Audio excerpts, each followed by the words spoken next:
podcast is intended for mature audiences.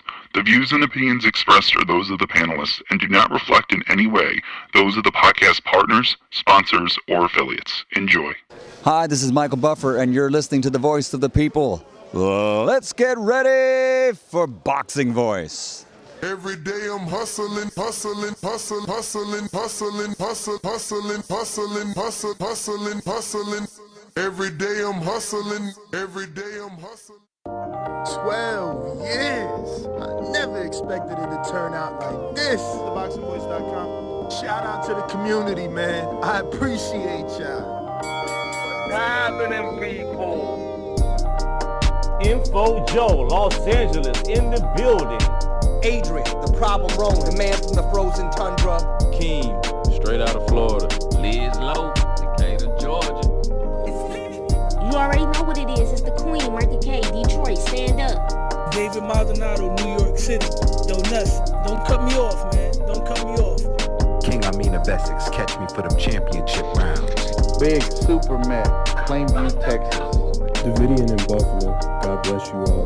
In Jesus' name. Without y'all, it ain't nothing. Without the callers, it ain't nothing, man. Bad Girl, TKO, San Diego, California. Big Fish, Vegas, Palm Beach, Florida. Intrigue, the incredible. Straight out the ATL. What's up? Give me a second. I did it. It ain't hating. It's just the truth. Show Kid, Mount Vernon, New York, suckers. SDS Promotions. Coach Mide from London, UK. Let's go! I'm ready! Checking in from Tennessee, it's Lethal James, P-A-Y-N-E. It's lethal. Line 6 Reed, just spreading that boots gospel. Bo from Bama, only in America. Well, I'm a true attestation to the American dream. King Born, Crown Heights, Brooklyn. You heard? 4 chicken wings and french fries, breakfast and champions. Let's get to it. JT, New Orleans, Louisiana. Stuff like that. Yo, TVV, this Coach J-Mac. New Orleans, Louisiana, 504, baby. What have you? C. Y. E. California. Like the video, subscribe to the channel, join YouTube members and Patreon for some. This is the #1 pound for pound and 2 division champion, Marvin the Tank Furman from Dallas, Texas. LV Southern, from DC to Stunt City, Bomb Squad. Brandon Maurice, a.k.a. the AJ Trucking, straight out of Cincinnati, baby. Madbat 100, U.S. Virgin Islands. Chick Chickarelli, Hollywood, California. Louis Reyes, Boston, Mass. Yo, drop that SDS shit, This son. message was brought to you by SDS Promotions. The voice of the people. There is no equal. You can add Nestor Gibbs on Skype to be part of the conversation. ThaBoxingVoice.com. As I always say, please make sure you push the thumbs up. Share this in every episode of the Boxing Voice podcast. This is TBV for life. If you ain't on Patreon, that's because you're stupid.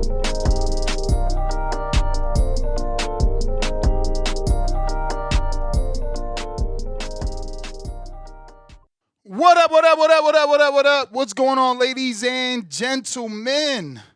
Welcome back to another edition of the Boxing Voice Radio. I am your host, Nestor Gibbs, Solo, Dolo, Scarface. No Manolo, it's okay. Yeah, cheap plug. I went live on my Nestor Gibbs channel. So if you didn't catch that, you can check it out at Nestor Gibbs here on YouTube for the daily walk vlog. But today we're here to talk about the possibility of this super card, or should I say mega card. It is a what-if topic, right? But it's quite possible, especially once we've seen the January fight with Teofimo Lopez and Shakur Stevenson.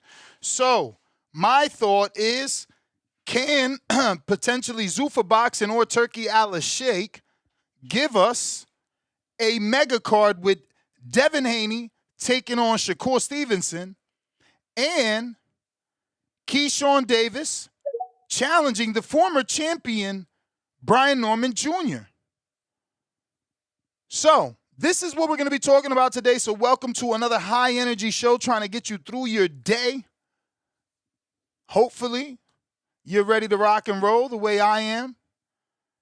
In this What If edition, we're going to be doing the Boxing Voices matchmaking, obviously. This is a fight that's already being talked about, Shakur and Devin Haney and Shakur. And then Keyshawn was not happy with Shakur taking the Devin Haney fight and had a few things to say on social media pertaining to that. So we're going to go ahead and play that audio for you and let you see for yourself what Keyshawn Davis had to say. And for those that are living under a rock, what we're talking about, the only hypothetical that we're talking is these two fights being on the same card. But in actuality, both of these fights are quite possible. Shakur and Devin Haney yesterday agreed to fight at 144.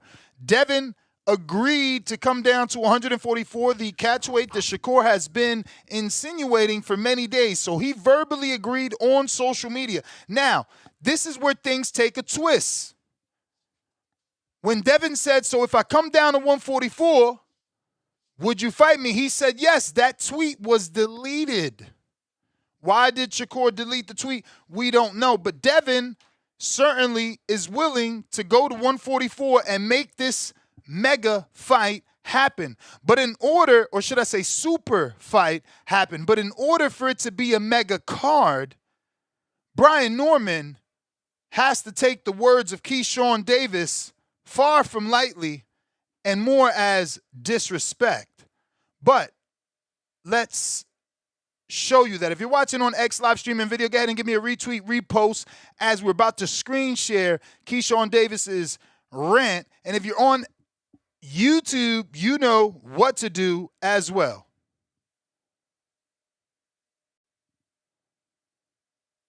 I'm going to Houston. I'm going to stream with Shakur ass because Shakur got me fucked up. If Shakur try to steal my fight, we spar no kick. We spar in the stream. Shakur, you try to take my fight, I'm sparring your ass, and I'm coming to Houston. That's gonna be the first stream. I'm sparring Shakur on kick. Motherfucker try to take my fight. Somebody clip this, please. Clip this. Shakur, you taking my fight, I'm sparring you on kick, and I ain't bullshitting. Sparring event at the J Prince Gym. $50 to get in and watch this shit. Hey, what's 50 times 200 real quick? Okay, let's do that real quick. $50 to get in to watch this shit. I'm sparring Shakur on kick because you trying to take my fight, bro. I'm going to Houston. I'm going to stream with Shakur ass because Shakur got me fucked up. If Shakur try to steal my fight, we spar no kick. We spar in the stream. Shakur, you try to take my fight. All right, so that is Keyshawn Davis. Now, you know, he would make a good amount of money. $50 times 200 people. He got some stacks. So that ain't what he would make in a fight. But he got 10 G's right there, plus the streaming money. But that's not a consolation prize. And that kind of makes me want that Shakur Keyshawn fight. He using the sparring as a threat. You take my fight, we spawn. You know what I'm saying? So do he know something we don't know? Is that why that fight ain't never going to happen? Because they know that Keyshawn going to win? And Keyshawn know that he going to win? And that's why he talking the way he talking? But we got more to show you. Brian Norman came out of nowhere and got a big opportunity. Why? Oh, because Brian Norman. Oh, because he sucks. He sucked. And by the way, I told him I will fight Brian Norman too. What are you talking about? He sucked. Straight facts, though. Straight facts. You could tell he wasn't amateur for a long time. God damn it. You can tell. You can tell his fundamentals ain't all the way there. You can see it and tell. You can tell. Keyshawn playing no games. That's a good fight. So this is why I wanted to talk about this, right? Because I'm looking at it like Keyshawn wants Devin. Shakur wants Devin. I'm sorry, I got the wrong camera on. Give me a second. Keyshawn wants Devin. Shakur wants Devin. Brian Norman wants a rematch with Devin. Brian Norman fans want Brian Norman to rematch Devin. Why not put them all on the same card? Let the winners meet. Let the losers meet. Don't throw anybody away. Let's get a Royal Rumble. I love it. I love it, man. Brian Norman Jr., Keyshawn Davis on the undercard. Earn the right. Brian Norman's the #1 welterweight. Keyshawn just got elevated to welterweight. He's the #1 in the WBO. Earn the right. Fight a common opponent with Devin. Do better than Devin. Show us he sucked. Because that's how you're going to get the demand. That's how you're going to get the demand for sure. People are going to want to see you fight if they see you destroy Brian Norman better than Devin did. And look, that might be easy for him to accomplish because there's a lot of people that aren't happy with the performance of Devin. They called him, they said he was hugging a lot. They said he started off strong, but he finished kind of, not the way people wanted. They wanted him to maybe finish stronger. And people feel like he did the same thing in the Regis fight. So maybe a guy like Keyshawn won't play those games and will bring it right to Brian Norman, who he believes sucks. So this is what we're talking about. If you're interested in calling in, feel free.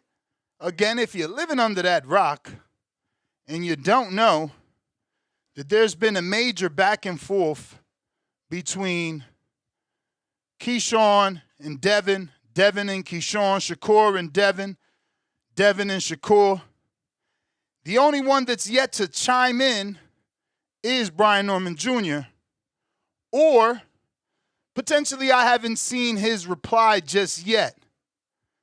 So if it's out there, tag me. I'd love to show it and let the audience know. Because as of right now, we haven't gotten a response from Brian Norman Jr. on the verbal assault pointed to him in his direction by Keyshawn Davis, who just flat out believes he's not good. He said the man sucks. So those is fighting words. And that'll make this a super fight into a mega card if we had Devin Haney versus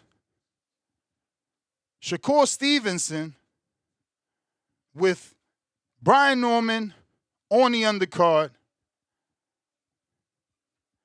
Yeah, that's a movie. I say let's do it. I say let's do it. Perfect fight for Brian Norman, who needs a named win on his resume.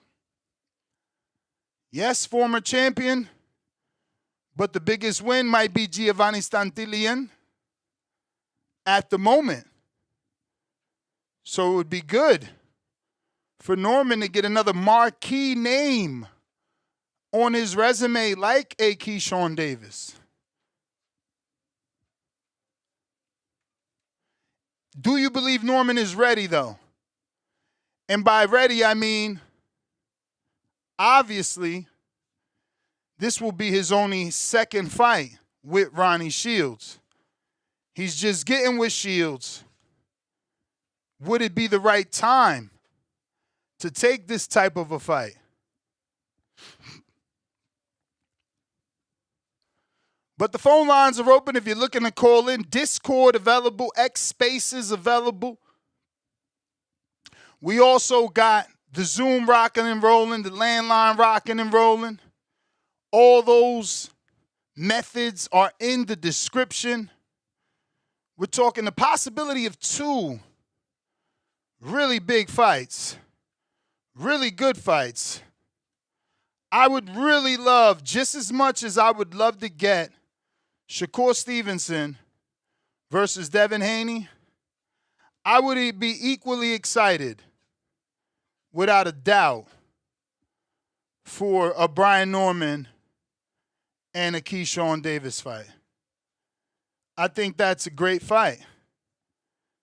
Great fight. For Brian Norman, you get a bit of an advantage. You got the smaller man moving up. You're the natural welterweight. Both former champs. Both former WBO champs. Both want Devin Haney. Both with top rank. Makes nothing but sense. Nothing but sense. If you are looking to call in, Discord is available. Are we having issues with Discord? I'm going to restart this. I think we're having issues. But Discord will be available. Zoom rocking and rolling. X rocking and rolling. Landline also goody. For anybody looking to call in, looking to voice their opinion, and talk the hot button topics that are buzzing right now. This is what's hot right now in the boxing streets, on the social media landscape. If you're watching on YouTube, hit that thumbs up. It's early. People need to get that algorithm boost. And no, we out here. It's Wednesday. This afternoon, we will be having Border Wars. Big announcements. Hotel link is out. Eventbrite link is out for anybody looking for tickets. Tickets are available. Looks like we got bands. First caller of the day. To this day. Doula.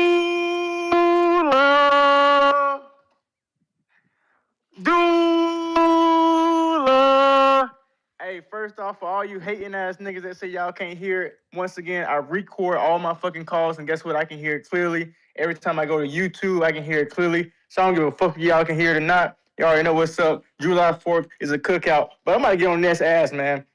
So how the hell are you equally excited for this fight, bro? Explain that to me. I said I Please would explain be. that. I said I would be if they How? make But it doesn't, Devin that and doesn't make sense for what you've been and saying. if they make Keyshawn and Brian Norman, I would be equally excited for both of those fights. I think they're both really good fights. Listen, there's no way you can be equally excited when your point yesterday was, when was the last time, hear me out. You said, when was the last time have we had 2 American pound-for-pound fighters fighting each other? Yes. That right there, criteria, does not match Brian Norman and fucking Keyshawn Davis. No, it doesn't. Just say the style is more exciting. Just say that style is more exciting. No, that's not it.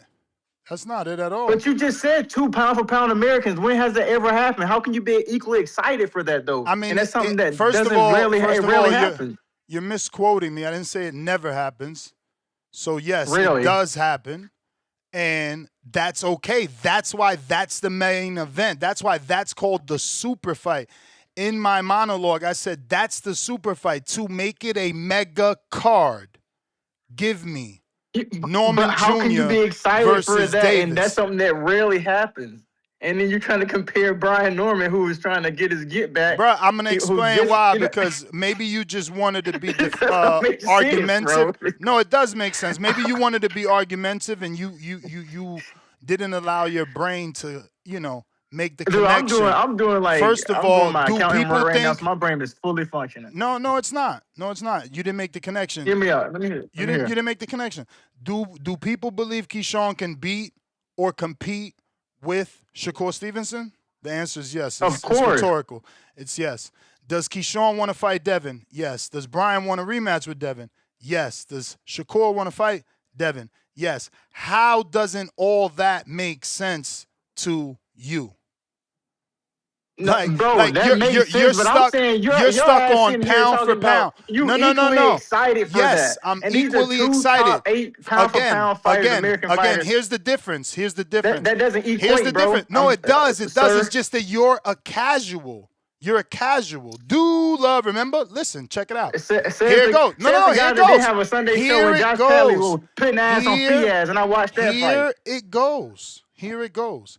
Brian Norman stepped up to Devin.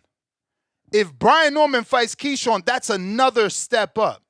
Keyshawn also could be considered equally stepping up because he's moving up in weight to a puncher. So, yes, I'm excited for that. You're mad at me because I think that's a great fight. You don't like it, that's your prerogative. No, I'm not mad you think it's a great fight. I'm just saying equally excited now, bro. That doesn't make sense. Yes. But look, hey, be knowing the storm. Don't let Ness put you in this in that shithole again. Oh, trying to I ain't make do other nothing. fights. He got called out. You know what I'm saying? He got called out. Maybe you ain't here. Maybe you ain't hear what Keyshawn said. You know what I'm saying? Maybe you didn't hear what Keyshawn said. Or maybe you trying to ignore what Keyshawn said.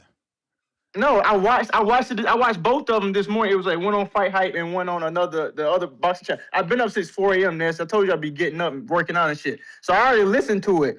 Like I'm more excited about him getting on Shakur's ass and watching that stream rather than him going to fight B Norm the Storm. You know what I'm saying? This is casual. See, we talking to a it's casual. Obviously that he rather watch a kick stream than a real fight. You a casual, bro. With two elite Somebody fighters, else call we know in, B Norm the man. Storm. Somebody else call in, bro. Please save us from this bullshit call.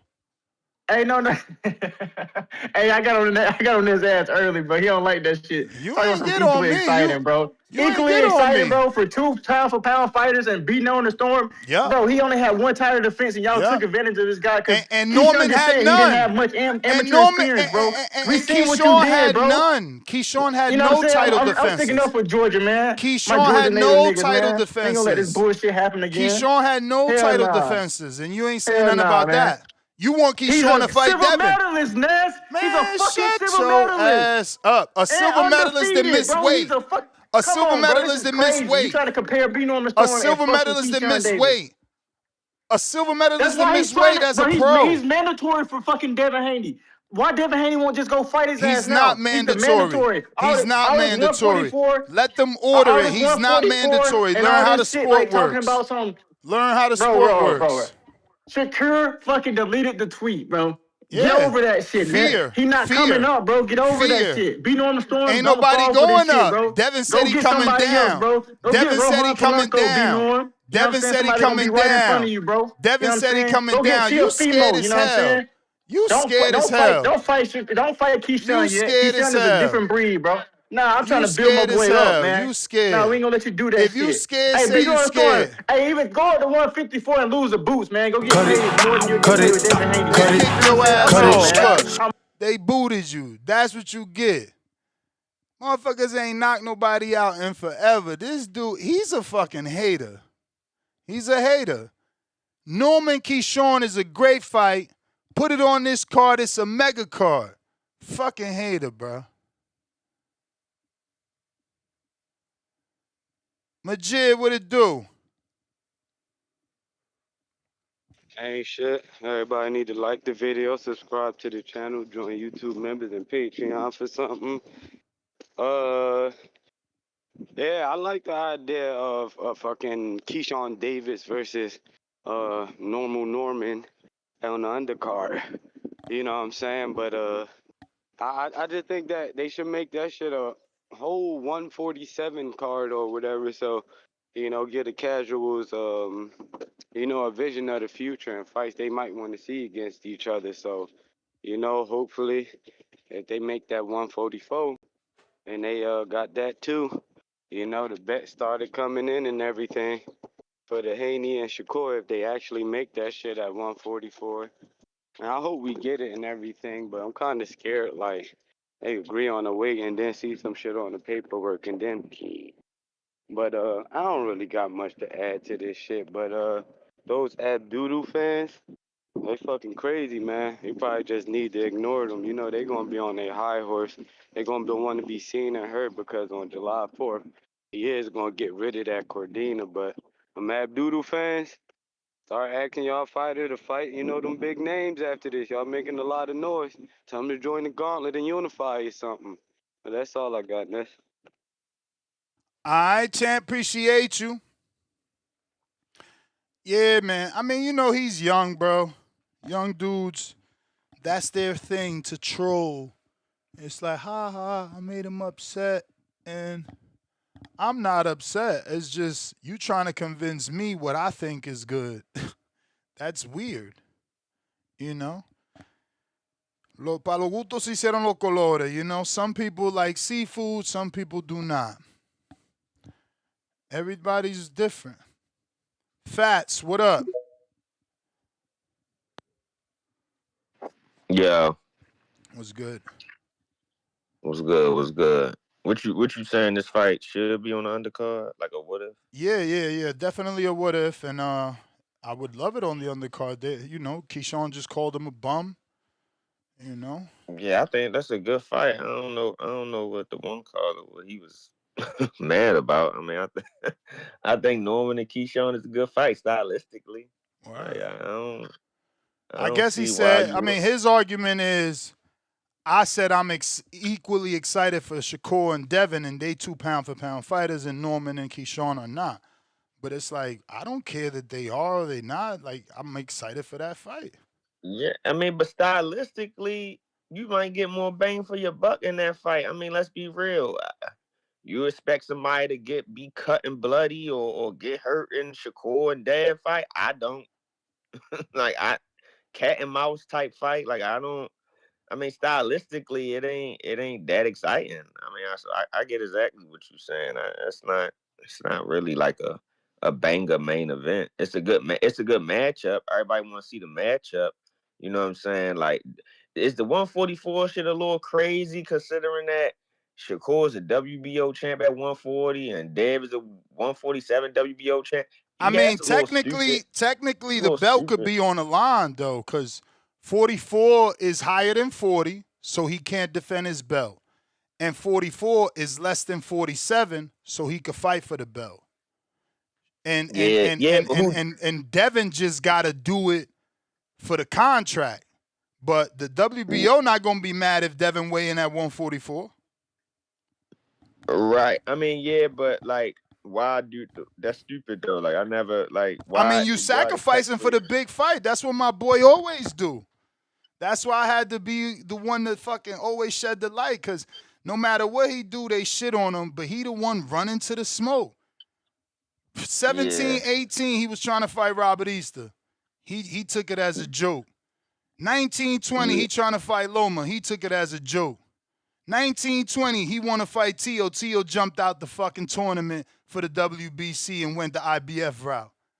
Like, dudes be scared, and nobody don't say shit. He just talking. He born with a silver spoon. He born for money. Motherfucker want to fight. Beat him up then. Right. Take his fucking school money if he's so fucking soft. These dudes are weird out here, man.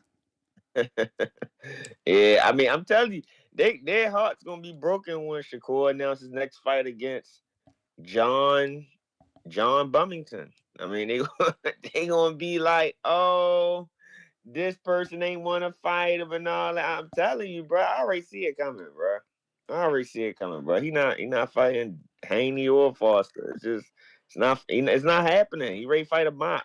And they gonna be sitting here looking stupid when it happens. But I don't got a problem with the 144 shit. I don't got a problem with it.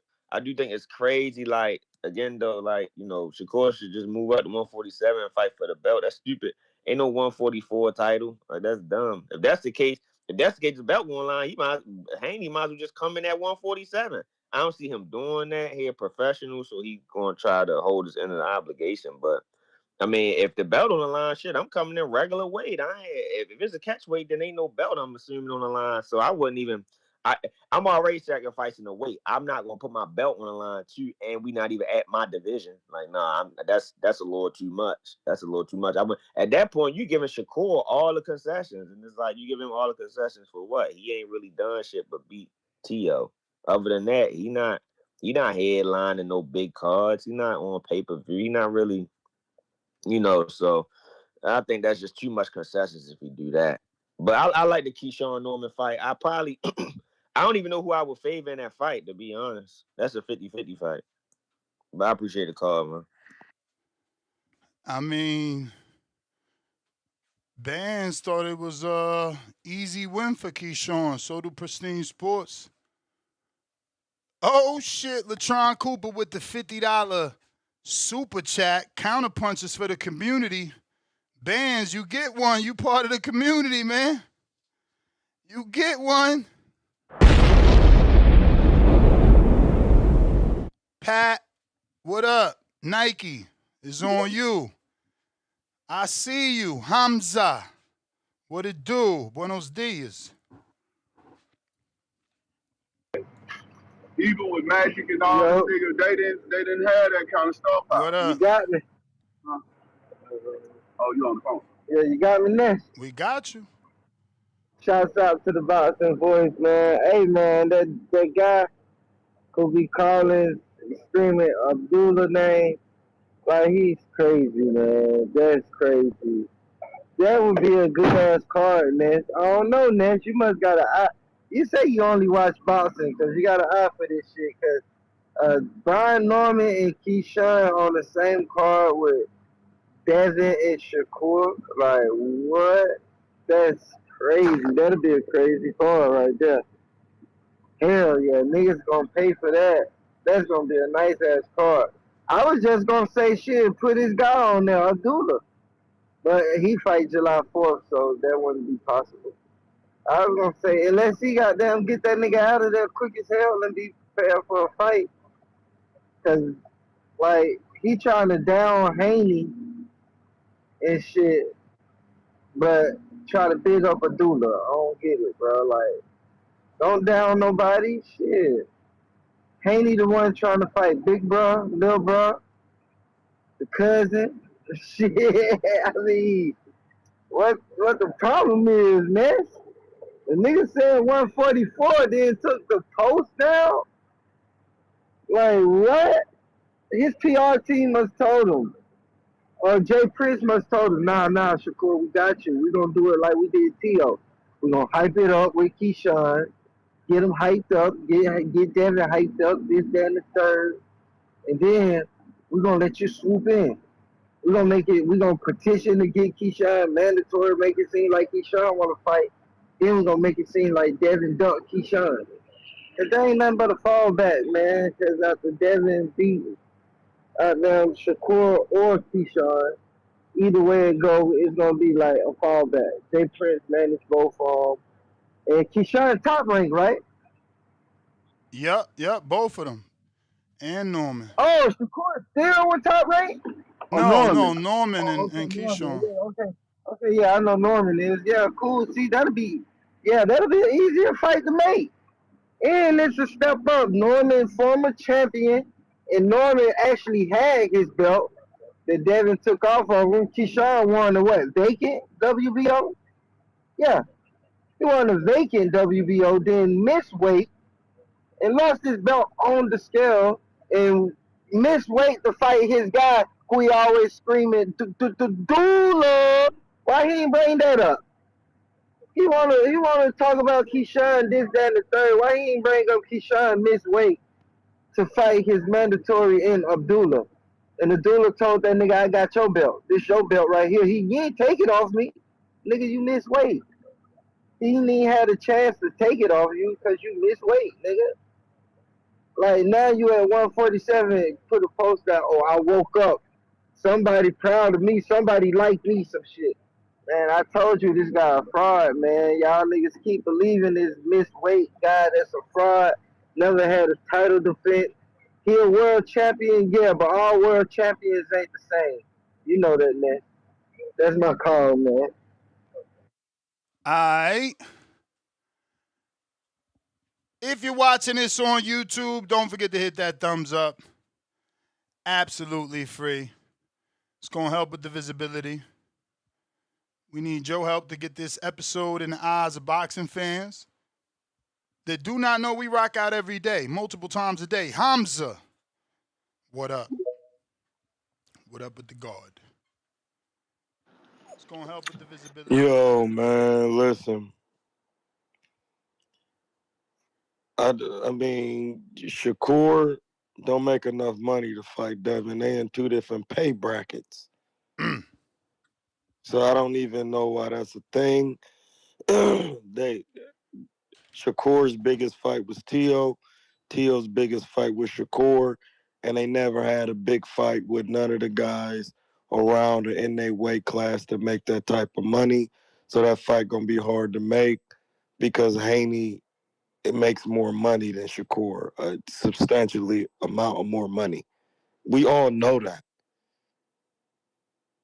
And Shakur is not trying to fight nobody. Norman and Keyshawn, Norman Jr. would stop Keyshawn.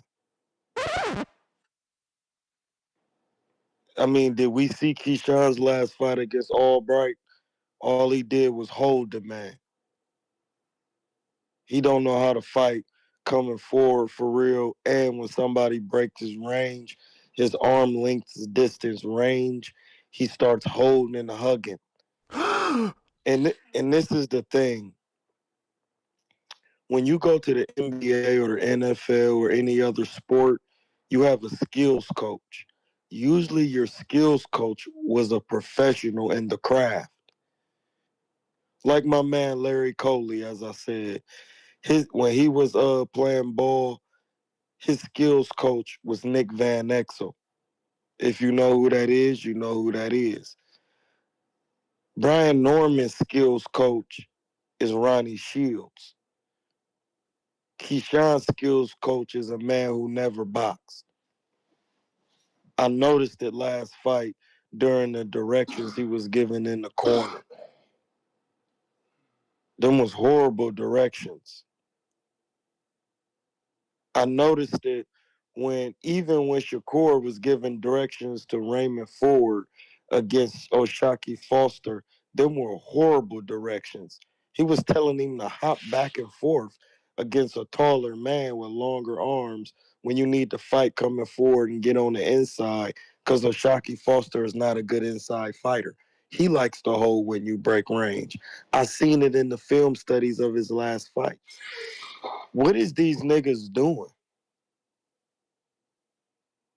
What is niggas doing? You gotta have a decent skills coach in the ring when you try boxing. The Floyd's Roger told you what this is about. Boxing is about skills. So who is your skills coach? That's where I'm at with it now. Because I see people like to mention the same three boxers. Well, they fought in the amateurs without a headgear. If you ever fought without a headgear, that lets you know shit is different. It don't work like that. You need a good skills coach. So if your coach don't know what they doing in the ring because they never performed their skill set against another professional, then your skills coach can't be your daddy. That ain't gonna work. Hey, blood, get you a good skills coach and learn boxing on a professional level from another professional. Because Phil Handy and these other guys like Akeem, and when they in the NBA, they learning from other guys who was in the NBA. They not learning from a nigga that was in and one. Man, stop the stupid shit. I'm sorry for the language, but that don't make no sense. And that's why boxing is looking the way it is now. Because we don't have professional boxers attempting to teach other professionals how to box. So when you put Brian Norman Jr. and Keyshawn in there, he's gonna get stopped because his skills coach don't know what he's doing. And I noticed it last fight. You guys have a great day and get you a good skills coach. Pat Bandero.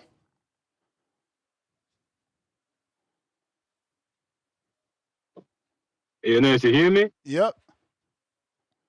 Shout out TBV. Shout out to you, Ness, for working out every day, twice a day, bro. Yo, this appreciate you. Yeah, man, like, yeah, for sure. I mean, like, you know what? I mean, everybody like can like his own fighter, and like can be fan of this, his fighter of few fighters.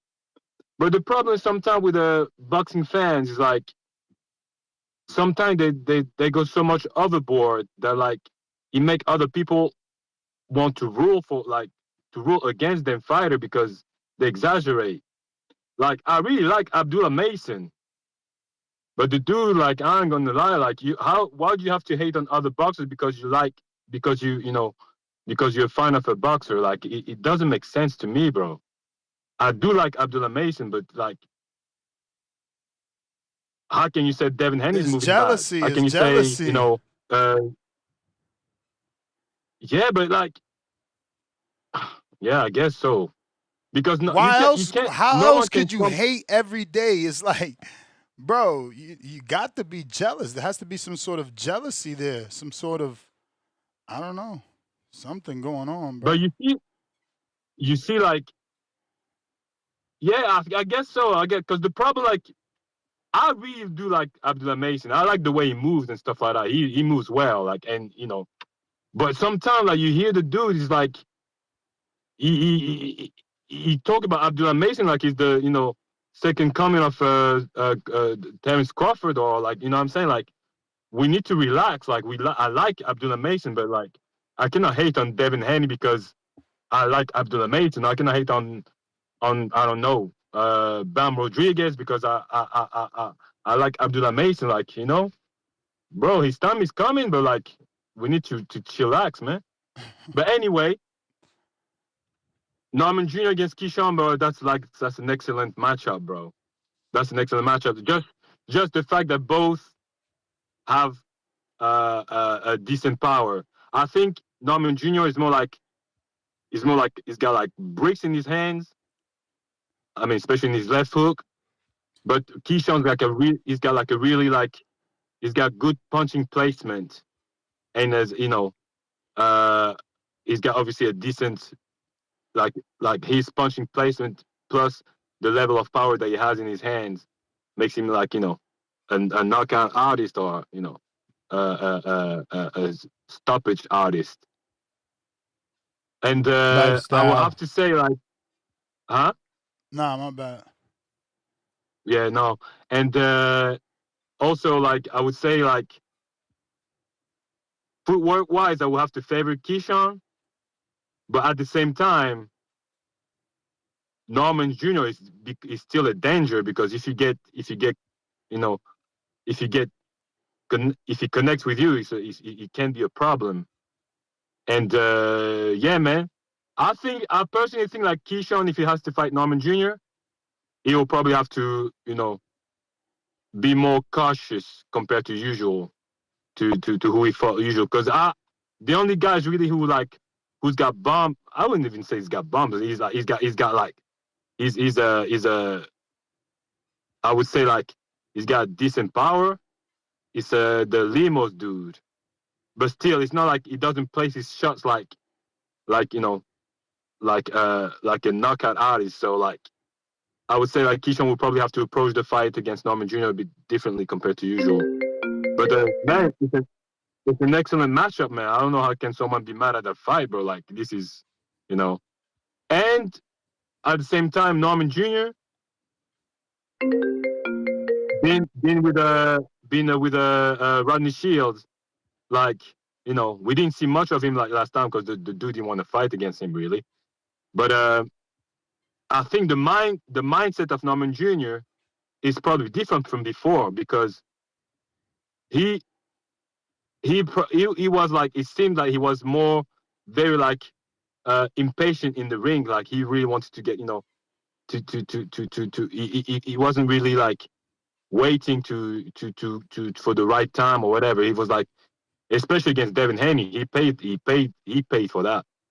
So I think Rodney Shields is teaching him, like, to be more patient and to be more, more more thoughtful, and to I don't know about the skills. Like, it's good to have like a coach that can teach you skills, but at the same time, like, I would say you don't learn skills within like a couple months. Like, you really have to work on it. So I would favor Keyshawn in that fight, but at the same time, Norman Jr.'s got bricks in his team, so he can go either way, bro. But yeah, I would favor Keyshawn. But that's a great fight, man. If you can get that, bro, that's PPV worthy for sure, for sure. And we will get that in the zone as well. So I'm sure, like, I get that package, bro. So, like, yo, I'm for it, bro. That's a good matchup. I keep listening to my brother. All right, we're scheduled to have a guest. That was his team, so we're going to get that going in just a sec. After these messages. What up? What's going on, ladies and gentlemen? Welcome back to another edition of the Boxing Voice. Yes, GTO. Two-tone superstar. Border. Shout out to the motherfuckers. Border. It's easy to kill a fish. You just gotta pour poison in the water. Two-tone said he need superstar. another hit. Hold on, Ness, you know Mozzie with the I'm gon' stick you with this jab and it's gon' hit just like a brick. Like a tone on commentary, like you can't believe this. Can't believe this. What up, Star? You know she promote the health. You know we promote the squabbles. We don't wanna hear no talking if you ain't gon' run the squabble. Know that hook gon' leave him drunk, have him loopy like he Charlo. When I hear that bell ring, he smoke just like a blunt. I hit up Nessie, got the link. I left from Pesos with the run. I need that goal like Michael Spinks. Need that cover of the ring. Beat him back like Billie Jean, like OC did round one. I put that paper up on this fight and it's gon' end in round one. Come on, Tone, you know the vibe. After this, let's roll one. And we got yams pulling up like it was Turkey Day or something. And we got yams pulling up like it was Turkey Day or something. There's something.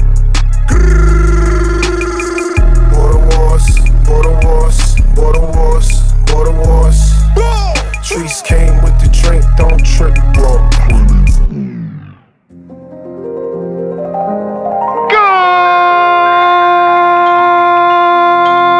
Good morning, TBD. Welcome back, ladies and gentlemen, to another edition of the Boxing Voice Radio.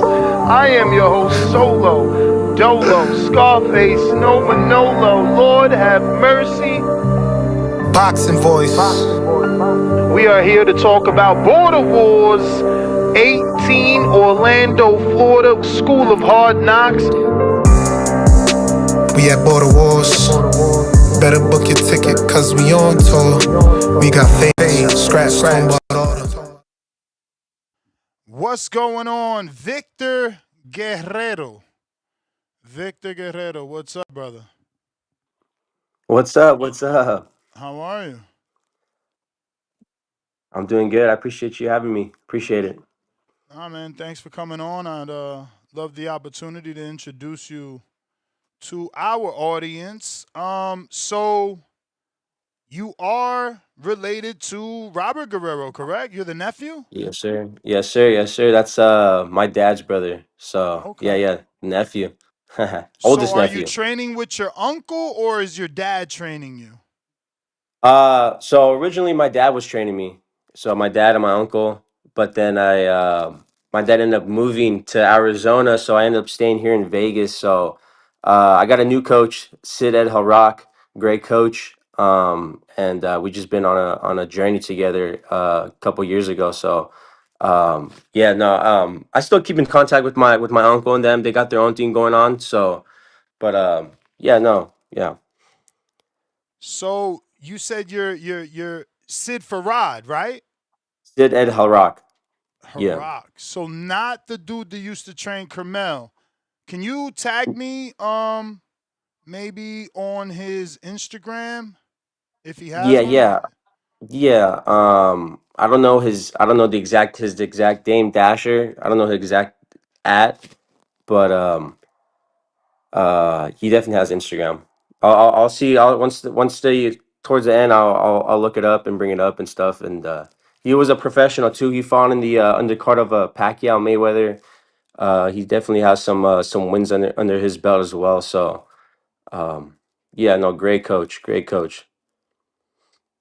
Good, good. So, anybody that we know that he trains? Kevin Newman. He just fought Get Elijah out of here. Garcia. I used to live in Yeah. Vegas. I just moved out here January. So I used to train all the time with Kevin. He used to spar me Yeah, or let me yeah. spar with him and work with Yeah, me. I'm happy that's for my that boy win he Kevin. got with Garcia. Yeah, okay. Yeah, Okay. yeah. I did, all So right. So you get to spar Kevin? yeah. He gives me good That's work. good. That's good. Kevin's my guy. So yeah. That's my boy. So when did you move to Las Vegas? I moved in 2022, and it was me and my dad for about a couple years here until he moved in 2024, and then I had found a new coach. I was training at the top ranked boxing gym. Things didn't work out, so ended up having a fallout, and that's when I found Training with Sid. who So though? just some coach. I don't want to throw For names sure. out there, but without it, I mean, it was kind of a blessing in disguise. I wouldn't have found Sid. I met him at that top ranked boxing gym first, and then after we had that split with my old coach, me and Sid ended up hooking up, and it's been to the top ever since. And how many amateur fights did you have? Honestly, I I didn't have a lot of amateur experience. I had under Okay. under 30 fights, so I just always had a pro style, especially coming up with my uncle, all my dad, my grandpa. They all had pro style, so I just grew into me. So I never really had that point system amateur type of style that it is how it is nowadays. So um, just always had the pro style. So it's more the pro style, not that you had a late start or anything like that. You've always been in the gym because of your pedigree, right? Because of your relatives, Yeah, or did yeah, you have a yeah, late start? I'm just trying to get a story and make sure that the people know. yeah. No, my first amateur fight was I started at 14. I started taking it Okay. serious at 14, and then it just started just progressing from there. And then um, I just like I said, it was just hard to find fights. A lot of people Because didn't of the show up to last the name? weigh-ins. Yeah, so man, probably like 10 fights I pulled that people didn't show up to. Very Damn. frustrating, so we just ended up, saying, hey, let's just get the pro going, start rolling into it. So that's just how that came up about. Wow. So was your uncle a huge inspiration and the success that he had? Or, was it just, look, it's in my blood. It's what we came up. It's, we watch it on Saturdays. What was the driving factor, I guess, in you becoming a professional and taking it seriously?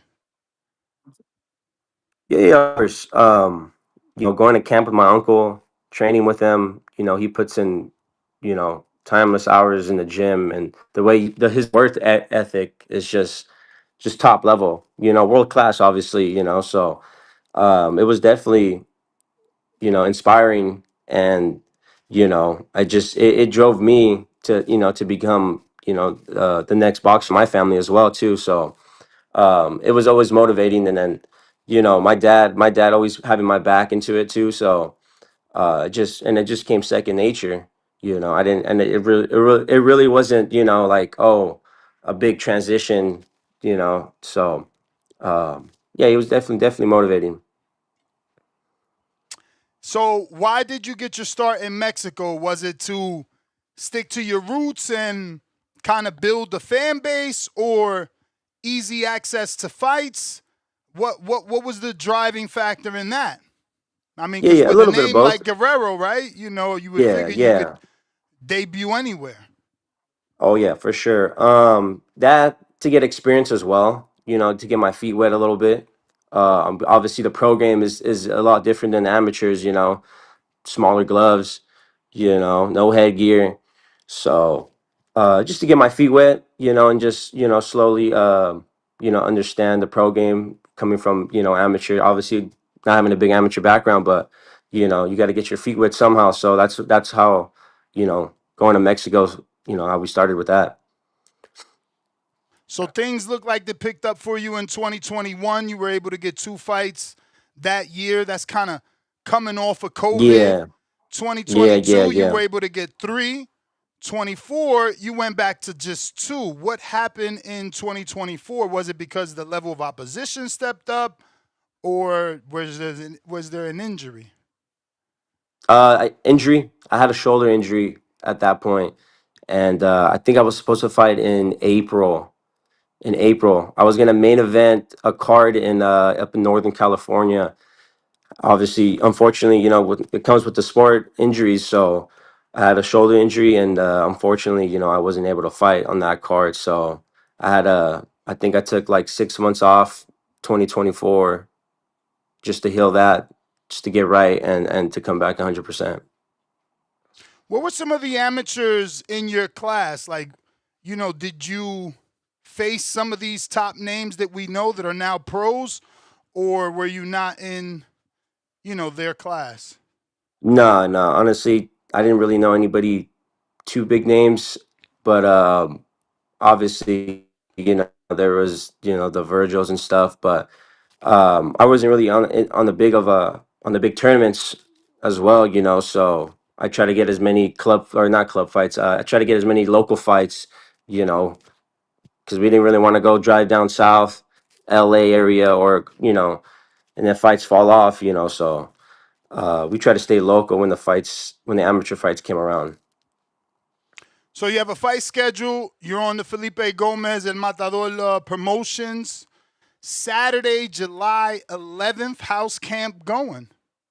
Going smooth, going smooth. I just came off a win May 29th, fourth round TKO. So right back in camp, you know, took about like a couple days off, let the body rest a little bit, but I'm back in camp. I feel good. I feel healthy. And you know, July 11th, come up on top. So is it you have a fan base in North Carolina, or excuse me, Virginia, or you're just able to get good fights with Felipe? Yeah, yeah. My manager Sam, he has close ties with Felipe. So Sam who? um, Watson? Sam Lee. Oh. Sam Lee Management. Yeah, yeah. So he's based in he's from the East Coast, but yeah, he was able to get me 2 fights on the East Coast, and you know I got to stay active. So you know May and then July and then hopefully sometime in October. So yeah, no, that's July 11th. We got that day locked in, so I'm excited. Will there be streaming? Could people watch it? Yeah, yeah. I'm gonna have a link on my socials. For the it's gonna be on pay per view. My last fight was on pay per view as well. So yeah, yeah. It'll definitely be streamed. Nice, nice. Man, so living in Vegas, Yeah. how often do you hit the mountain? Do you go to the Charleston. actual Charleston, or do you just go to different parts of Red Rock? No, no. I mean, I for the most part, I'll do a little run around my house, but well, you know, every once in a while we'll hit the big mountain, Mount Charleston. You know, so you know, the best of the best run that mountain. So you know, if you can run that mountain, you're doing something good. Yes, sir. So 6'3" is the dream to fight Fundora? Because you're in the It's a 54-pound possibility. division, right? Yep, yep, yep. I So mean, obviously that's he's a world champion and you're still developing, but I yeah, mean, you couple know, years, you know. two guys that hot, that tall, there's got to be it'll be a big fight just because of the height. Yeah, yeah, most definitely. You know, the height, the name. I know, Ever like you said, sparred I'm him? still Ever sparred developing. him? Being from No, Cali? no, no, No? no, no, no. It definitely be. I definitely be good work. You know, so 6'3". I know what is he 6'6", six Yeah, he's like seven. 6'5", 6'6". Jeez, yeah. I'm I think he's 6'5", and I swear he made me look small, but he had those high tech boots on. Oh yeah, it probably had like another 2-3 inches on him. Hell yeah. Oh yeah, yeah. But it'd definitely be good sparring, But like you said, I think that fight can happen within a couple of years. So, um, we'll see. Hey man, sounds like a plan. That would be Yes, definitely sir. something that the people will want to see. Two giants in the ring. Oh yeah, oh yeah. So how many fights you expecting for this year? You got two. You uh, got two already, or actually three. three, Excuse me. Oh, three. three Yeah, already. This will be a three, fourth. fourth, and then I think one more right before the holidays. Right before the Nice holidays. Yeah, yeah. I activity. get to Love enjoy it. the Love it. holidays. Yeah, yeah, yeah. So had to make up from last year. I didn't have any fights last year. Obviously, I had two fights that didn't fall off. That fell off. Unfortunately, the last one I was supposed to fight in June last year on the G Squad promotion card. Okay. The opponent, Gabriel Flores. opponent, yeah, yeah. The opponent came in 10 pounds heavy, and the California Damn. Commission they just canceled the fight. So it was definitely Did you get unfortunate and paid? disappointing. Yeah, yeah, of course. Yeah, yeah. I made my weight. I was on Nice. 154 on the dot. So yeah, it was just disappointing. I had a great camp, great sparring, and I was ready to go. I was ready to put on the show, and for somebody to come in 10 pounds heavier, it definitely put a blow on me. So I was like, yeah, but it's part of the sport. You got to just move on and then on to the next. Yeah. All right, man. Well, how can people watch it? I know you said the link is going to be in your bio, but do you know the website? Millions dot Okay. co. I think, Millions.co. yeah. Okay. They do a lot of guys' fights. That's what's up. Yeah. Yes, Nice, sir. nice, So nice. it'll And be your there. social media for people that aren't following you so they could do so? Yeah, yeah. Instagram. I'm mostly active on Instagram. V_Guerrero 023. That's my Make social sure right you there. tag me so I can follow as well. Most definitely. Most definitely. Yeah, man. Let everybody know why they should, tune in and, what would they know about your style within the first 30 seconds, I would say. Very, very tactical. Very tactical. Calculating.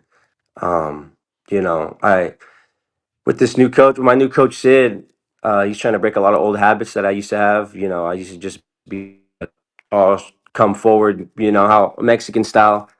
But he's definitely carved in, using my jab, my long reach, my height, my attributes, So I'm very calculated on my punches. Each punch has a purpose. I'm not just throwing just to throw, and that's where we're drilling this camp is, definitely using my range, especially on my opponent. I know he's a southpaw and he's 5'9", so I'm a tower over him. So I'm gonna definitely smother him with my height. Before I let you go, obviously today's topic is a little bit of this social media drama that has been erupting over the last 48 hours. Devin Haney agreed to go down to Yeah. 144 to face Shakur. Shakur said he would do it. If that fight manifests at 144 pounds, who you picking? Can you make a decision? I'm gonna take Shakur. I like Shakur. He's just too calculated.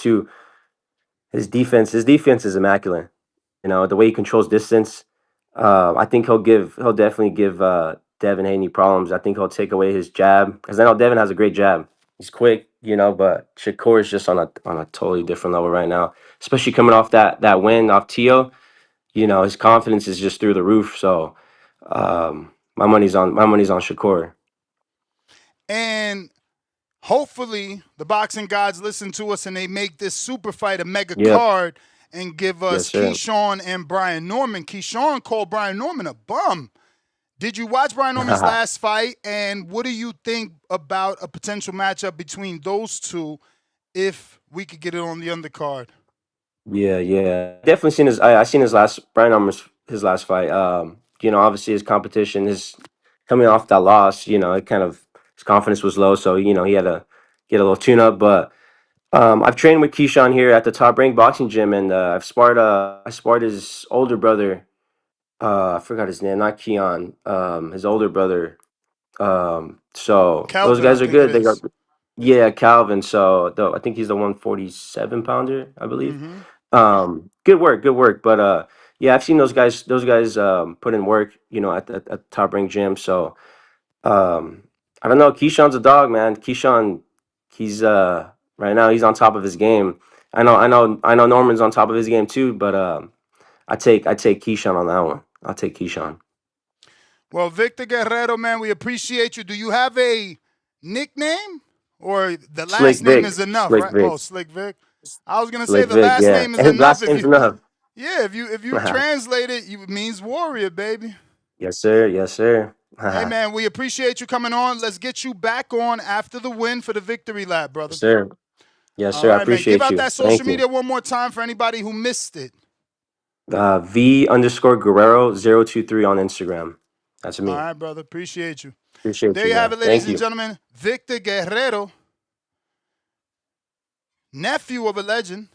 You know who that is, Roberto Guerrero. We taking phone calls again. If you're looking to call in, now is the time. Discord available. X Spaces also available. If you're looking at the camera and you're baffled about how this 47-year-old man got this rip, follow me on my Nesta Gibbs channel, man. I'm going to you because you need to follow. Little baby fridge.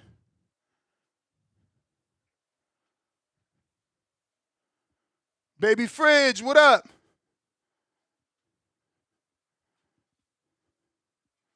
He don't want to answer.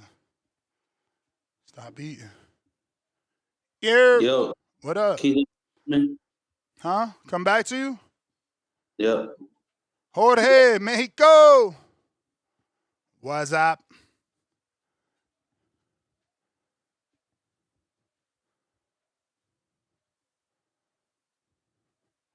Jorge, Mexico. Phone lines are open. We taking calls if you're looking to call in.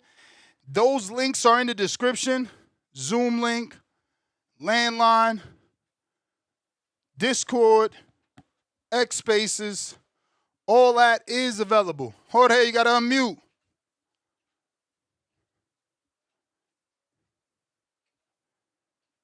All right. Looks like Jorge having issues connecting.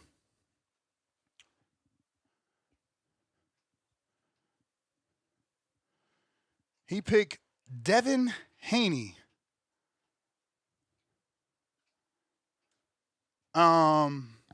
To lose. He picked Devin Haney to lose. Oh. He picked Devin Haney to lose, and I get it, bro. Shakur's defense is exactly that. Immaculate, bro. Immaculate. And that sparring was so long ago, that we don't even know. Can Devin land those shots that, we seen him landing in that sparring? Shakur's had to have leveled up since then. But I really like this fight. I hope they finally give it to us. Shit. When did he fight Lomachenko? How long ago was that? Right? Because that's the timeline. That's when Shakur jumped in the ring. So it started before that because there was like rumors of the negotiations, I believe, or I think he already had went to the WBC. Shakur did. But that was 2023 May. So technically it's already been 36 full months since the inception of this, which I tell you, I think it dates back more than 3 because when Shakur got in the ring, the beef was already there. Cliff, Connecticut. What up? You. How the audio? Straight. Yo. We hear you, bro. Oh, I ain't hear you. Sometimes it be delayed. I don't know. What's good though? Same shit. Who was? I wasn't really. I ain't really get to hear the interview. Who was that kid? Victor Guerrero, the nephew of Robert Guerrero. Oh, the trainer? No, the fighter, Robert Guerrero. Okay, Fought yeah. Floyd, fought Thurman, fought Berto. The fuck? Robert Guerrero. Marquez, what the fuck? The one that had Bunnet Floyd? Yeah. No, that's not him. Yeah, him, right. All right, yeah. See, it had to come to me. That's what I mean. I ain't been watching Nah, boxing he at a ain't had hardcore but level. Floyd. You talking Oh, about that's not him? Victor Ortiz. Oh, I don't remember this Guerrero right now. But I wasn't watching boxing like at a hardcore level when Floyd was in the Floyd era. I was only watching his pay-per-view, so I don't remember this dude right now. I might remember if I seen him though. But I'll talk about the topic. If this imaginary card was to happen, which would be dope, we might fuck around and see Norman beat Keyshawn. I like Norman. I think Norman could do it. I think he could beat Keyshawn, especially if it's Keyshawn's first fight at 47. I think Norman could put some pressure on Keyshawn that Keyshawn doesn't know how to deal with at that 47 weight. And I'm just not willing to rule Norman out and say Keyshawn would definitely beat him. I think Norman might surprise us because Norman got skills. I was actually watching highlights of Norman Haney, and he did some good things in that fight. It's not like Devin just mopped the floor with him. Devin was sharp and did win the fight clearly, in my opinion. But Norman, he moved, his feet wasn't as slow as we like to say, a lot of people like to say. He turned with Devin a few times. He did some good things in that fight where I think he is truly a high level fighter. Like he might be a little bit beneath the top tier, but he's not really a bum. He actually is a really good fighter in my opinion. So I wouldn't even say Keyshawn would automatically beat him. And Shakur Devin, I mean, I would love to see that fight. I'm surprised so many people think it will be boring.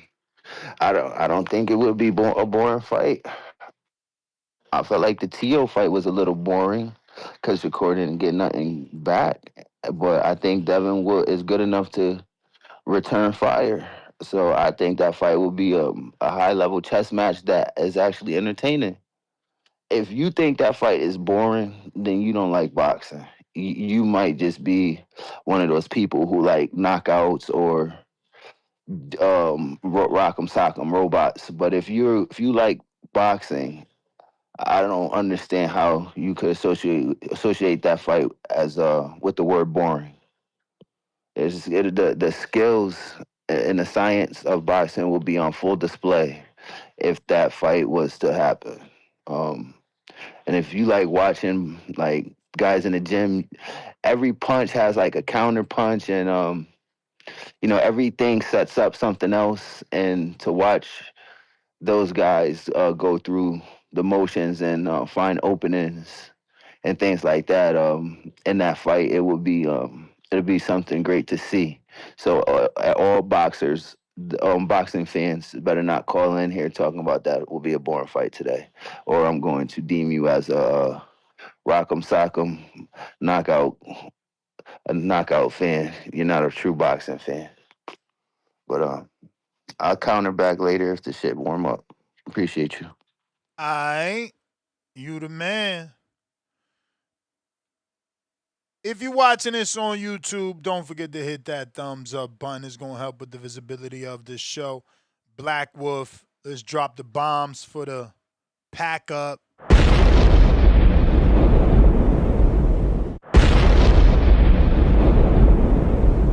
Shout out to Black Wolf bringing the pack up back. Got rid of Dula. We got Latron Cooper. Welcome back to the Prospect Level. And then he drops a $50 and says, communities, callers. So he wants counterpunches for the callers.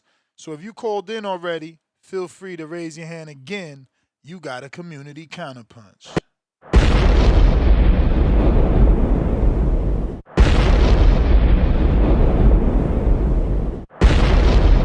Let's go. Come on, man. It's Wednesday, hump day. We got Sin City Los, member for 24 months on that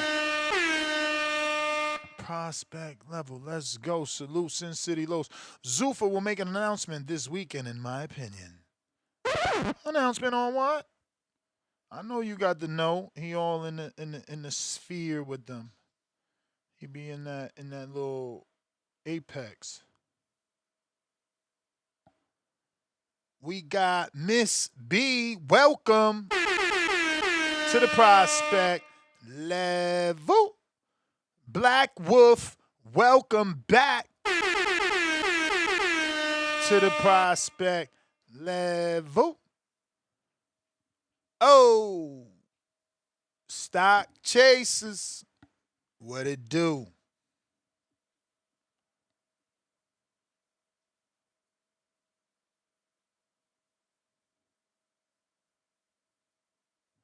Stock chasers. Yerp. What up? Yo, Nuts, you hear me? Perfect. Uh-huh. Yo, what's good, gang? What's the word? Chilling. Yeah, bro. Let me touch on these two scraps. So, yeah, man, I would love to see Brian Omer Jr. and Keyshawn fight. That's a fire fight. That's a fire fight. And as of today, I got B Norm the Storm, bro. I got B Norm the Storm, bro. You got what I'm saying? Crack Keyshawn real good in his mouth. See how he holds that punch? You know, like, I don't believe in Keyshawn's chin like that, bro. I just don't. I really like that shit hasn't been tested, bro. And I think Brian Oman Jr. might test that chin real good, bro, because you know what it is? Like, so Keyshawn boxes, right? But this is kind of like why I wouldn't mind seeing Dev beat the shit out of Keyshawn either. Because at the end of the day, that come forward, he boxes and shit, but he got like a come forward style. And that shit's good for Brian Oman Jr. Brian Oman Jr. like that shit. You bring it to him, he gonna land. He gonna land for sure. Yeah, so as of today, I got beating on the storm. And then I got Keyshawn. I think I seen Keyshawn talking shit, man, on the video, man. So at the end of the day, did B Norm respond or not? Nah. Yeah, man. He should respond, bro. That's a fire scrap. The only thing is, I don't know how that shit will work with Top Rank, you feel me, and all that shit, because they've been protecting, bro. They've been protecting and deflecting their own guys, bro. It's weird energy over there. They don't want their guys to fight each other. That's what I've noticed. I don't know if I'm bugging, but you got a whole bunch of welterweights and Crew and Rohan, the Dominican Demon Polanco, that apparently cannot get a fight with Norman Jr., can't get a fight with Tiger Johnson. Like, I don't know what they got going on over there, Brad Goodman and them, man. You feel me? But they should fight each other, bro. See who actually is the number one welterweight at Top Rank, because as of right now, we do not know. And real quick, bro, Ness, you remember I called in a minute ago, bro, and I said, listen, man, we talking 3 pounds here. And I said, you know what, Dev, man, call this motherfucker's bluff and then see how don't just call the bluff. Take the fight, bro. Take the fight, because this is the thing, right? And I've told that this before. Devin, he puts in money. It's an investment. His camps are an investment, bro. You know what I mean? Motherfucker ain't cooking his own shit up, making his own sandwiches and shit. He got a whole nutritional. He got a whole nutritional team. He got a chef and all that. And I think, like, you know, he could rehydrate and still, you know, be at his best. I feel like even weighing in at 144. And I think he might be faster. That's just me. Because you're gonna need that speed against Shakur. You're gonna need that speed. And I know, like, he looked great at 147. He looked great at 147, strong and all that. But honestly, I would want to see him really, really focus and hone in on that speed, because we're gonna need that speed to beat the shit out of Shakur Stevenson. You feel me? So listen, man. Hopefully Shakur Stevenson don't tuck his tail. It might not be him. It might be Jay Prince, bro. Jay Prince might be protecting his fighter. You get what I'm saying? And then we got Keyshawn Davis on video talking about, oh, Debo ducking me. Listen, man, I don't even know if Keyshawn would actually take the scrap because Keyshawn just talk a whole lot of shit. Keyshawn the type of dude, loudmouth, always talking shit, and then shows up and fights Albright, and then blames everyone else about that. No, you must have accepted that fight at some point. It's not like they force feeding you people. You have to say yes at some point. I think Keyshawn has that right. Even though I don't know what's going on in the back end, but at the end of the day, like I wouldn't be surprised Keyshawn shows up at 147 and fights a bum. I wouldn't be surprised. I wouldn't be surprised. It's in his repertoire to do shit like that.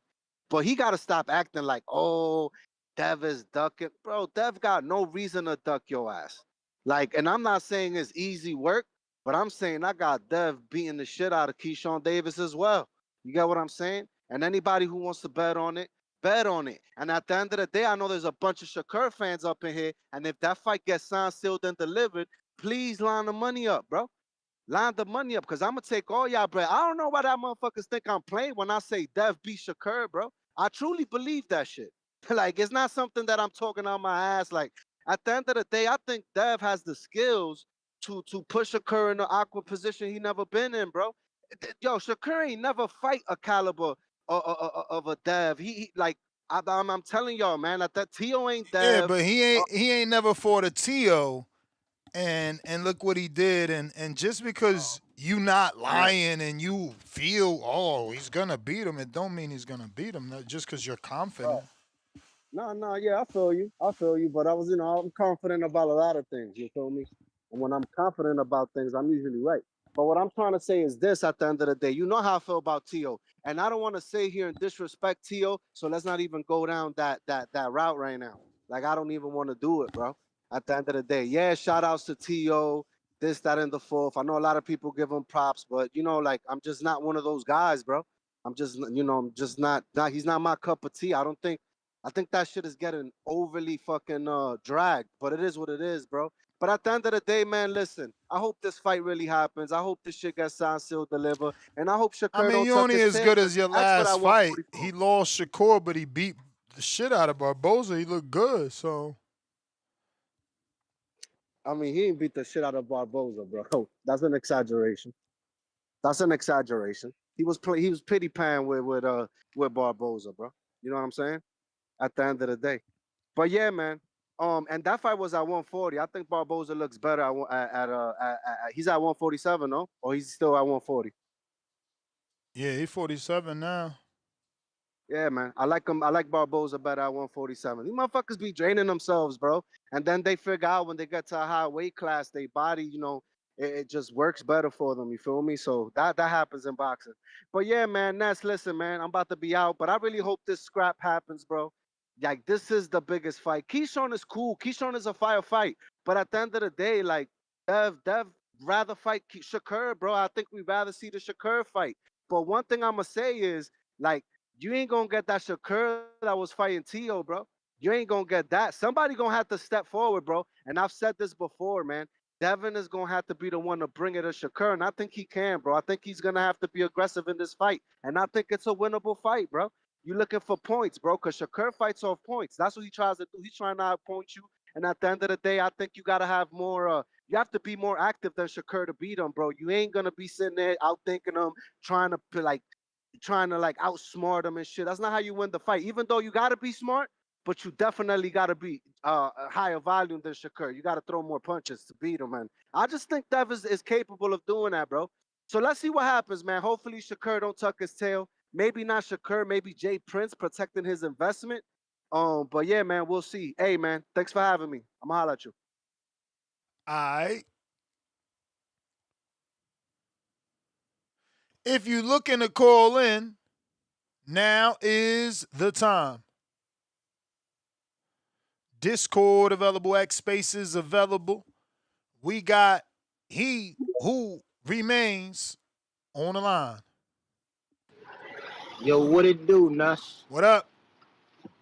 Salute to the boxing voice. Salute to you, Nuss. Salute to the best show on the internet. I ain't say that last time yesterday. I cut out, so I just wanted to say that first. Let's get that out the way, right? I like what Stock was talking about because I agree with Stock when it comes to the fight. I think it was Cliff yesterday talking about if Dev want to beat Shakur, he gotta kind of like outbox him or move around. If I'm saying that wrong, Cliff, make sure you come in and check me so you can correct me. I apologize, brother. I don't want to put nobody. I won't put words in anybody's mouth. But from what I remember yesterday, he was basically talking about fighting a different style of a fight that he would have to kind of like outbox him. And at least my point of view and thought was the same as Stock, as I think Dev will have to pressure him, and I think he has the skills to do so. I think he has different tools in the tool shed that he can pretty much do both if necessary. But I think for the style of fight that he will have to fight against Shakur, he's gonna have to put the pressure on him, and I think he's as fast as him too. What I noticed in the 44 fight that a lot of people don't talk about, that Stock pointed out, was when I seen him for Ramirez, he looked fast. Like he wasn't getting hit and he looked strong. So I seen him fight the whole fight, and Ramirez, I don't even think touched him at all. So can he fight him at 144? Yeah. Obviously, he can fight at 144. Would he look good at 144? Yes. Is the power the same from 144 to 147? I'm not sure because I didn't see him hit Ramirez a whole lot. I seen him hit him enough. I didn't see him cracking like he cracked Brian Norman. So I'm unsure with that. But I don't think he really needs to have the 147 power to beat Shakur. I think he just need to be able to pressure him.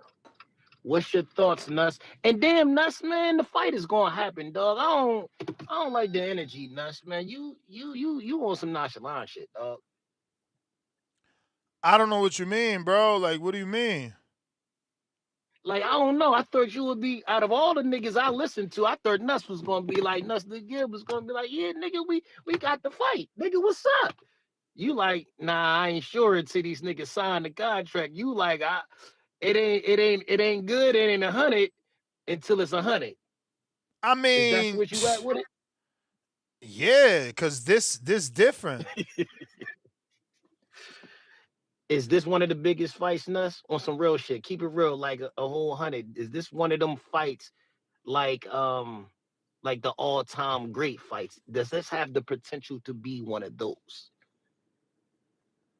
Yeah, why not? I mean, 2 pound for pound fighters, 2 American fighters. Why not?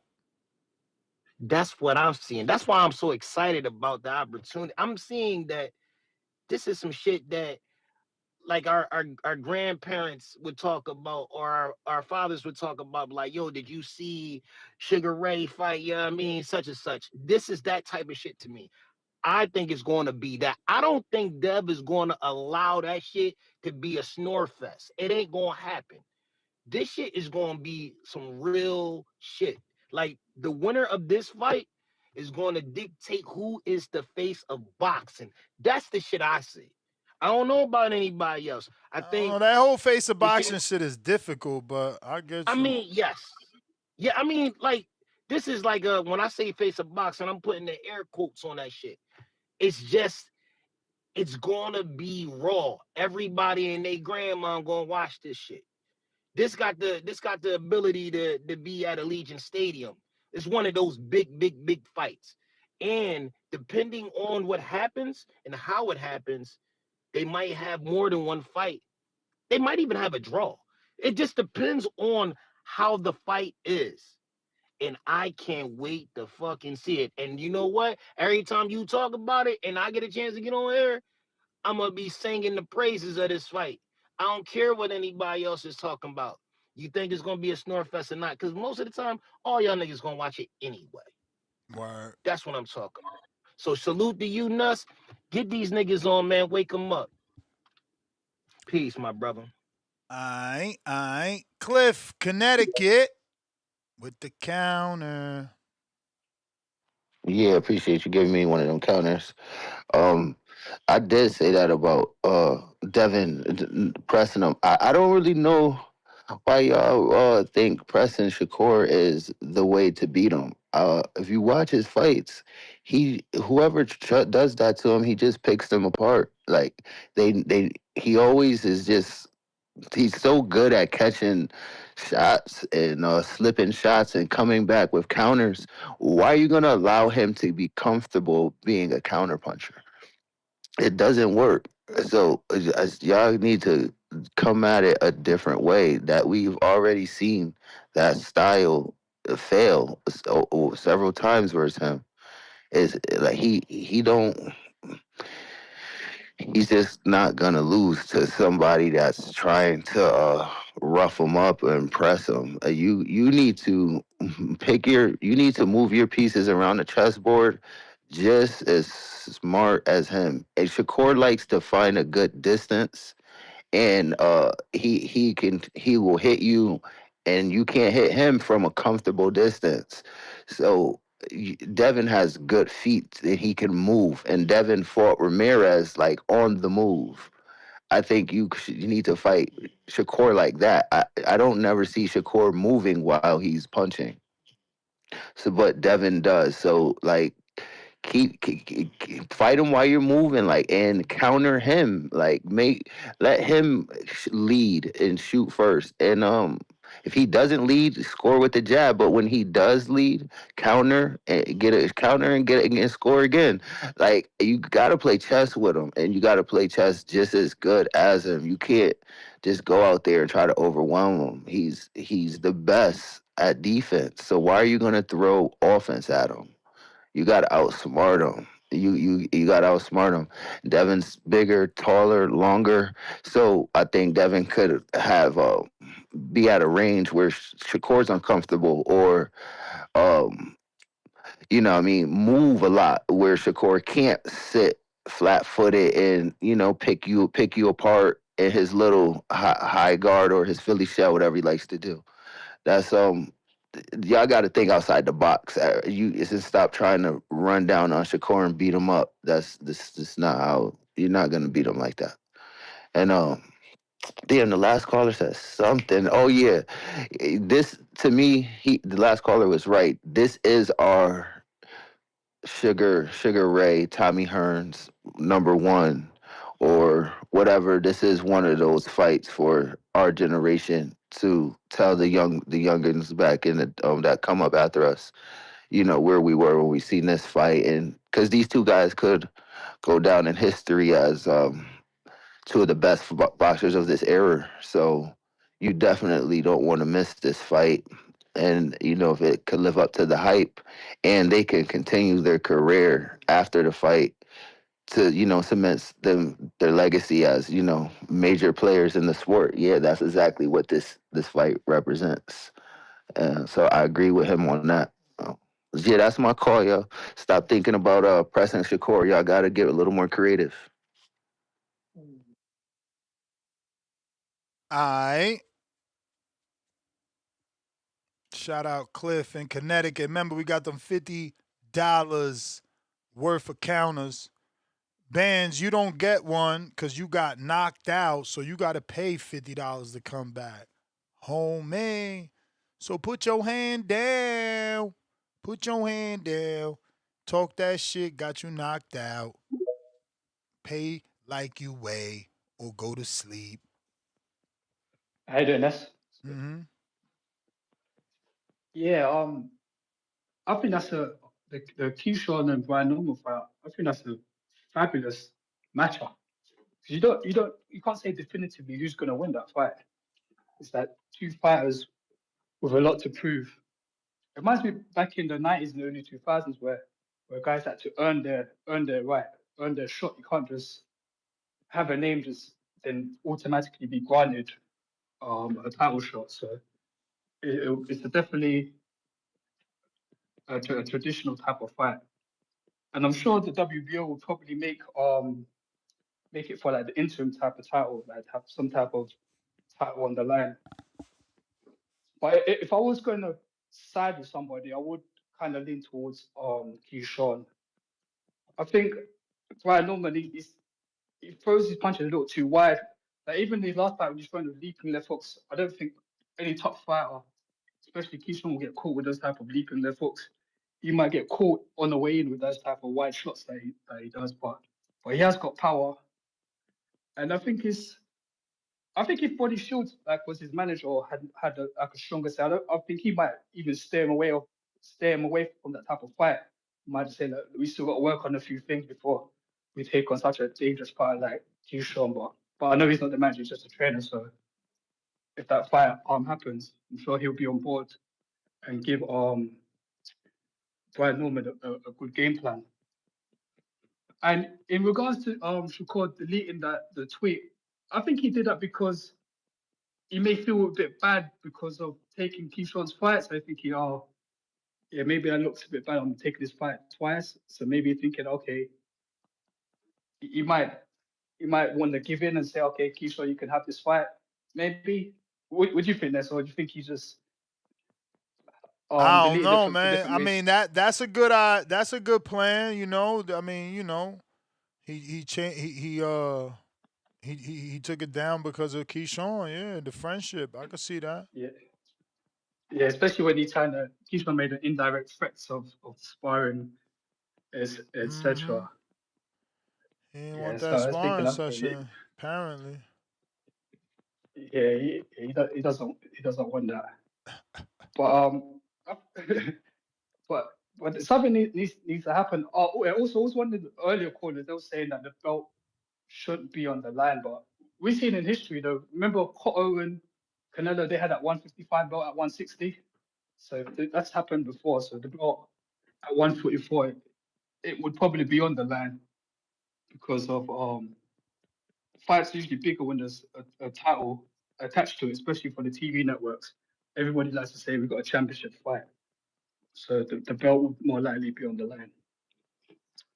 And this, yeah. Last night I wanted to. It was 3 o'clock in the morning, and you caught me off guard about that Tim Bradley stuff because I say Tim Bradley, he's the catalyst for the for these guys probably in these deep negotiations. But yeah, it all came to me now. Yeah, he did duck a couple fighters. You know, after he beat Kendall Hall, he could have fought Danny Garcia, and he didn't fight him. And Amir Khan in 2009 level, he got to share Amir Khan. So yeah, Tim Bradley, he's not he's not that perfect guy like you was trying to make him out to be last night. So everybody's ducked a couple fighters. But yeah, you got that off for me last night. So I was a little tired. But yeah, so everybody ducks a little bit. yeah. I don't know when he ducked Anyway, the man Khan, my homie. he ducked him in 2009, 2011. He's waiting for the Manny Pacquiao fight. At least he even said that You it's not the right can't fight duck, for him. yo, champ. You can't No, duck he did. Amir Check it out. Khan to fight Manny Why not? Pacquiao. Listen to what you're saying. No. He waited 2 years though. 2 years to that's like 2009 to 2011. Amir Khan was calling them out. But my whole point was on his live. He was saying all these guys are ducking. Nobody was fighting anybody. Like he didn't duck anybody. So that was my point. What I was saying last night. I still don't think that he ducked, but I hear you, man. Everybody's entitled. Yeah, everybody ducks somebody. But anyway, You're that's what cool. nobody Take it till easy. somebody. All right, champ. If you're looking to call in, Discord available, X Spaces also available. Malcolm, Colorado. What up?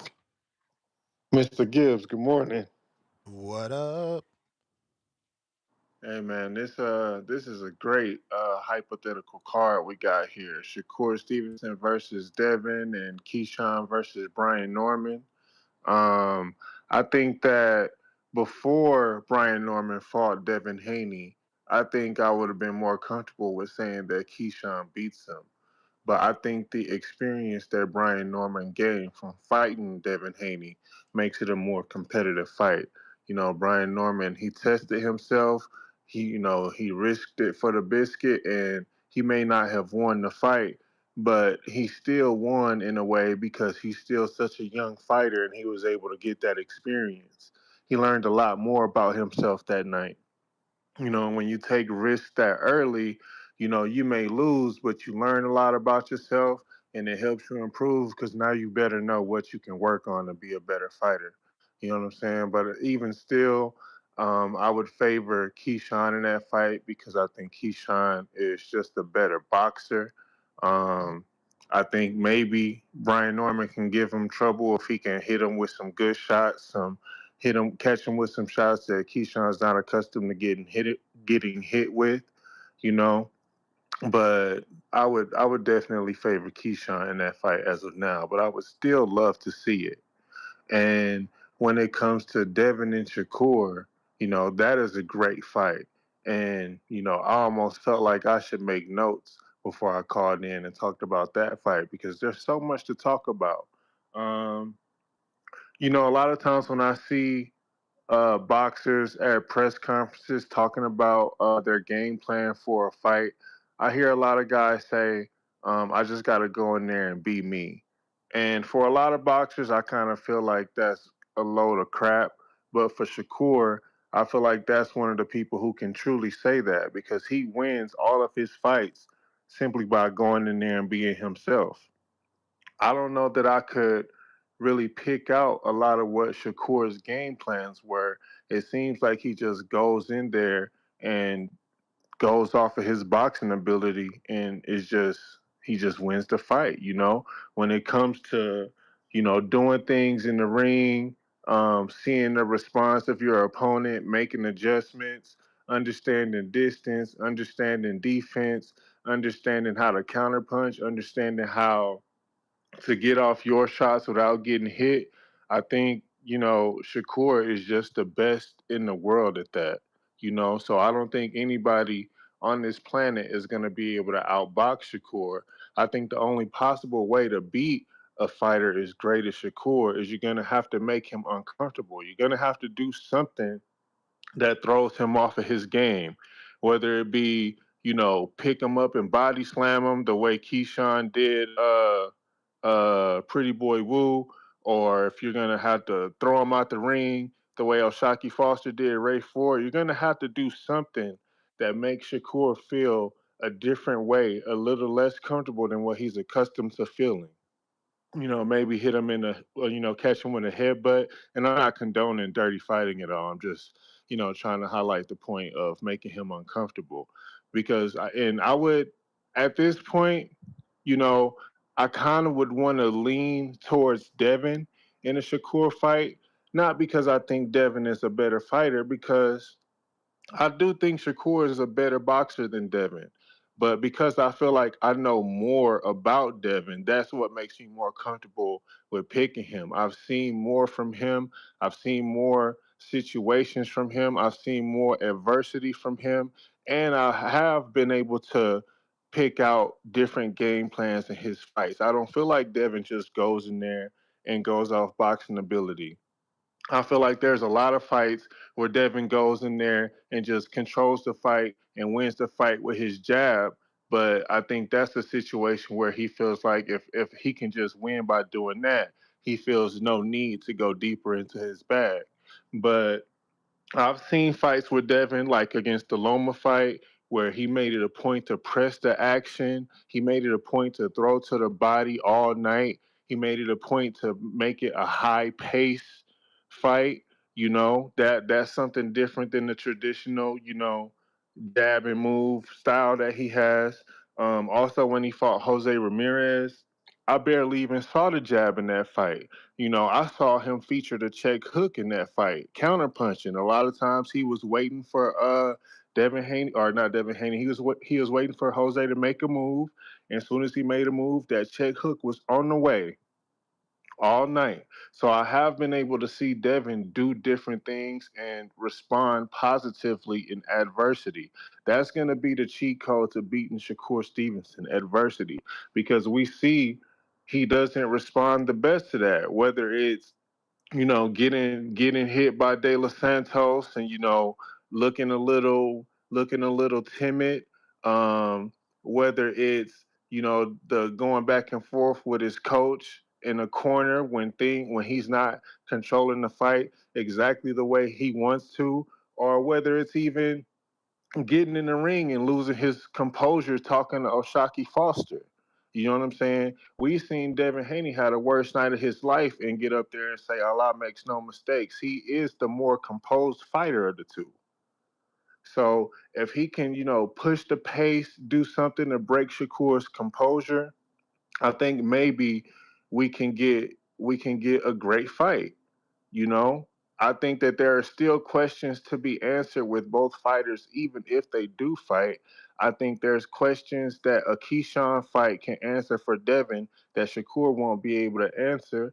And I think there's questions in a tank fight that for Shakur that will be able to be answered that won't be able to be answered with Devin. So either way, I still think there's another fight that will answer some questions for both of these fighters. But good Lord, I hope the fight gets made. I'm not a fan of the 44 catch weight. I think that it's a small price to pay to get the fight. I don't know how that would work as far as title implications because I would hate to see a welterweight be on the line for a fight where the 147 limit is actually not allowed. So I don't know how they would figure that out, but I sure look forward to it. My birthday is in August. I would love to get this fight around. I'm wishing on the star that this fight just somehow land on my birthday. You know what I'm saying? So I can go watch it. But shout out TBV. It's a great fight. I hope it gets made. Shout out to you, Ness. That's my call. Have a good morning, man. You too, champ. You too. We got Big Frankie. Yo. Yo, how's my audio, Ness? Straight.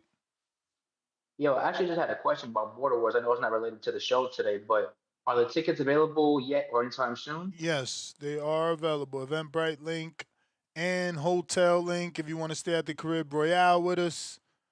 Yes, sir. Where can I find that Eventbrite link? I can text it to you, DM it to you if you wouldn't mind. Yeah, either on Discord here or on Instagram. I got you. Hold up. Don't hang up so I could just make sure I can send it. Yeah, I'm trying to cop that now so I can make You sure I get got my it in your seal and DM. Thank you, sir. I'll see you there. All right, brother. All right. Let me know if you need the hotel link. Since you said you see me there, I guess I don't know. Maybe you live in the area, but yeah. We are having a Border War show this evening, 7 p.m. Worst case scenario, 7:10, 7:15. It is a gym day. Gotta lift weights. Gotta get right. Gotta get right. Al in the Bay, third time.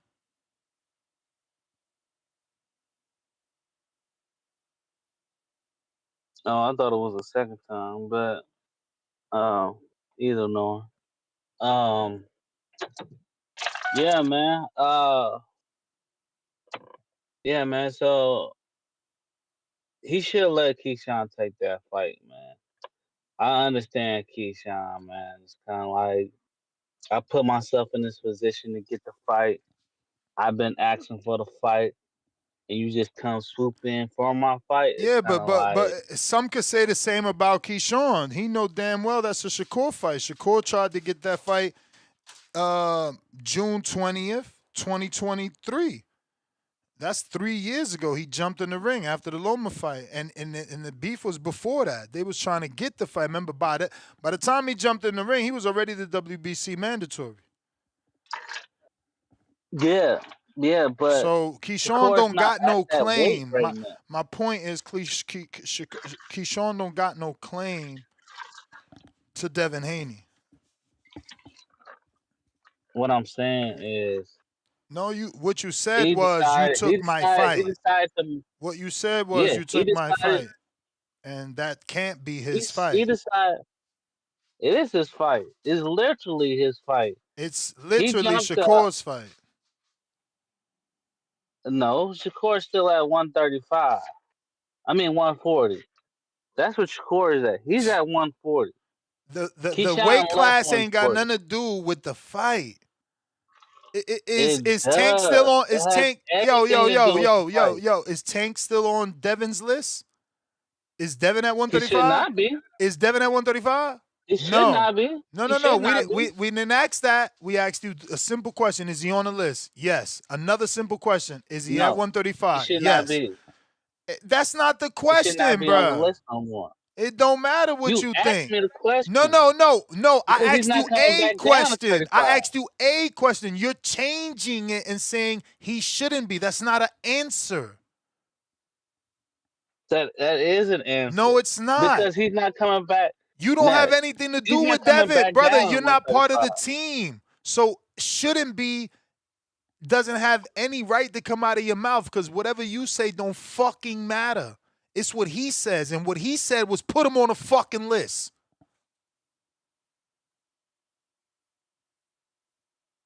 No, I get your point. I get your point. My thing is, he's not coming down to 135 unless Tank is coming up to 147 or even close to that. That fight is not happening. That fight is over with. That fight is dead. Put a bullet in that fight head and just bury it. It's over. Tank didn't want that fight, and Haney's not coming back down. So no, there's no point in talking about that fight.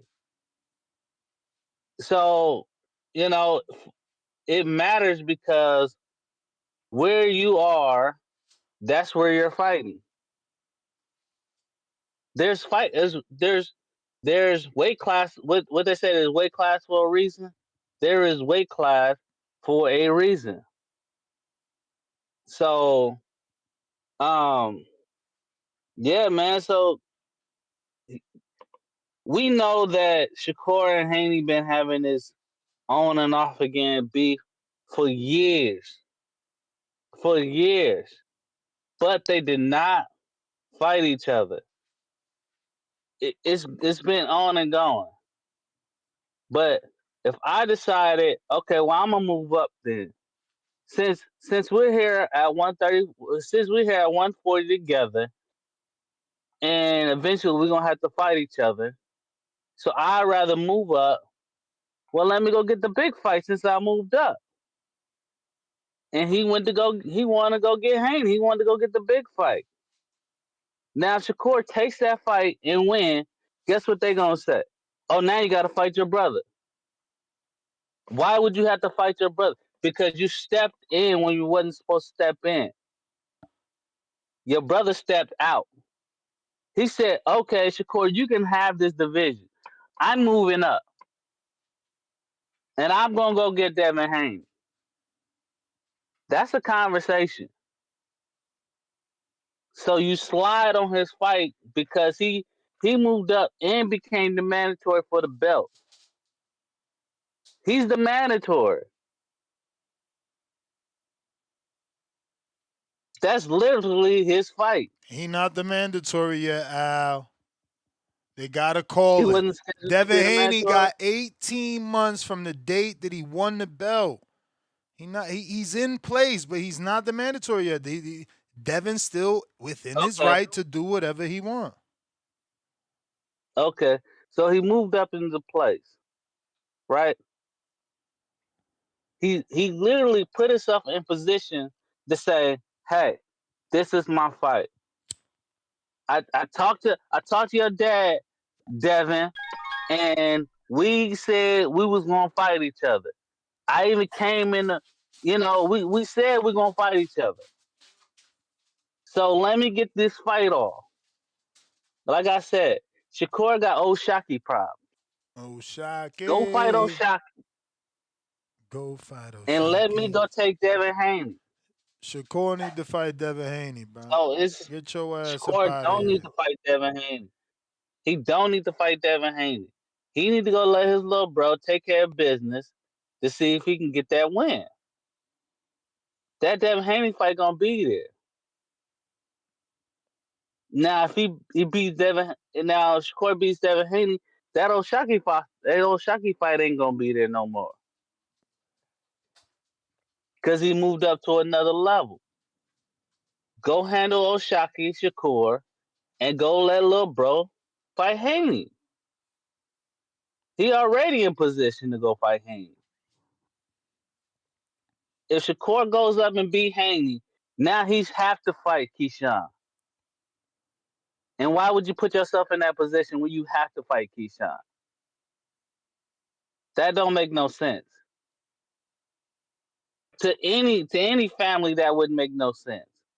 You literally putting yourself in the way of a train that's trying to derail itself from fighting your so-called little brother. Mm-hmm. Al, let me get to some You other need to think callers, about man. that. That's my thought, You man. be taking advantage, man. Rico, what up? I'm very well, boss. How are you doing? Chilling, man. Oh shit, your mic sound right. Internet, alright. Call him Mr. Yeah, Upgrade. it's a different time. How are you doing, All Mr. good. Peptides? Yes, sir. We gotta get you some, man. You looking chubby over there. I'm in great shape to be honest with you. But Oh, yeah, definitely. We'll lock in after because I saw the TikTok thing that you sent me. So yeah, definitely interested in that. But otherwise, family good, everything good. cannot complain. Cannot complain. Shout out to the chat, big up to the whole TBV universe, and yeah, locked in. I saw you on your lonesome, so thought, why not? Why not? Let's do it. Before we get the next caller, Ray Ford is after you. I don't know why. Like he's sensitive. He's sensitive, but don't worry. I'm sure. Did the did the editor send you the new one? I did one yesterday. I'm sure he cut it. I haven't No, got the I haven't got the new I don't know if he made it. I don't know. I'm just assuming he made it because I seen that he made that first one where Ray was in the comment section. So Oh, hilarious! Yeah, so yeah. When I did I responded to yeah, that comment section video. I know I seen it. Oh, so he did Sue his make it ass. already. Yeah. Because I posted it, Oh and shit. Damn, that yeah, I was posted it. quick. When was that? Today? Because if it That was was yesterday, then no. That's the first one. That's just off the fight. I ain't even know he made a comment yet. yo. I was dying when I seen that. He was Nah, like, that one you talking about the Millionaire Gangsters? Nah, yeah, that was based hilarious. off the fight because my post fight reaction, I said something like, oh, he beat him up and something simple like like yo, he got You sunned. know, he's commented like probably maybe 3 times off of the Nah, posts because nah, I obviously, ain't even go yeah, back, bro. Don't nobody got time bro. for that shit, bro. He's silly, bro. I It's absolutely like I died. told him in my video, and I hope the editor makes it, bro. Touch me and I sue. There's nothing more than I need than a Ferrari from a millionaire idiot. I'll take a millionaire gangster idiot's check all fucking day, bro. Like, What did you say? get the You said fuck out, get your panties out of bunch, and get in the ring and ask for your motherfucking rematch. You out here trying to fight a podcaster instead of asking for your rematch with Oshaki. Hey yo, get out your feelings, homeboy. Get out your feelings, bro. Like so shit is funny. weird. You were like, "What did you say?" Yo, go watch the movie Ray. I was like, "Oh my Yeah, god." go watch that movie because in Rocky, the fake Don King told Rocky, "Yo, touch me and I'll sue," and Rocky still hooked his ass. But I bet you his Yeah, ass got yeah. sued. Bet you he got sued. And Oh my I god. want that Ferrari. You think I don't want that Ferrari? I want Yo, that can I get a Ferrari. bonus if you get that Ferrari? Hell yeah, bro. Counter punches for everybody on Ray. He touched me. Let's fucking go. Fuck. What they think? What they think? I'm stupid. Vega, what up? So I gotta funny. use the restroom, bro. I drank way too much water this morning. What's going on, Vega? God bless you, brother. Hope you're well. Good morning. Can you hear me? We hear Yep. you. All good. All right, excellent. Yeah, man. Appreciate the show. Salute to the chat, man. Gotta love those little minions. Um, yeah, man. In regards to the topic, been a lot of talk on Twitter, social media about Haney Shakur. Now we've seen another social media rumor be fueled by social media with Keyshawn talking about Brian Norman. I think that's a great fight. It's a fight I'd definitely be willing to see as a co-main event. That would be one of the best co-main events I can recall in recent history. But if you listen to the video, Basically, Keyshawn says that Brian Norman sucks. Wow, that makes me want to see the fight even more, right? Absolutely not. Just stupid. I just don't understand all this nonsense of people putting down others to act like that's gonna make people want to watch it. Um, I've said it before, man. This era, the era of talking down, acting tough, that shit is going down the drain, man.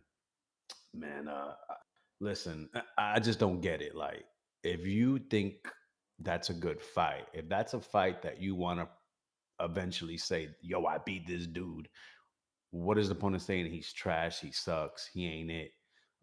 That's weak. That's really honestly weak trash talk. Honestly, it's basic.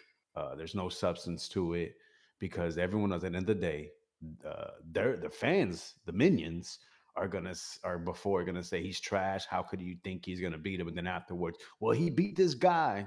That's the way it goes. But that's what minions do. They just follow. They eat the crumbs. They take what they can get, like roaches, right? But yeah, that would be a great mega card. I doubt it happens, but it would be a wonderful, wonderful. Oh man, it would be an amazing surprise if they were able to do that. In a perfect world, you would want the winners to meet. Obviously, if Shakur and Keyshawn would win, that's not happening. So scrap that, throw that away. Best friends.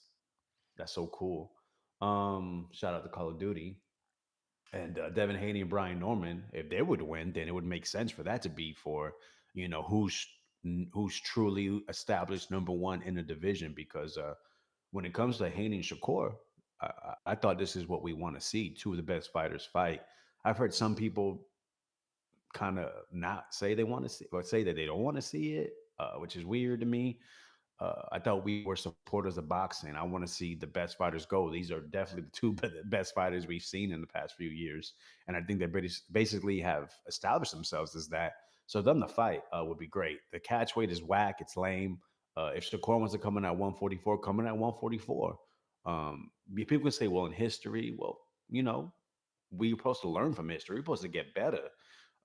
Imagine if he comes in at 144, 143, Devin comes in at 147. There's no excuses. And then if you win, it really adds that little shout out to Frank Martin, that little on the win. Like, yo, I didn't even come in at a full welterweight. I told you I wasn't trying to go to welterweight, and I still beat you.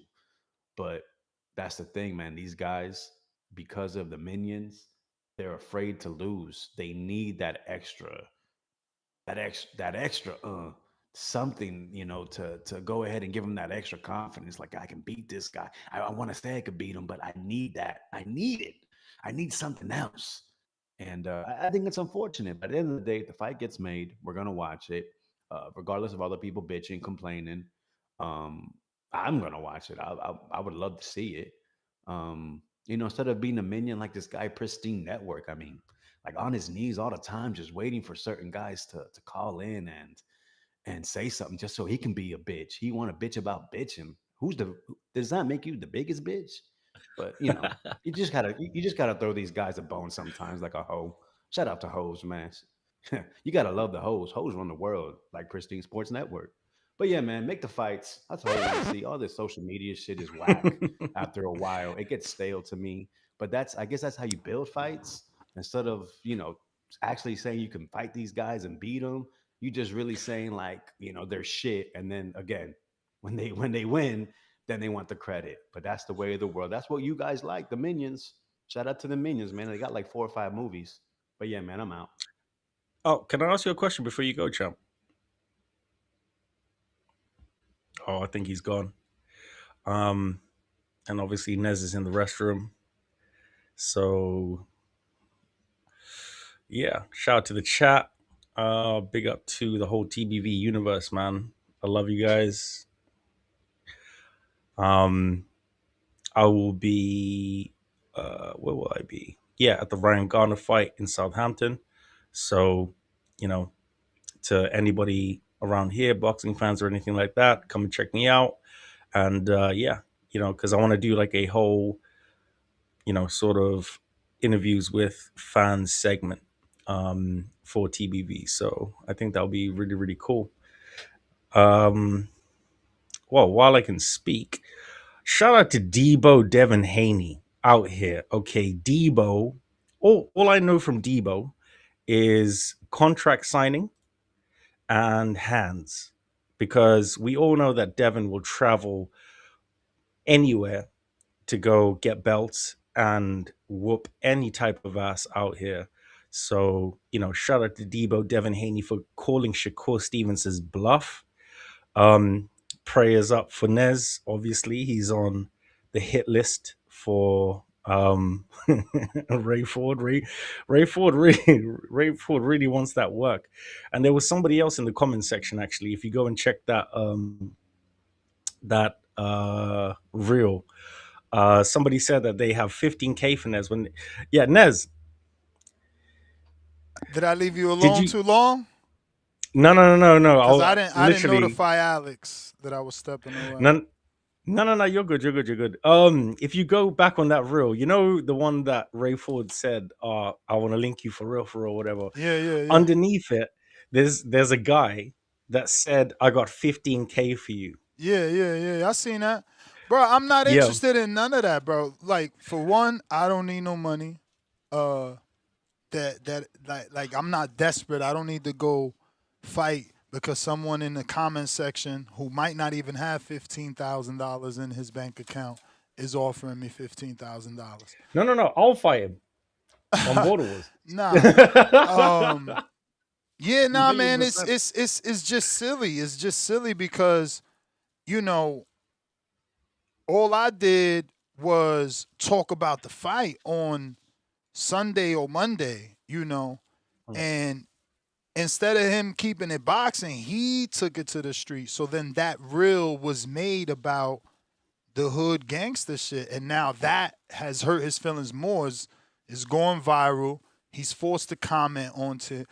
And it's like, bro, just leave this shit alone. That's why I be telling these grown-ass men, like, let the shovel go. You're making it worse. You're digging the hole deeper because you still have the shovel in your hand. Let it just free yourself of it. Ha!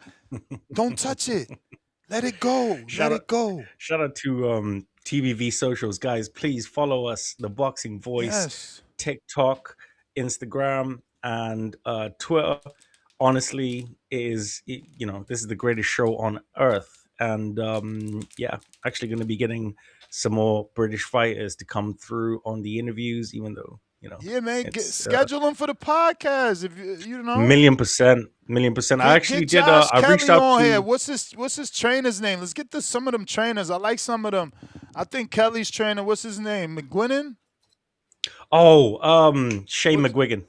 Shane McGuigan. Let's get the other one, Davidson. He's a good guy. He knows me. What, you don't have a good relationship with him? It's all right. I ruffle feathers too, bro. What are you gonna do? No, I mean, to be fair, like, all it is, he's just a bit of a dick, to be honest with you. Like, every time it was when I was in Riyadh and I tried to interview Moses Itam. Moses is such a lovely young man. Like, he's so cool. Yeah. And Davidson was just like acting like his father gatekeeper. It was so weird. So, but I don't see like that to be a problem. I think that we should get what's his name? Derek Chisora's old trainer. Daniel House? Dubois' trainer. What's his name? Don House? No, he's trained by yeah. Sorry, the accent threw me off a little bit. Yeah, definitely him. There's so many people that I think that we should be getting on the podcast. And I did speak to Brad Paul's middleweight. He had a spectacular win. He's actually going to be fighting in Southampton. So I'll be covering the Southampton show at St. Mary's Stadium in the next 2 weeks. So guys, like I said, all the boxing fans that watch the Boxing Voice, come check me out because I'm going to be doing interviews with the fans. Because to be honest with you, the fans really make this channel. I've been watching the Boxing Voice since probably for like 13 years now, when you were like still doing it on I can't remember what you were doing it on. But Google Hangouts. Yo, Google Hangout and what's the other one? I can't remember. Uh, yeah, come check me out. And yeah, so I want to speak to the fans, and yeah, big up to all of you guys, because without you guys, the channel would not be where it is. So and obviously shout out to Yunez for obviously giving me the opportunities and stuff for that. So yeah, definitely it's going to be a really really big event. I've heard. What do you think of Leo Tang, the heavyweight? Never watched him. Never watched him. Wasn't he in He's the WBC definitely tournament? Do you have like a filter on? It looks good though. It looks good.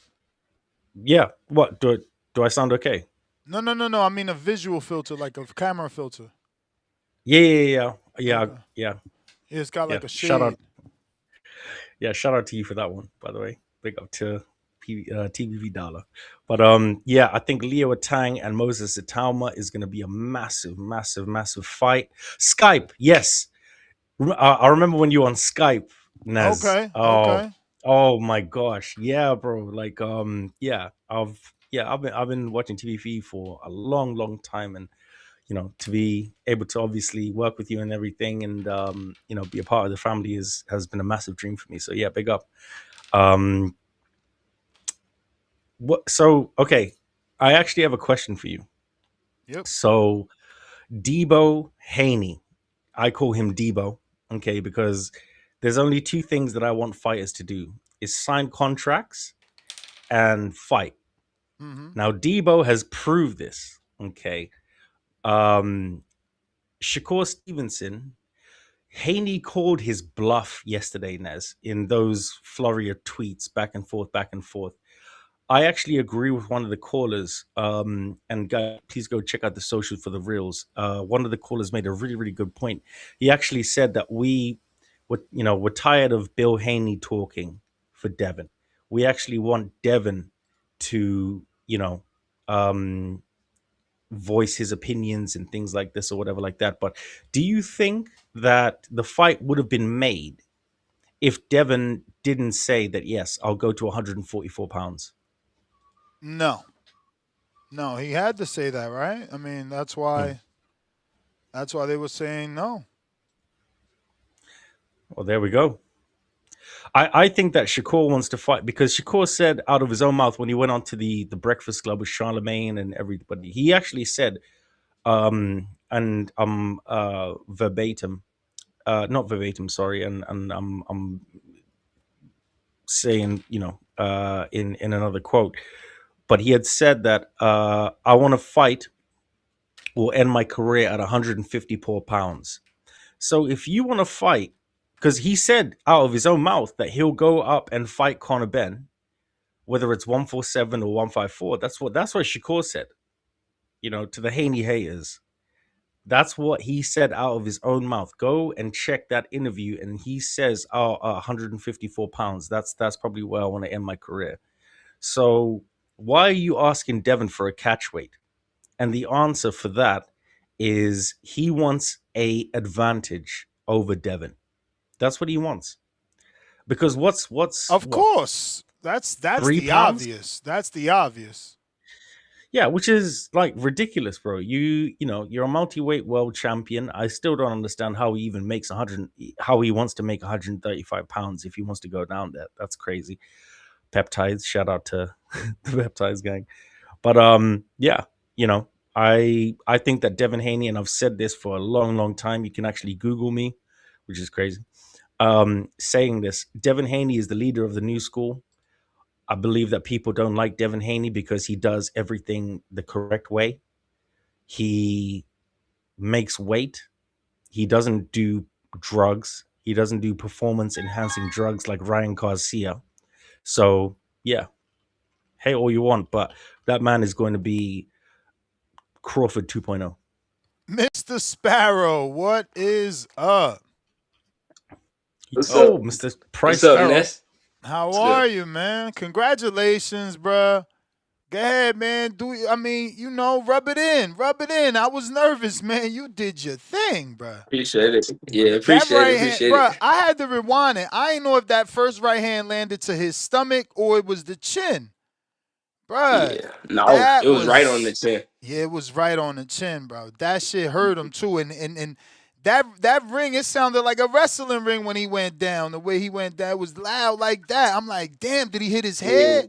And I seen he landed with his hand, so he ain't even hit his head. He was just dazed from the punch. Like even when he got up, Yeah. he was still kind of drunk. Bro, second round. You made that quick. I Yeah. love it. Love it. That was early. I wasn't expecting it to be that fast.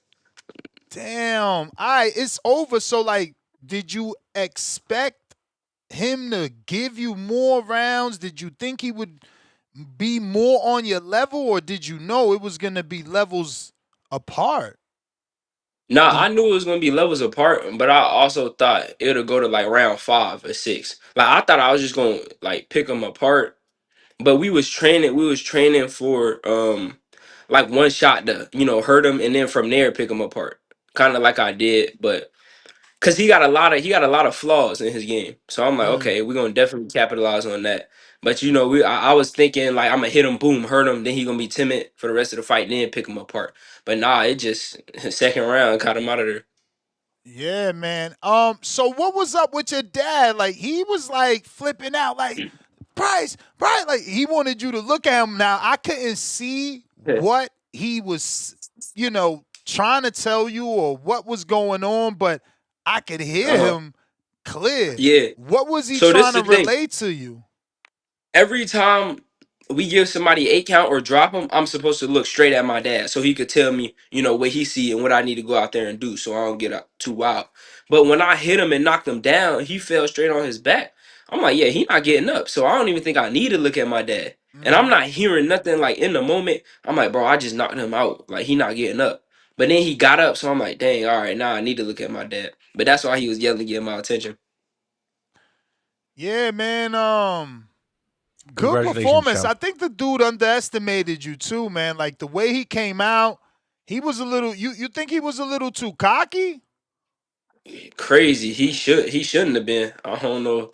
I mean, yeah, in a way he was cocky, like especially at the weigh in, when he was, getting in front of me, pushing me. Then when he was behind me, he was Yeah, like he was yeah. acting like And he was you ain't spanking it. react to that. I like that. You still composed, man. He tried to push Yeah, you out the way with the bicep. yeah. Nah, cause if it would have escalated, we probably wouldn't even been fighting the next day. And I'm like, you know what? I'm gonna just let it go on in the ring. I ain't gonna get out of character. So you made some history, right? Doesn't this make you the youngest champ in your area or in boxing right now for a regional? Yes, sir. Welterweight. Yes, sir. Youngest welterweight. Nice, man. Nice. I'm happy for you, man. That was really impressive. I wasn't even Yeah. gassing. Like I thought, it was gonna be tougher just because you're so young and this guy got his man strength. But Mhm. Jesus, you must be really punching, bro. That shot fucked him up. He was Nah, gone. it definitely did. That I've been doing strength and conditioning for like 2.5 years, and it's paying off now. Especially with them 8-ounce gloves. Yeah, it's reps. Man, I immediately text Brad like, "Yo, you seen this shit?" He's like, "Yes, sensational." I'm like, "Oh, I ain't text back though." But in my head, I'm like, "So why the fuck he ain't on TV?" You know what I'm saying? Like, what is we doing here? You know what Yeah, I'm saying? yeah, Because soon. like, what are we doing? What are we doing, bro? But Yeah, yeah, man, you got it. Your dad. Shout out to your dad, cause he know I was nervous, and he yeah. clearly showed he knows what he's doing. He knows how to guide you, Hey, and he knows his son, man. hey, Ness, I'm in the background, so I'm gonna just say this. Um, Damn, Sparrow, did y'all see what he did to Kendo? Sparrow. Ha! Hey, I Hey, hear you, Ness, man. I hear you. I told Listen, you. Hey, Ness, rub I it in. told You you though, supposed to bro. rub it I in, told bro. you. Listen, you supposed to I, rub it in. I want you to because I was nervous, man. I ain't want him to be derailed. It's no reason to rush at 18. But look, he showed levels, man, and it was beautiful. That right hand was and beautiful. to be honest though, like, everybody gonna look at that right hand and be like, dang, that was nice. But if you go back and just look at the fight and just look at the patience, the poise, the decision making of Price, man, he's just an all around fighter. So when I was speaking this, when we was talking about this, a few weeks back, and I was just saying what type of level Price on, and them other dudes ain't this or not that. Like we there, and these fights going forward, we gonna prove that even more. You know what I mean? Like Price, he definitely one of them type of talents. You know what I mean? And as you were saying when you spoke to Brad immediately texted me and said, "Look like a star is born." You get what I'm saying? So we'll be talking this week on Price Ford Future with Top Rank, and we're gonna get in some fights that we want to prove the guys that some people think on that level. We're gonna let them know we on that level, and they was just somebody holding the spot. Big up, Hey champ. man, Shout out to you, brother. I Honestly. don't even want to start matchmaking because again, I'm not in the rushing, man. I'm not in the rushing, but yeah, he's doing his thing. I would love to see him in there with some guys though. Now that was a good Yeah, win. That was a good win. yeah, that was it. And when he done that, cause sometimes like when he done it. Price got a little bit out of character in the ring, and the announcer was saying, I didn't like how Price said a couple of things, but what people don't realize is the day before that, what those people said to Price and did to Price, towards Price, you know what I mean? Price was definitely the professional at that point. So when he done his job, don't hold this young man out back from, releasing his emotion. If anything, you need to praise him for not getting out of character when some people would have got out of character. You get what I'm Mm-hmm. saying? So once he done his job and done finished his job, if he want to say, God damn it, fuck him, you know what I'm saying? Step on him, whatever it is, we deserve that. He deserved that. So praise the Well, guy for what he that ain't didn't never do. gonna You know look what I good. mean? That ain't never gonna be looked at upon as good. After the fight, they want you to allegedly be. This is a gentleman's sport, right? It's the sweet science. So you're supposed to, you know, hug Yeah. And after the we fight. Allegedly, allegedly. but at the Charlo end of ain't the do day, it. we did it at the end, but we know, Price had to get out a little bit of something that I never saw in him, period. So for me Word. seeing it, I'm like, dang, all right. But you know what? I like it a little bit. I let you know you ain't just a dog, you the dog. You know what I'm saying? Let's go. Yeah.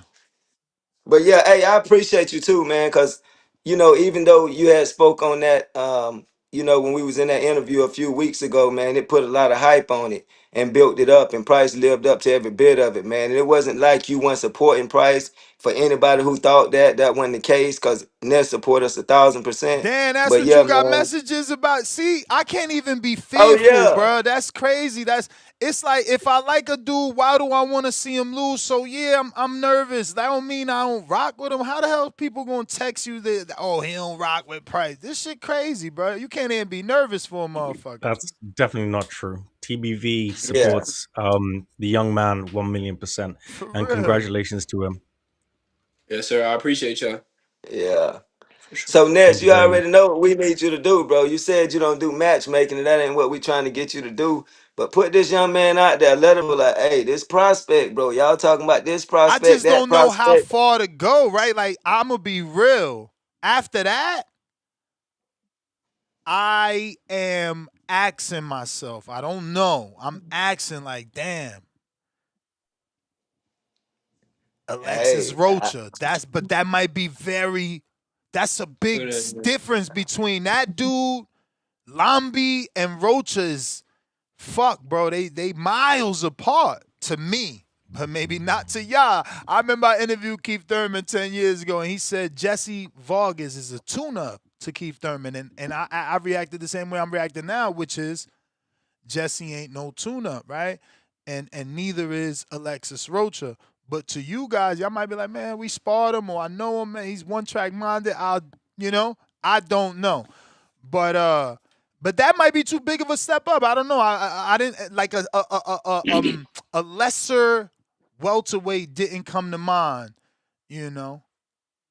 hey, I got a question for you. So I remember when you were saying y'all didn't run that by Brad, right? Mm-hmm. You remember? And Mm-hmm. let me ask you this: did you ever get in contact with Brad? And if so, what did he say before the fight about that matchup? Nah, he said y'all should win. He definitely said y'all should win. Yeah, yeah, Ooh, that's not a yeah. good fight. They want me to push Muhammad Mumin just because we know the We know the fighter. I mean, he upset somebody, but that's a tough ass. He's a boxer. He's not like, it's a tough fight. You're going to have to cut the ring off on that dude. 31 Hey years man, old. no, shit, I don't even know if we could have cut the ring off on Andre Lamb. You know what I mean? He was a mover, right? We couldn't even cut the ring off Oh, on it's him, Ness. Lamb? Oh, I said Lambi. Okay, so it's my bad. Shit. Yeah, he beat Tyrone McKenna. I don't know. I guess it's experience if you want experience, but he 38. Okay, maybe he old enough. Cut the ring off But with some body shots. but check this out though, Ness. One thing I do want to put He out, like tough though. Kentucky, like He you can went hear me, 10 with Ness. Jukambayev. Yeah, I'm listening. I said one thing I do want to put out, before we definitely get off Kentucky, man. Like, I know people don't expect outside of Muhammad Ali something coming out of Kentucky, but man, the way Kentucky's supporting Price right now, man, I'm telling you, bro, like it's pretty big. You know what I mean? We had people at the airport waiting on Price to get back.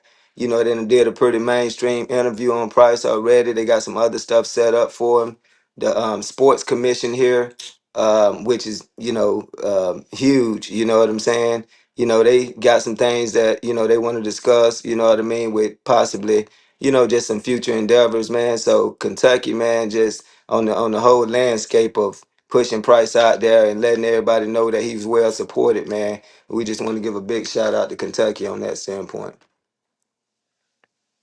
Nah, for sure, man. I'm hoping Top Rank opens their eyes. And you've been saying that he's well supported. Hopefully y'all could get them to go out there, man. And if not, man, talk to Pro Box, man. They going with where you could sell tickets at. You see how they working with Lamont Roach and Lester Martinez in San Diego, San Bernardino over there. If you could sell tickets, they coming in your hometown, man. But that was a Oh yeah, we ain't got. fantastic performance from the both of y'all, man. You guys worked in synergy and got that done. Looking great. Salute, man. Absolutely. Salute. Big up Yes, to you, sir. champ, and Appreciate it. big up to your son as well. Give out that Very social much media, looking forward to him. Price. I don't Yes, know if sir. you got any questions for him, Rico, but Price, give out that social media in case people don't know how to follow you, because they need to get behind the new up and coming star, man. We got to go for prospect of the year, man. Hey, that's what we on, bro. That's They what we got to on. They We got got. like I two. mean, who moving like y'all? We gonna have to see. See, that's why we need a Hey, named opponent right now, man. That Mumin ain't gonna do it though. Mumin is a French fighter. He's not really known in America. We need another name to win with that kind of performance though, to ensure that prospect of the year for this year. Because we already halfway through the year. hey, and check this out, Ness. Before we forget too, I think Price want to give a little shout out to Abdullah or something. Yeah. Okay. Shout out Abdul Mason. He helped me get prepared for this fight. Southpaw, real sharp. He got a fight coming up, July 4th. So all y'all tune in. Abdullah Mason. Yeah, he definitely. We had some work. We worked out together. We sparred together. We sparred like 15 rounds or something like that. Yeah, that's the best work I could have got ahead of this fight. So I appreciate that. Shout out the whole Mason team. And Instagram Price Sparrow. You can follow me on Instagram. Facebook Sparrow Boxing Club. TikTok Price Sparrow. All platforms Price Sparrow. Bad. Hey, Mr. Sparrow. Yes, sir. Tell Abdullah, give a brother a second chance, man. Stop cutting me off, man. Hey, I did speak to him. I did I know speak you to him did. I about know you, you did. man. Yo, Yeah, and listen, this is what I'm saying. Boxing's so sensitive. So when he was a prospect, all I said was somebody was like, yo, he gonna be this, that, and the third. I'm like, I don't know, man. If he was, Top Rank wouldn't be going so slow. This his seventh, sixth round. Man, I should have never said that. That shit got me alienated, bro. That's all I said. But hey, but it ain't a lie. It ain't like you didn't fight 7 6-rounders. Like, what the fuck? Like, I'm telling the truth. People don't like you to tell the truth. Shit don't make no sense. But no, I talked to him, man. You'll probably be hearing from him in due time. So it wasn't no bad blood. You know what I Oh, mean? good, It, good, it, wa- good. it wasn't nothing bad that they spoke on you on, man. It's just timing. So he said in due time they'll definitely, be there to speak to you. So trust me, it'll happen. All right. I've been waiting though. But all right, guys, I appreciate you. So is there a targeted month before I let y'all go? Do you guys, how much time do you want Price to relax, and then when are you looking for that next fight? I say I'm looking for early August, late July, early August. Latest Rico, is that you? September. Hopefully it's not. It is. But go ahead. Yeah, hopefully, late July, early August, and the latest September. So I'll be in the ring here soon. And how long you staying out of the gym? We never. We was back Monday. We got back Oh, Sunday. We was back in the gym Monday. okay, After this, we man. going to the gym. Yeah. Okay, no sores, no pains. All right, Price, man, you the man, champ. Do your thing. We appreciate you. Keep impressing, man. Yes, sir. I appreciate y'all. You got it. There you have it, ladies and gentlemen. Price Sparrow, man. He gonna make it. He gonna make it. Yeah, man, that was a great performance. It's on YouTube. I had to mute you, yo. You was having crazy feedback. Hold on, let me bring you back. About that, boss. You good? Am I okay? Yeah, you back. Yeah, 1,000,000%. I think Price Sparrow is somebody that we should all be looking at. We fully back the young man. 18 years old. Crazy, crazy, crazy.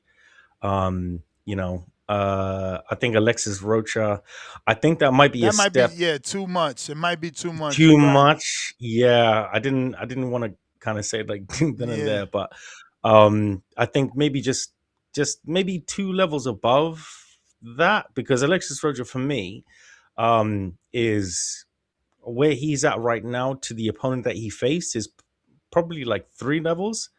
So I would say, go like 1 or 2 levels up and then just roll the dice. But yeah, definitely 1,000,000% back in the young man. As we have. I think we've posted him on, all the socials, on all the YouTube and everything. So please, guys, do go check out at the Boxing Voice, THA Boxing Voice, on all social media platforms, TikTok, Instagram, and X, formerly known as Twitter, and also YouTube, and obviously become a member. But yeah, big up to the young man. Definitely a great performance. Word. Shout out Mr. Sparrow.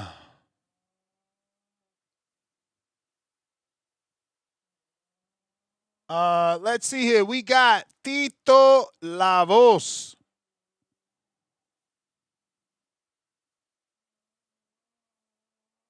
Hey, yo. Buenos dias. What up, what up? What up, champ?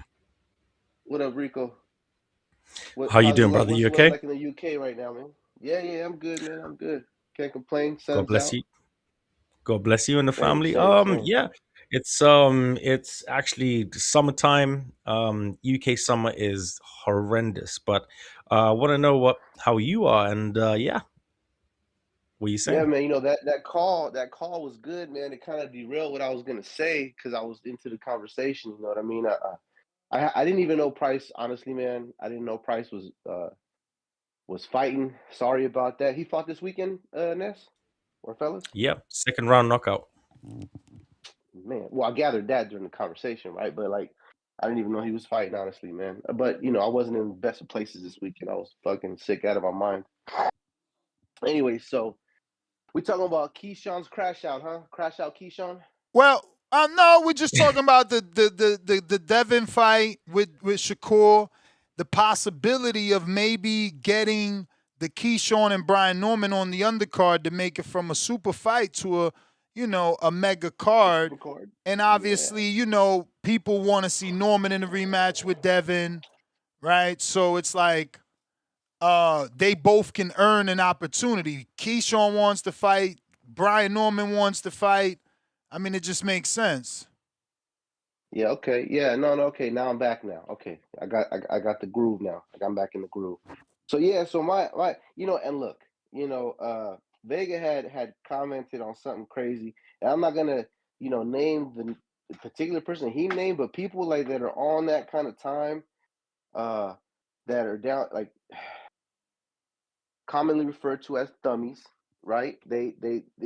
These dudes that cannot support their own fighter without minimizing another, right? It comes from it stems from a lack of strong men in your life growing up. It just you watch girls compete and it fucked you up. You should have watched men compete. Then you'd have a proper base, right, to be a fan. But that's neither here nor there. I like the fight. I think Keyshawn needs to be reminded. Look, and this is just what it is, man. I'm sorry, but Keyshawn was reminded just now of what his status is in this boxing universe. He is the new guy. Yeah, he got talent. Yeah, he got potential, but he is still the new guy. You are still a visitor in everyone's division. Why don't you unify 140? Why don't you undispute at 140? And then you can really own a division. And then you can walk on the same level as these dudes that are snatching up your fights. You know what I mean? And yes, so I think that the B Norm fight against Key is a good fight. And I give Keyshawn the advantage because he has the better fundamentals. He has the better technique, and I don't know if he has a better team though. And that's I think what the caveat is, right? The way he talked about his coach in front of his coach signifies a huge lack of respect. Huge. Which means he might have Wilder syndrome, which means he needs yes men around him. Right? So, he's liable to lose his shit during this fight. Because Brian Norman, much respect to the Norman camp, he didn't have the best control of distance, and he caused a lot of those tie-ups when he fought Debo. And I think that if he goes in there with Keyshawn and has the same kind of issues with distance, he's going to get himself put on his neck, which subsequently either will piss him off or will get Keyshawn disqualified. One way or the other, I think that Keyshawn's emotions is his Achilles heel, is Keyshawn's Achilles heel. He's going to fight Can I someone ask you good a enough to question? exploit that. 1 second. He's going to fight somebody. He's going to fight someone that can exploit that weakness, and then he's going to get exposed. Now, is Brian Norman that guy? I don't know. Possibly. I think he might be. And I wouldn't put it past any professional fighter that has won a championship to not be that. Go ahead, Rico. What's your question? Sorry to interrupt you. By the way, All good. the question that I was going to ask is that we saw the back and forth on Twitter between Debo and Shakur Stevenson. Um,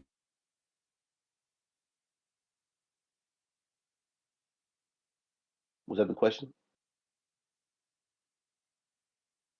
Did we lose Rico? Am I still on? Hey, yo, can y'all hear me?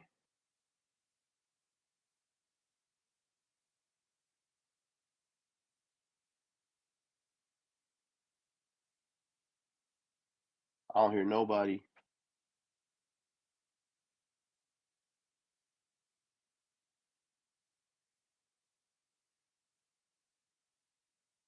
Well, if y'all can hear me and I can't hear nobody else, they might have dropped off. So I'm gonna continue on what I was saying until we cut out. So yeah,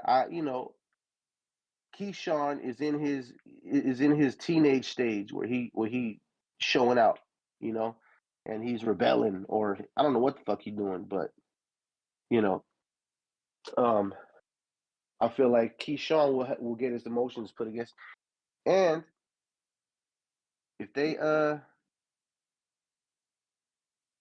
if they do meet in the ring, and let's say Debo wins,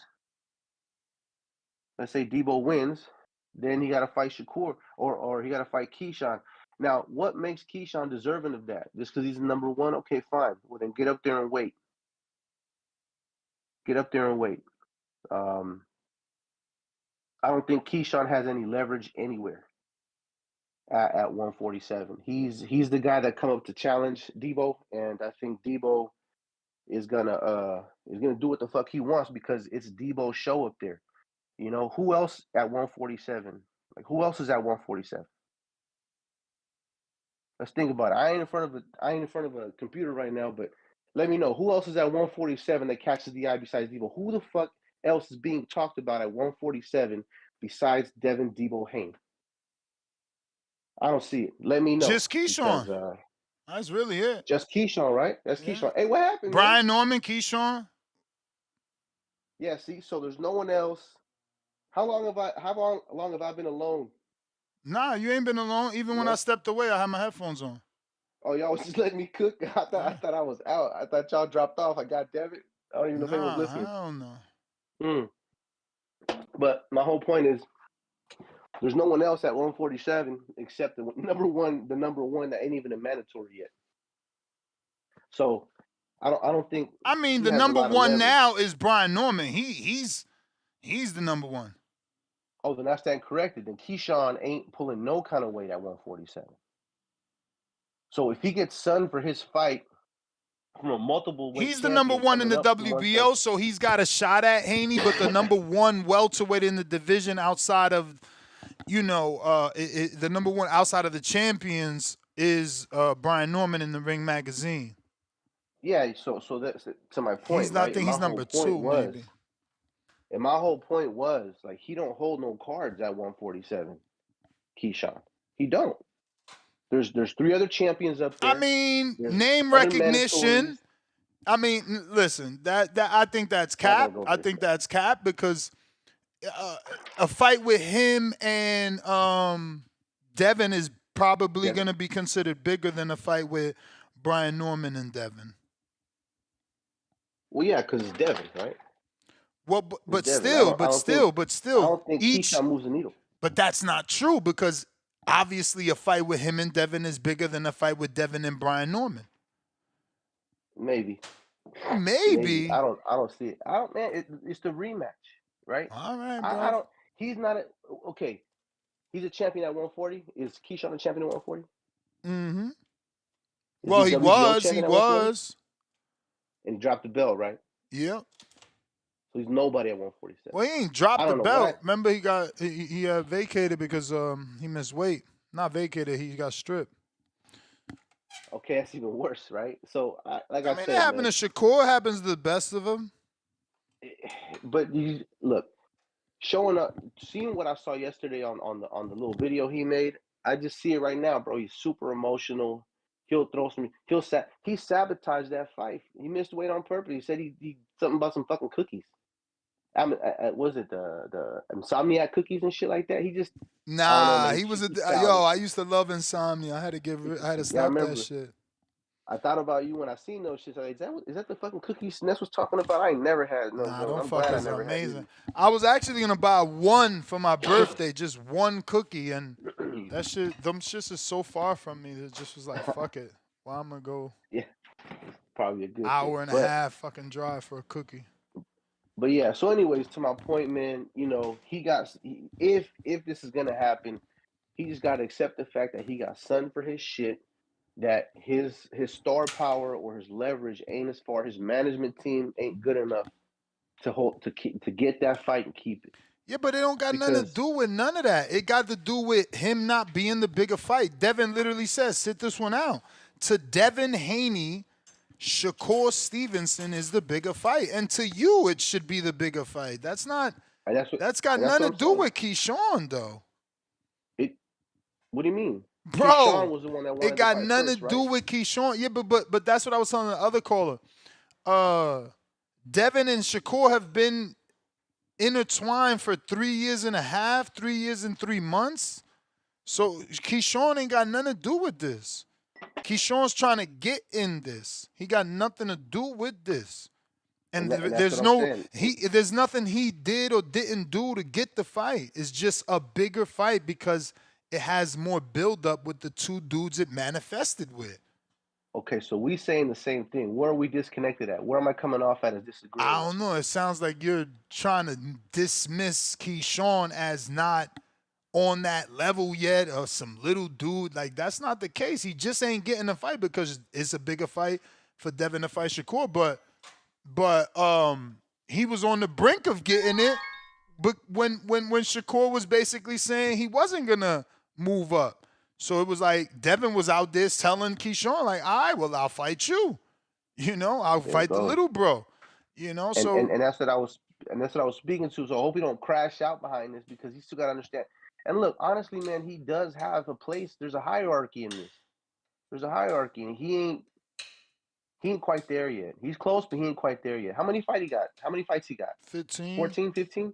Man, 15, man. He's punching above his weight for Yeah, sure, man. And I'm proud of him for that. But 15, but people think he's on that level. People think he could beat Shakur. They want to see him fight Shakur, right? Why else they want yeah, to see two friends fight if they don't think he could beat him? They want to see him fight Devin. There's people that want to see him fight Devin. Now there's people that want to see him fight Norman. 15 fights don't mean nothing. He's got traction. yeah, he might have a little traction, but he don't got leverage. I don't think he does. Anyways, I don't think he. I still don't, man. I don't know, man. Because and all these crash outs too, man, are not helping his stock. It's not. He But getting why not? I eyeballs, think that but keeps he him. just It keeps him in the media. It keeps people talking yeah. about him. It keeps him relevant to people that are gonna bootleg the fight, bro. It's not hardcore. Like I we buy the guess. fights. We buy the fights. Like he ain't. He got hardcores laughing. They're laughing at him. We laughing at him. And I hate to put myself in the I category of ain't hardcore laughing because I at feel him, like I'm bro. getting The myself. dude won a big fight. There's nothing wrong with wanting a big fight. He just can't lock it in. I'm not laughing at him. I It's want a him to get crash the out. the Norman fight and just get on the undercard. And Earn that's it. and that's Earn it. and that's the best case scenario, Ness. I'm 100% with you on that. Best case scenario. I just hope he doesn't do some bullshit and sabotage it. But Because what unstable is he gonna motherfuckers tend to do? do shit like that. I don't know, man. He might get into a Mr. fight in the locker Negative room. over here. Don't know what he He gonna might do. punch. Just He know might he punch gonna do somebody at the something. weigh-in. He might throw a bottle at Devin at the weigh-ins or at the press conference or something. He might do some cat shit, man. I don't know. He strikes me as that kind of dude. Like I said, I've said it before. He's under a lot of pressure. He got to feed a whole village. Like I said, like you just got done saying, I'm nervous for him. Hold on, Like hold New you on. nervous for him. York, New York, New York. What up, Bill? Oh, Mr. To be Haney, let me step back. loved. Saludos. Damn, we lost him that quick. Alrighty That's then. crazy. I Well, think he that's my muted. I think call, he got a Ness. call. Okay. Well, that's my call, Ness. I'm gonna let you get on with Bill Haney, Bill Haney, and let's see if we can confirm that, man. What's Keyshawn team about, man? Are they really on business or what? Are they just fucking innocent bystanders? Peace to the chat. Peace to everybody else. All right. Bop, bop. What up, Bill? Hey, hey, hey. To What? be loved.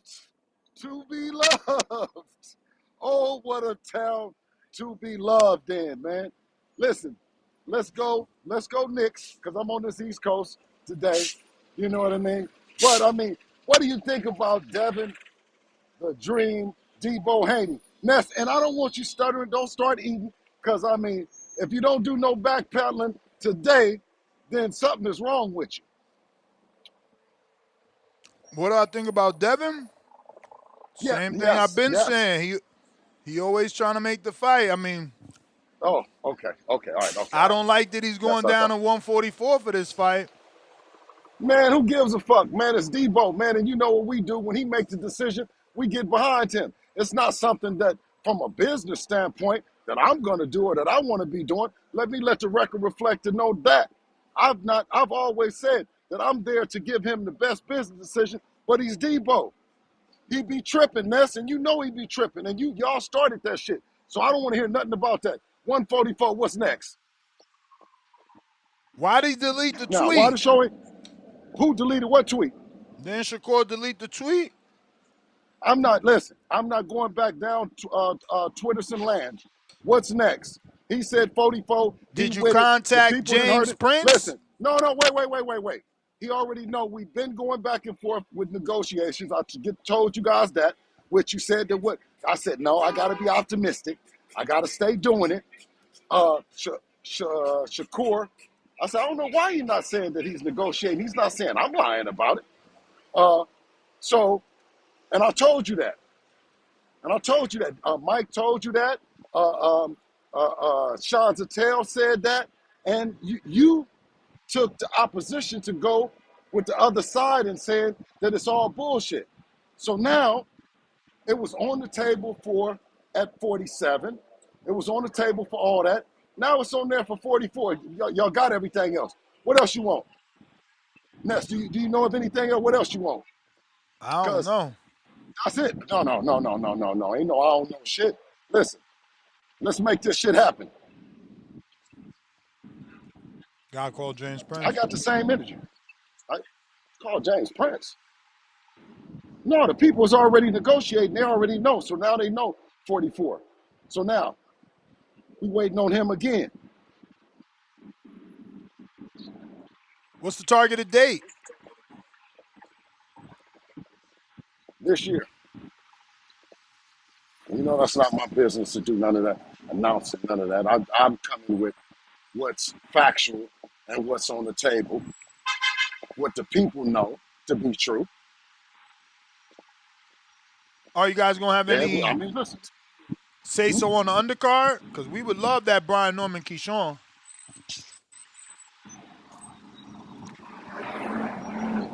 Ness, I'm gonna allow you 24 hours to gain your composure. I'm talking about the biggest fight in boxing right now that I've always been talking about. That's what the people, I'm excited, aren't you, Ness? Oh, what a time to be loved. I mean, I Whoa! want to get excited when they Unbelievable. agree, man. Well, hey, man, he just agreed to it, to everything that the man been saying. He said that the problem was 44, and now there's no problem, Ness. Man, I'm going to see if he deleted the tweet because that's what I was told. Hey, listen, Ness. I'm It's listening. such a nice day out in it's always a nice day in New York. I mean, Ness, when you're a man of your word and you can stand on business and you do good business, you walk around New York and you enjoy these things. You enjoy the city. I love you, New York. We're having a great time around here. We're gonna have a great time Oh tonight. shit. Let's go. Yeah, he done Let's go deleted this Knicks. shit, right? Let me see. Nah, he got it right there. If I come to 44, yes. 144 is fair. Fighter of the year after this. Okay, he ain't deleted. It's all there. We Yes, goody. sir. We All right, so goody. let's speed the Just show. need that Let's speed the contract. show up.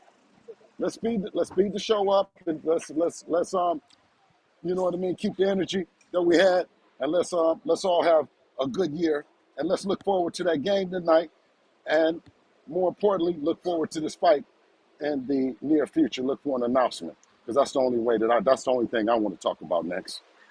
All right. Well, thank you for popping in. Counter. Dommy Dom in the building.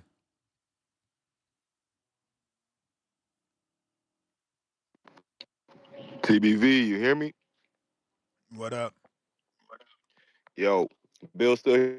Nah. He dipped Dip, off. dip, dip, dip, dip, dip, dip, dip. All right, shout out for. Let me say this then, and I'll say it.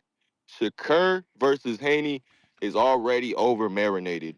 You know, I've been starved of this fight. We've been starved of this fight since 2022 because I can remember back then these guys were both champions. They were separated by a division. They had all the belts on the line via Haney. He sent them the offers. Negotiations took place. Then the commissions got petitioned, but there was no fight. And the two went their separate ways. And now here we are, 4 years later, and these guys are champions separated by a single division. But it's not the same, you know, on paper, this is not as good as it once seemed to me. In the last 4 years, you know, these guys have had their fair share of adversity. Because I remember Shakur being booed in his hometown. I remember folks leaving early, Stephen A on ESPN. And we remember, Devin's adversity with Ryan or the inactivity he had since. But, since then, both of these guys have had, bounce back performances, but it's just not the same. The aura is not as strong. The allure is still there.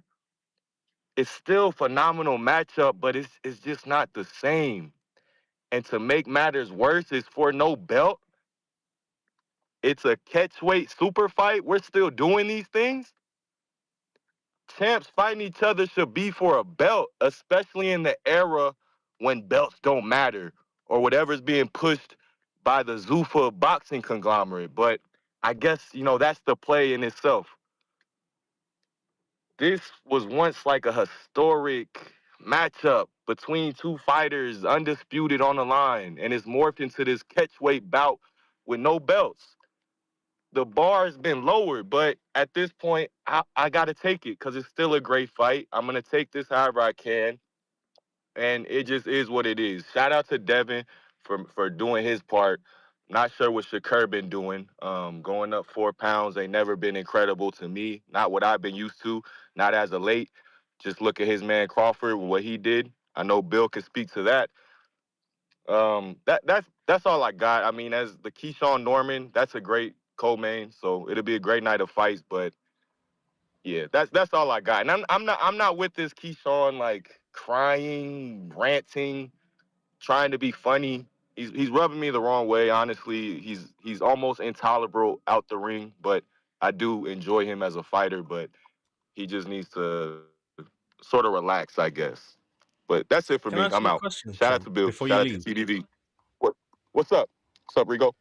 Um, big up to you, my brother, man. God bless you and your family. Do you think that Shakur is making, and I apologize to the previous caller, do you think that Shakur asking Devin to come to 144 pounds is he wants an advantage over him? Because like I said earlier, he said to Charlemagne and everybody that, he wants to end his career at 154 pounds. But do you think that he wants an advantage over Devin by asking for a catch weight? Oh, I mean, that sort of goes without saying. That explains, Haney's apprehension, at least from Bill, what he's been talking about. Now they've changed course.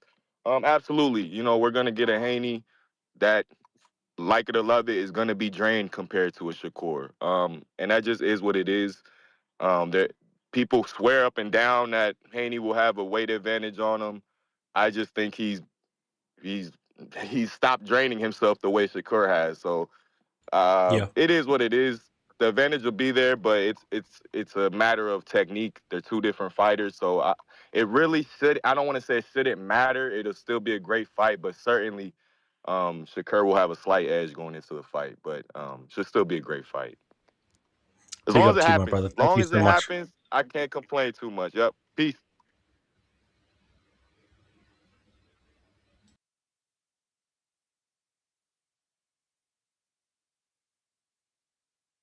What we doing, Ness? Me and Rico got to talk. Ha! Well, I do have one more question though. What's up? So, we've seen. I think Shakur Stevenson should stay away from Twitter. I think that his tweets are absolutely the dumbest shit sometimes that I've ever seen in my life. Um, we looked at you. You've obviously you saw the Oshaki Foster fight, and you saw, when Shakur Stevenson stepped in the ring, like that's a Yeah. 130 pounder. Do you think that Yeah. it's justified that Shakur is asking a 130 pounder to come up to? Well, I still don't know how Shakur thinks he can make Well, 135, but do you think that it's justified for the Foster fight? to be fair, because I did watch that fight, Foster, Oshaki, he offered himself to go to 140. In that exchange in the ring. Yeah. Granted, he was gonna have to come up, fight. He's at 135, but yeah, he offered that himself. But no, I agree. I think that fight, if Shakur has the ability to go down like he says, he should go down and fight him at 135. But I cannot knock Shakur for that because Oshaki offered himself on a platter to go up. And But maybe Shock's needing to go up. Fighters know best at the end of the day. So I agree. I thing do is, agree bro. with your main point. But the thing is though, like Shakur is huge. There's this weird thing where it's like Shakur isn't, because we all know that you look at Oh Mayweather. no, I Mayweather get you, started, man. yeah, It's like so the I just they make him an infant. They treat him like an infant. He has these that's a fact. special I don't know, like why do people look at Shakur and see this little cute, oh, he's just be careful, handle with care. I don't understand it. I don't get it. He's great at cutting weight. He's phenomenal at it. Yes, and that's part of boxing, but the inability to move up, that's that's where you have to suspend your logic and disbelief and say, oh, okay, he's just not ready. But we all know that's not how boxing goes. We just saw Crawford go up I however many weight but class. Yeah. exactly, but that's my that's my point. Like, I just don't see how anybody can have an excuse when you have Crawford, and do you know what it is? So many people message me, or boxing debates or whatever like that. They'll always use Mayweather having a catch weight with Canelo. Do you know what I mean? And I feel Yeah, like and it that's was so shameful that irrelevant. Shakur pointed to that in that tweet earlier. Because that was over 10 It's years very ago. shameful. Yeah. No, big up to And you, like my it or brother, man. love it, Thank it's you not so on much. that level. Mayweather Canelo is not Shakur Haney. It just isn't. That was a come on. That was a super fight, bringing the green print, however Ness always refers to it like that. Come on, guys. Just this. That's why I pointed to one weight division has always separated these guys. Are we just? Exactly. How long is this gonna keep going? I'm sick of it at this point. I let it rock because fighters have different paths. But at this Yeah, point, no. But as long as the fight gets made, Rico, 144 is a yeah, compromise, and it's not the worst compromise. If there's no rehydration clause, it should make yeah. for a great fight. And the final thing, obviously, big up to you, my bro, man. Yes, sir, Rico. Would this fight actually happen without Debo saying, "I will come to 144 pounds"? I don't think that it would have happened, because Shakur seems like, Of course and not. this might, yeah, well, this might be just me and obviously Nez, and however, but they'll call us D riders and this or whatever like that. But I look at I look at what Devin has said and done. And he went to Australia, beat the shit out of the person that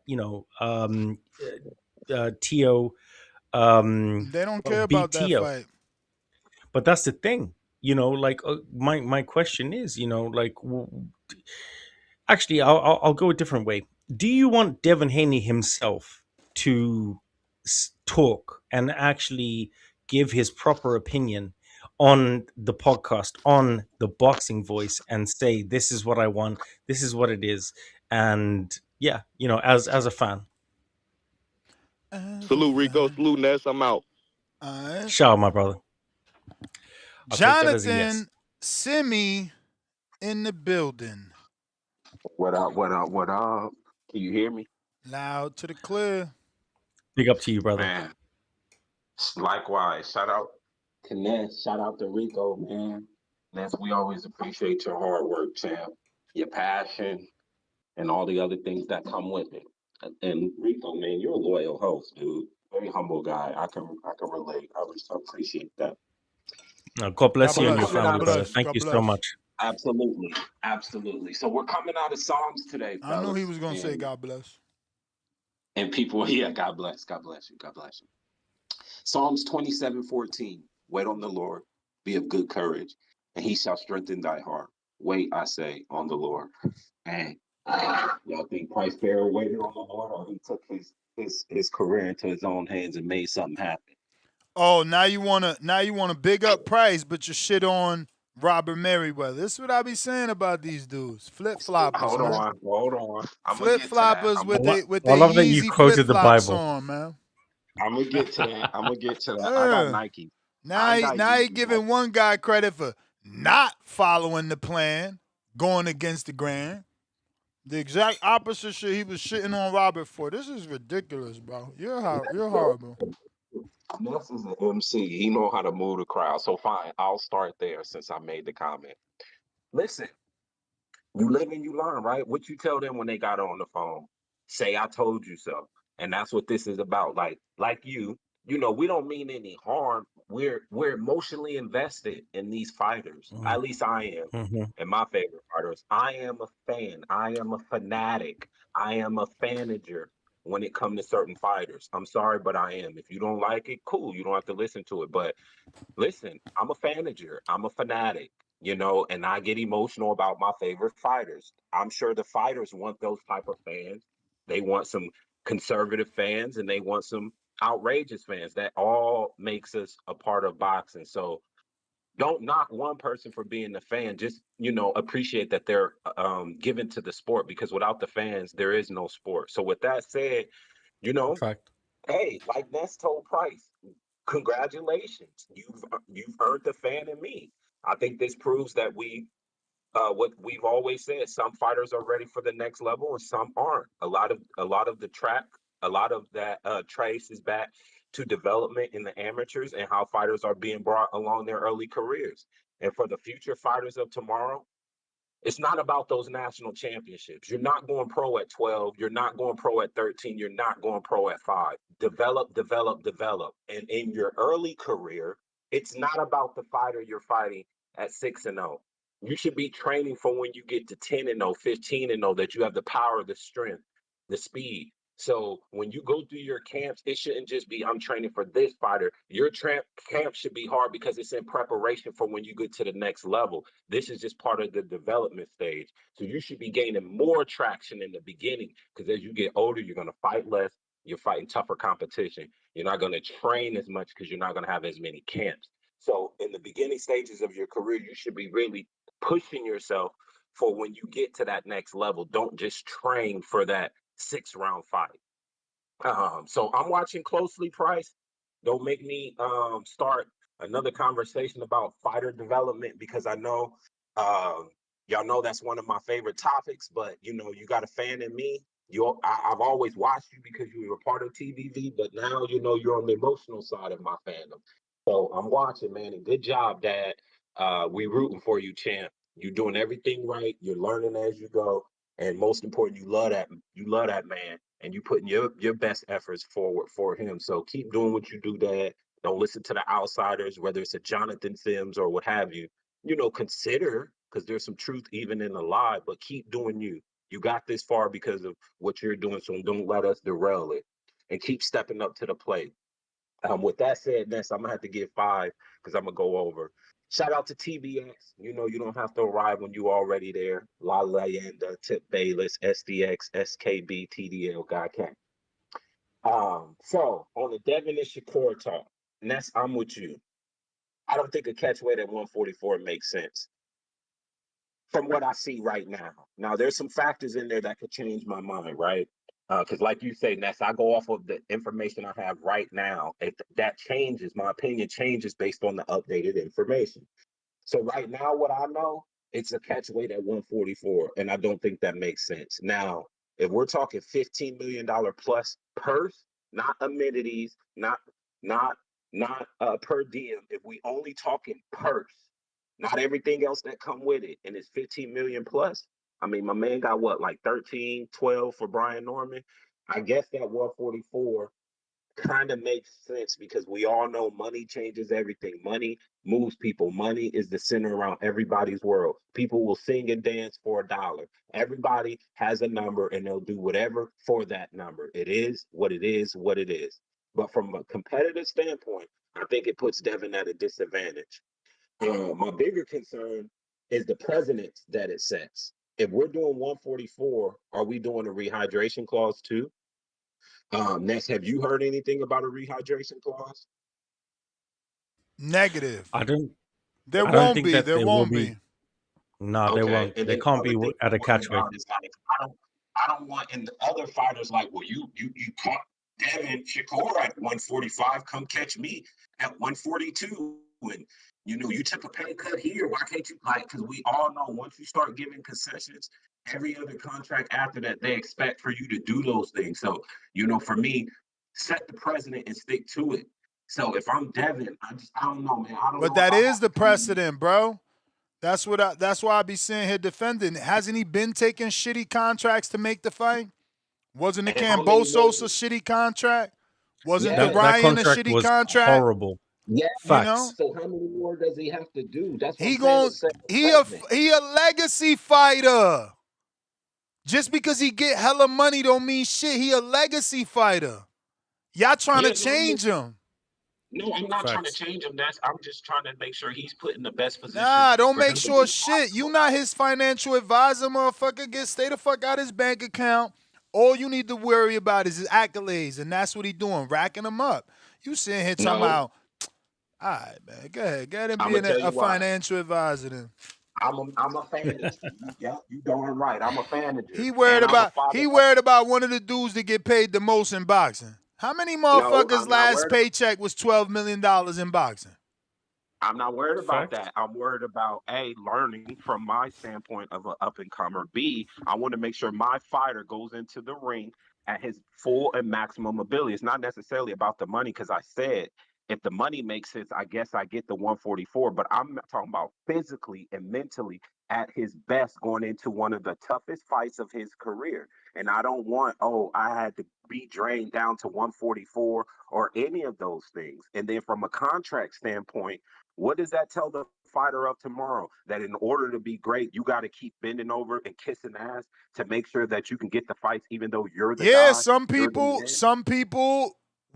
are gonna want an advantage. Shakur wants an advantage. Yes, And that's who is how this Shakur works. to defend that at Floyd, 120 coming Floyd up won to an advantage. He got an advantage over Canelo. For son, he said in a fucking interview. This is But come on, boxing, man. brother. Canelo put himself in that No, situation. no. You say something don't mean it. Don't mean it's fucking, bro. Just because you say something So don't now mean you ain't got it's to be a man law. of your word. So now you don't have to be a man of No, your it's word. not law. Okay. So if I say meet me at 152 and then you say that and then I say, well, actually I want to do 155, Ness isn't gonna do a show and say, motherfucker, you said 152 first. Stick to your word. Nah, we need a Yes, you contract. will. That's why Rico laughing. We We know need a you, Ness. contract. We know you, Ness. We know you. Contract. So again, who is Shakur to try to move up and fight the champ and then have demands like that? I mean, hey, it ain't me fighting, it's Devin. I just like I said, I'm not gonna use the word fair because I don't think grown men should be talking about fair. We men. I just don't think it Yeah. behooves Devin to give up so much concession just to appease Shakur unless the money makes sense. And obviously that's the case, or he wouldn't have said Can I say 144. something?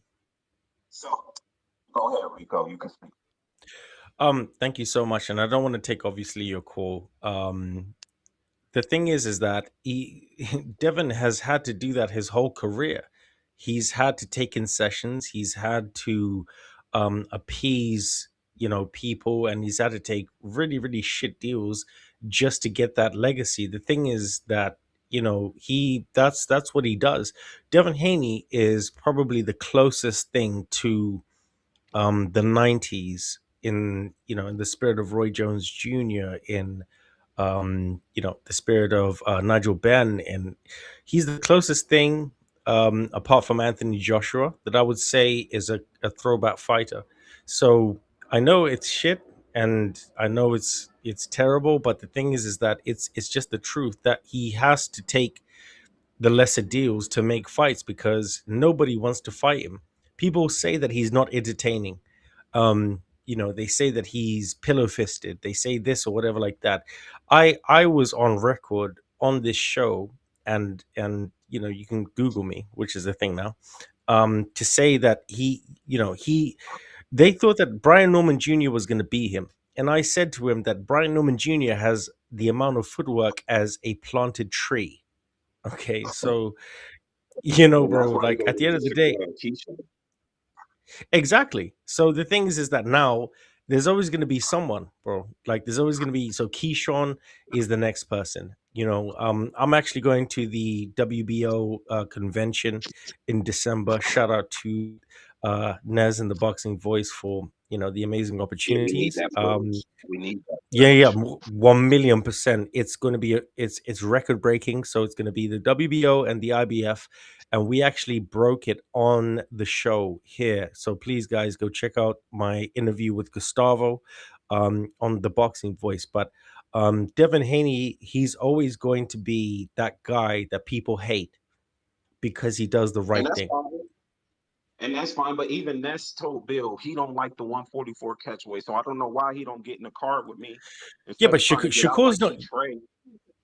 Yeah, but Shakur, No, I'm Ness so sorry even to don't interrupt like you, the bro. But Shakur, 144. My thing is this. Yes, Devin has had to make concessions to build his name, like Ness talked about all the way back to Robert Easter when he was putting the bunny on his right? Twitter and running. He's been trying to make concessions, but he's here now. He's beat the Camboses. He's beat the whatever and the whatever. He's here now. Shakur's coming to his yard, to his house, asking for a seat at the table. You get what I give you, or you don't get nothing. Why am I Yeah, making but then concessions for then you? then Brother, we my don't get to brother, but fight. you're talking as if he didn't do that already. Devin is a Exactly. fighter. He did that already. Shakur, you ain't getting it your way. I dropped the bells. We moved on. 3 years passed. He want to fight the nigga. What's wrong with you? You so weird. No, Weird what's ass wrong nigga with don't me want the is fight over here, man. Get out of here, no, it's bruh. not. It's not that I don't want the fight. It's just that I don't want Devin giving up everything to make the fight. And then if he loses, it's because of this, because of that. Why does Yeah, but then Shakur then get to come that's into his best ability, but Devin doesn't? Do we not want an even fight, or we just want a fight? Because if we don't want an yeah, but that's even fight, then we yeah, but that's literally what it is, bro. Like at the end of the day, Devin has to. That's the only way that they'll fight him. Like that's no, just what it no, is. Devin have to do You breaking then up, he bro. can fight his man. We can't hear you. Devin, don't We stop can't it, hear you. You Ness. breaking up. Devin, can you hear me? Is this Yeah, better? yeah, A yeah, little bit. yeah, yeah, yeah, yeah. Okay. Devin doesn't have to fight Shakur. He could fight his mandatory. He could fight Keyshawn. He don't have to fight Shakur. He's trying to appease the fans and maximize each fight.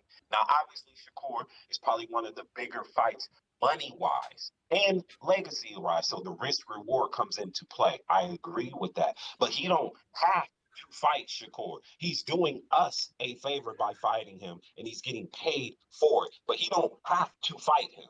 So let's get that clear. Yep. Devin is the A side. Devin is the Mhm. driver, not Shakur. Bruh, Yes. Shakur said already answered that. He said them days is over. A side, B side. Which is Man, ridiculous. Shakur is saying Which that, is but which is retarded. at 144, make it make sense. Thank you. It don't even make sense. That's an oxymoron. Like, come on, man. That's you smarter than Million that. percent. I know Ray Hey Forest man, is the a man humble said it's spirit. over. No, Who is Shakur to say it's over? It's over, Exactly. bro. Who is Shakur to say It's over, bro. Exactly. he Them don't make days is over. Shakur open now? So now you listening to Shakur. Well, you better get his ass on the show then too. Since now we taking heed to what he said, we move how Shakur said. Bud didn't do no catch weight. Bud didn't do no rehydration. Man, like, come on, Facts. man. Listen, Facts. I like Shakur as a fighter, but this is some BS, man. And I hate that Devin is putting Facts. himself in this situation. This is not But he how boxing needs to move in the future. The man does not have to give up what he has earned just to appease another fighter and make legacy. No, can I tell you no. something once you finish? Sorry, brother. Devin, this is your story. Do not become a part of Shakur's story. Make Shakur become a part of your story. Period. Period. The thing is that all of them are a part of each other's story. Like this type of bullshit that all of them are actually on, where Shakur has to say, um, like Devin literally has to say on a public space on Twitter that okay, I'll do this. All right, I'll do this. Okay, I'll do this. I'll do this. Like they don't want to fight Devin Haney. And I know that for a fact. Like, you can just look, like, anybody with a brain cell, right, can So see you think he did that it just they, to call his bluff? yes, he did. And he called his bluff, and Shakur said yes. Okay, so I expect that that fight should be next because Bill Haney came on this show with Mr. Nestor Gibbs, and he said we are going to fight them back to back. We're going to beat Shakur's ass, and then we're going to beat Keyshawn Davis's ass because he apparently now Yeah, that sounds good. somehow, Listen, that sounds. Corey's a hell of a fighter. Okay, I may be talking about yeah. crap about the business side, but he's a hell of a fighter. Like, don't let's not get it I, twisted. I, I think he'll be I wouldn't be I thinking think about he'll no go down Keyshawn greater than Davis. Crawford. I wouldn't be thinking about no Keyshawn Davis right now. My sole focus would be Devin Shakur if that's going to be the fight. I don't even want to hear Keyshawn's name because you might not even get past Shakur. No, Shakur. Okay, so basically, right, and it's not even me saying this; it's documented online, right, because of both of them tweeting and this and whatever like that. Devin Haney said, "Okay, cool, I'll come down to 144 pounds. That's that, no problem. I'll do that shit, absolutely fine." And Shakur said yes. So a fan, has said, okay, cool. So that fight should be next. And then Devin Haney's mandatory won't be called until the convention. I know that for a fact because Gustavo actually Yeah, told me you that talk shit. to him. Yeah. Right? So it's 1,000,000% that Shakur Stevenson should be next. Yeah, because Devin Haney has a voluntary. So Right? Ness, let me ask you So something. Let me ask you something, go. Ness. Would you send Devin out? Would you send Devin out there at that 144? I mean, yeah, he If it was wants to up to do you. it. He wants to do it, and you got to remember, 2 fights ago, or 1 fight ago, excuse me, he was at 144. Yeah, to get Yeah, acclimated. So against if it was up to against you, Ramirez. you say we if it was up to you, you would say we accept that fight, Shakur. Let's do a 144 catch. I mean, not if it's up to me. If Devin obviously feels he can make it, that's what I'm talking about. He's saying yeah, so he can make it. Okay. And the I thing got is, my answer. what So you one agree with me so, essentially. Not the weirdo, but and you agree that the 144 is some BS. But you BS. heard me tell Bill that. Why you sitting here acting like I was disagreeing with you? You crazy, man. Because you no, disagree with and, Devin. You in the car. Either Whatever, you in the bro. car, you out. Either you in the house or you out. You know Whatever, how it bro. go. You either in there, had no in and out, no flip flopping. So and the one listen, thing that you said, um, if I can just say really quickly before you carry on your call, you said that yeah, because I'm Devin listening. Haney has, yeah, yeah, Devin Haney has to make concessions for people. Why should Devin do this? Why should Devin do that? The thing is that when you look at a real throwback fighter like Devin Haney, he is going to do that because nobody else is doing it. He wants to be the best of the best, Jonathan, right? I gotta get to these other callers, bro. We got hella callers, and you ain't being Love, bro. mindful. Okay, okay. I appreciate the time. I appreciate the time. All right, thank you. God bless you, brother. All right, all You right. too. We got a couple counter punches, right? Let me see who is first. Dom, we got two. Majid, what it do? And remember, we still got about $40 left. We gave Cliff one and someone else one. $40 worth of counters. Counters. Yo. What Yep. up? Hey, what up, man? I'm just listening to these calls and I heard Sims. Shout out to Sims. Respect to you too. You know what I'm saying? I keep hearing people talking about, like, it's a force thing. Like, if you want to fight, it's gonna have to be at that 144, whatever he asking for, because people, like, this gonna be, if he go up there for that title, this the fifth fucking weight class. After one fight at 140 from a dude that when he fought Regis hydrated up to 25 pounds. And y'all think like this motherfucker don't have no options if he decided tomorrow that he wanted to go. If Devin Haney wasn't in the picture right now, everybody would say, "Oh, go fight Shock," because of that beef. They got to settle it. So we got to stop acting like it's just one path that a nigga gotta listen to them people. And then you gotta remember the mental psyche of that 25% dispute and all that. You think this motherfucker gonna bow down when he got his own path with or without fucking Haney? This is the dude that says fuck the fans. So guess what? If they don't wanna do like work with them and really negotiate and just have their way, they not gonna get the fight, and that's a point blank period thing. And I don't even like this shit. I feel like if you ain't ready for 47, don't play with 47. You know what I'm saying? But point Mhm. being, somebody answering interviewers and somebody calling somebody out, that's two different things. And then from Frank, what's that? What is it, manager, whatever that damn mob top nigga name is. You know what I'm saying? He got Keyshawn and he got fucking Shakur. So on the chessboard, if y'all motherfuckers know how to play chess, if Shakur say no, the longer that they sit or whatever, he not the mandatory right now, but maybe one letter or something, he would be, and that'd still be to the same fucking promotional, manager bank. You know, Prince wins. So we got to stop acting like Shakur got to do anything that this nigga saying. Because if he make this fight, it's for the fans, but he been said fuck the fans. So motherfucker is like Dub say, get down or lay down, which I don't support, but you can't make Tank do it. Y'all want him to do. That's why we ain't never get the fight. It'll be the same fucking way. So all of that high horse A side shit with the Haneys, y'all really got to jump off of it because all the nigga got to do is say no, and he could be fighting no shock in the next 3 or 4 months.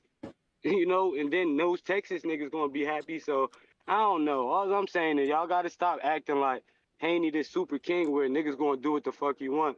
When it comes to Shakur, y'all know he came from those Olympics, and no matter what, they gonna try to make Majid, him but what try to is we whoop him talking regardless. about? Haney going down a Shakur weight. What is we talking about? Yeah, nah. I'm just responding to the people that's just saying Haney don't need to do it and all of that bullshit. It's like we got to stop because we done seen the Canelos, we done seen like Kodos, we done seen mad people have to do certain shit, and we also seen people negotiate for 7 fucking years till we ain't even give a fuck about the fight, but they still broke records in Manny Pacquiao and Mayweather. So I'm just speaking to the people that's just saying that niggas don't got to do this and all of that and everything. It's like it's not gonna get made if motherfuckers don't really fucking talk and agree to something. So I just feel like everybody complaining about the 144. They must didn't fight. Just not gonna happen if a motherfucker don't do that. And shout out to Devin Haney for moving down, willing to do that shit. You know what I'm saying? But he had the Ramirez smoke at 44. He could do that shit again. You know, it won't be his first fucking time. But that's all I got, man. Yo, shout out to you, champ. God bless you, brother. I'm stuck. I can't hang up, man. I got you. Yo, shout out to Rico, man. Everybody get a God bless you, bro. You get a bless I'm you. a, I get a bless you. I'm Rico I'm Static is back. You might need ooh, to jump out, sorry. jump back in with the static attack. Static attack. We got Should be okay. ladies first, ladies first. Toya. Toya. Static should be gone by the way. Hello, hello. Hello, hello. What's Hello. going on? What's going on? Reach around Rico, Big Nestor Gibbs. Reach around Rico. Can we get Hey man, merch? what are we talking about, man? What do we want to see the biggest fights made? Or what? What are we talking about here? What is the real issue? Why are y'all crying about Devin coming down to Rico, your 144? If he mic. can do What's it, he going can on? do it. What's going on with your Reach settings, around, bruh? reach around and fix that mic, Rico. No, for real, man. Like, what we doing, man? Hey, first of all, if Devin does go down to 144, I give him all the credit just for making the fight happen, doing whatever it takes to make that fight happen. Like, that's all I like.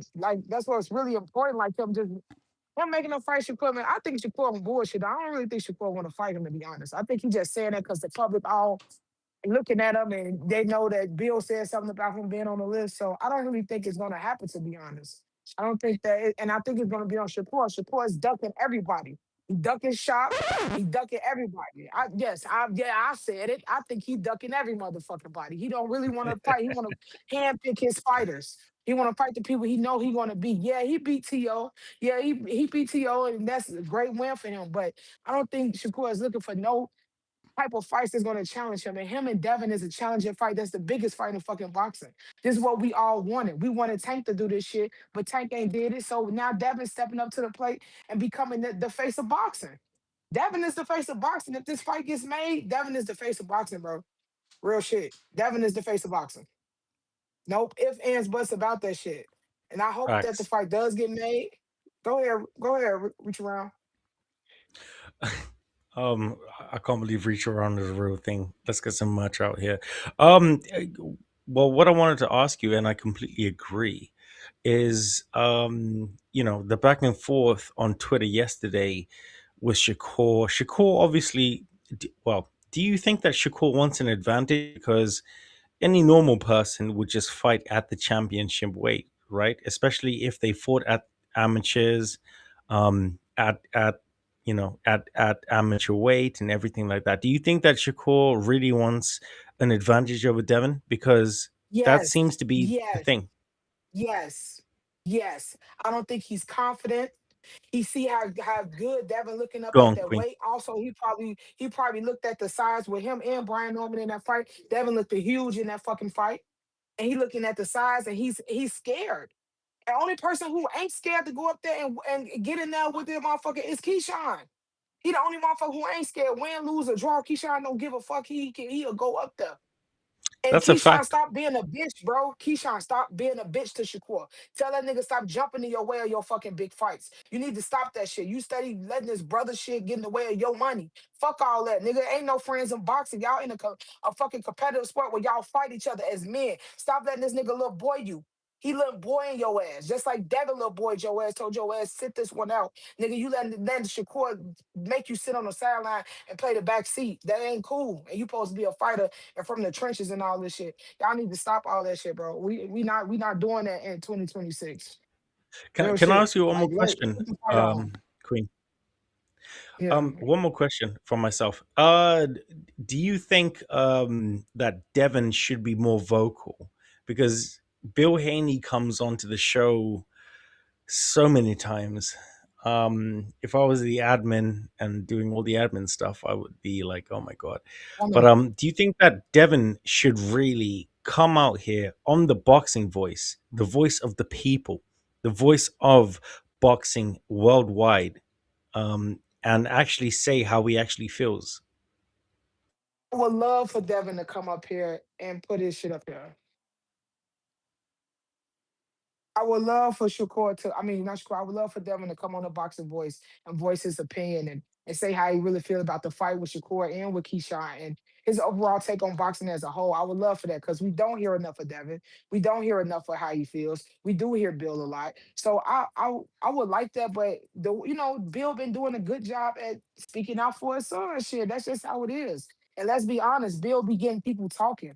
You might not like him. Sometimes I don't like his ass neither, but Bill get the people talking, and that's just good promo for Dev. So, you know what I'm saying? I talked a lot of shit about Dev. I talked a lot of shit about Bill. I didn't talk face to face with Bill one time on a podcast and was talking shit. But one thing I can say that Devin is really acting like Debo now. He want to fight the best fighters. He don't give a fuck about going down, going up, whatever. And if this fight get made, I'm putting 100% credit on him, win, lose, or fucking draw. In my books, he's a Hall of Famer for sure in this generation. That's all I gotta say. TBV.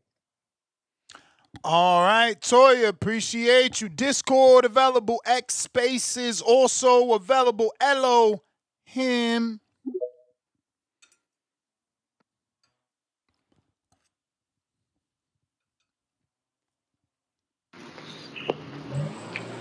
Yo, Yo, what's the word, man? Shout out TBV, man. what Hey, up? look, real talk. My take on the Nets. If I'm Devin, bro, it's 147 a star. If I'm not conceding to nothing on road, just because it's like you picking and choosing. It's like it feel like you feel like you like something sweet, like you got a lick, you know. Like you see Shakur, he all on videos, his multiple records of him saying he'll go to 154, fight Conor Ben, go to 147, fight this person. So, like, why when it come to Dev, it's got to be such a big difference? You know what I'm saying? And realistically, like, I mean, technically, who he you go? walked those back, though. He walked those back. He said that about Conor, but then said, nah, 147, and I'm going to put you on a rehydration clause because you did it to Chris Eubank. Yeah, but still though, it's like you talking too much, like you letting your mouth get ahead of yourself.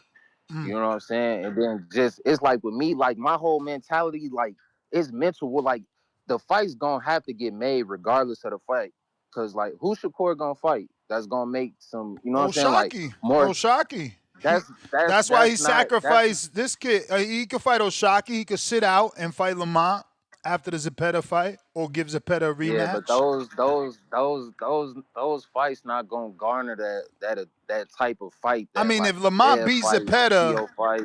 I think if Lamont beats Zepeda, that's a big fight. Is it as big as the Devin Haney Shakur fight? Of course not, but still a big fight. Nah, It's bigger than. just It's but probably bigger than the Foster fight. What you think? you think he could get like 10 million for fighting Lamont Roach? I mean, And I ain't even I like ain't even getting into money. I don't know. not even on no checking pockets or anything, but the financial stuff kind of come into play sometimes because like it's a strategic, tool used in negotiating contracts and stuff like that. You know what I'm saying? But Yeah. like I don't like it'll be a good fight, but I don't see him getting $10 million to fight. Like now I see him getting $10 million to fight Dev, probably 10 mil up. To fight a Devin, to fight even a Keyshawn fight. The thing is like, like we hear the reports like Devin don't want to get paid less than what he was getting paid. Like you think Shakur want to get paid less than what he was getting paid too? Like he was gonna get money too. Like neither one of those dudes want to get paid less than what they, so they gonna have to fight. I mean, You the see what I'm saying? But rumor if was I'm he made Dev, 8, so yeah, he gonna make more than that if he fight Dev my probably. my if I'm Dev, my thing is like you got way more options than Shakur anyway. So it's like I said, for But me, it's like it's a mental warfare thing. Like I'm not gonna concede to you on nothing. And when we get in the ring, that same mentality is gonna be in the ring. I'm not conceding to you on nothing when we get in the ring. Everything's gonna be my way. You see what I'm saying? It's just I don't know.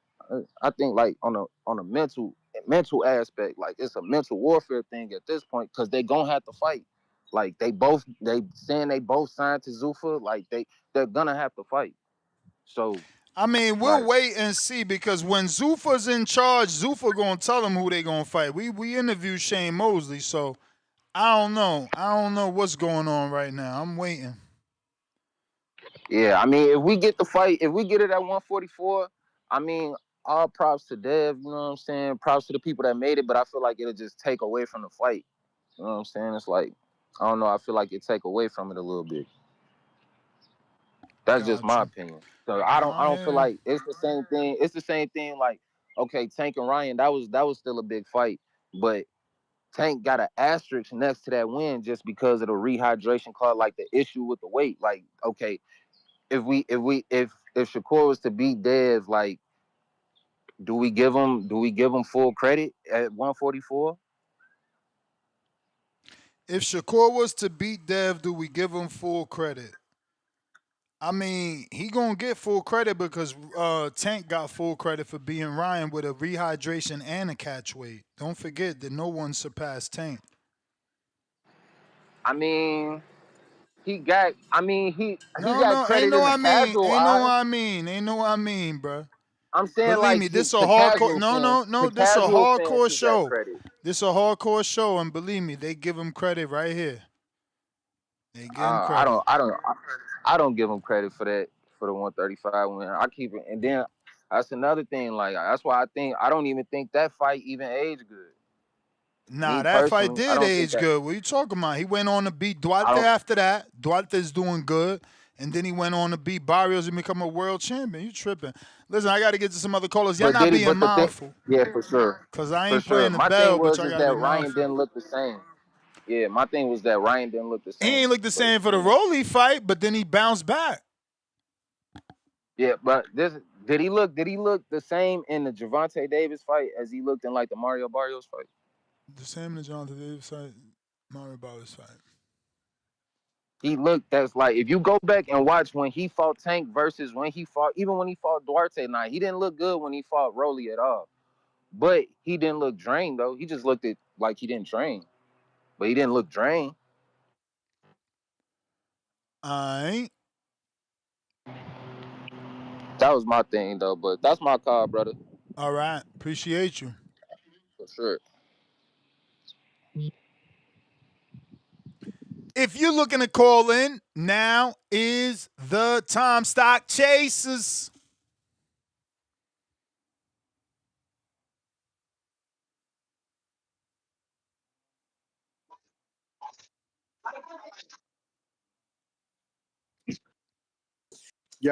Ness, what's Yeah. good? What up?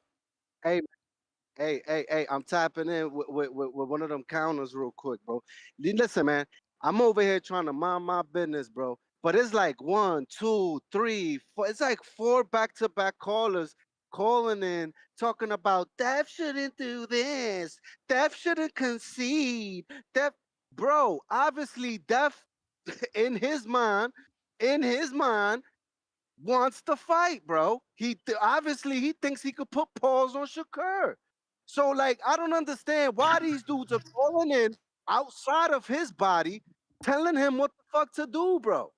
Like Dav already pushed for the fight at 147. Homie didn't want to take it, so he said 144. And now, like I said months ago, I said call the fucking bluff, press the button, get in the gym, cut the weight, and then go ahead and rehydrate. Fuck it.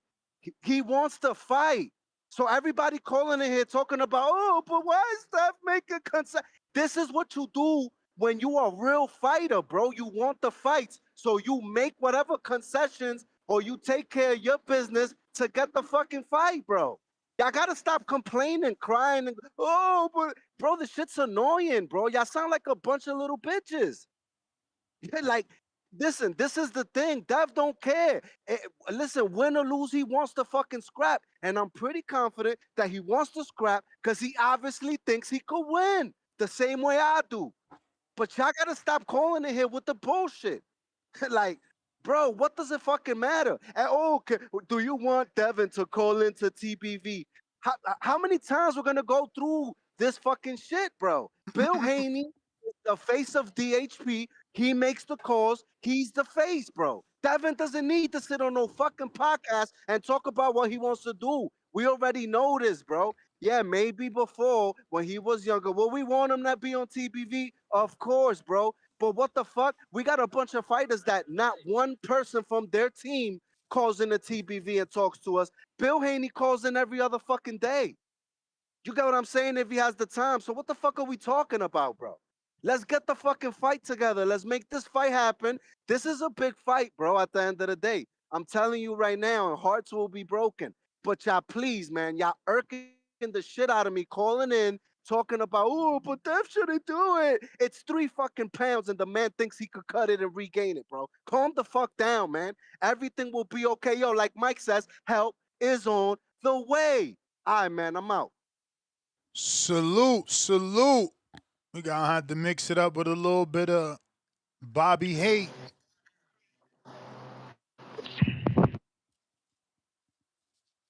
Bobby Hate.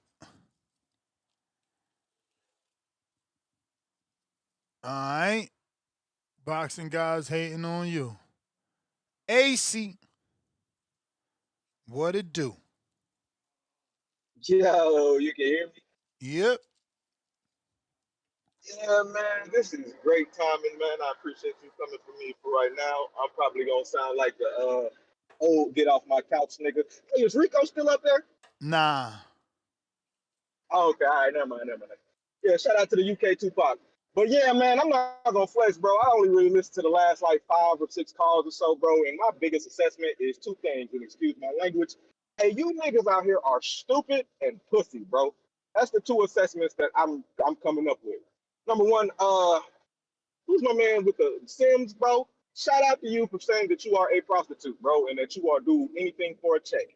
If you out there listening, them is not the type of niggas that you need to be around, bro, because a nigga who will do anything for a bag will X you out for a bag, bro. Them the type of niggas who will suck dick for a check and be like, well, I got a bag though. That's the mentality that you dumb niggas be having out here, bro. Like you can't be no prostitute, bro. Like some shit is more important than money. Money is cool, but if you're great at what you're doing, you're gonna get paid regardless, bro. Like I don't understand how you niggas don't understand that.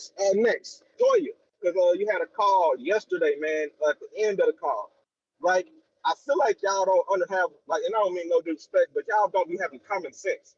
Let's look at Rolly Romero and Boots Ennis. Rolly Romero and Blair Cobbs are two niggas in the exact same division. Blair Cobbs ain't did shit before. If Rolly Romero asks Blair Cobbs for a fucking rehydration clause or a catch weight, a nigga in his division, that's whack as fuck. If Boots goes up to fucking 175 and fights Bibble and asks Bibble for a catch weight, that's not the same thing. That's what y'all niggas be failing to realize with this Tank shit. Tank is fucking asking Blair Cobbs for fucking rehydration clauses and shit like that. This Shakur shit is him moving up to a fifth weight class, Boots moving up to 175 to try to make a fight with the man. That's not the same thing, bro. Like catch weights and rehydration clauses have always been around to bring people together in two different divisions. Next, y'all niggas with this dumbass concession shit, bro. Every single great fighter in boxing history has made concessions, bro. Even after they became the man. That's how you become the man, bro. Like a lot of y'all niggas want to look like y'all somebody, but don't want to actually make no type of boss moves for real in real life, bro. Niggas weren't complaining about Floyd Mayweather, bro. Niggas don't be complaining about making contracts with Canelo, bro. When motherfucking Caleb Plant was crying the week of the actually Billy Joe was crying the week of the fight, talking about I need a bigger ring. What the fuck did that man say? He didn't say, "Oh, I'm the A side, take it or leave it." He gave that nigga a ring. Okay, get what you want. I'm gonna come beat your ass, bro. When Caleb Plant was trying to hold the belt hostage and shit like that, bro, what did he say? He didn't say, I'm the A side. Why do I have to get? No, he said, get that man what he wants so I can beat his ass, bro. When Earl Spence wanted to be undisputed and Bud Crawford out his own mouth said he was being difficult, that nigga Earl Spence said, hey, give that man what he wants because I'm trying to fight and beat his ass. It ain't worked out for him, but that's how that shit goes, bro. That's how you make big fights, my nigga. You have to give and you had to get a little, bro. Like y'all niggas be on this, oh, everything my way, I'm the boss shit because y'all be following behind this weak Tank Davis shit. And his scary ass don't even be fighting niggas, bro. Every single fucking fighter gives concessions to make big fights, man. And like the last point, it might, I don't know, we're gonna see if this is the last point. But you niggas out here talking about, oh, I can't make a fight unless I get 10, $20 million, bro. You niggas pussy, bro. Like what the fuck you do? You need a retirement check to make any type of fight, bro. Any type of fight. That means you scared, nigga. You are scared to fight, bro. You need to be compensated for this ass whooping.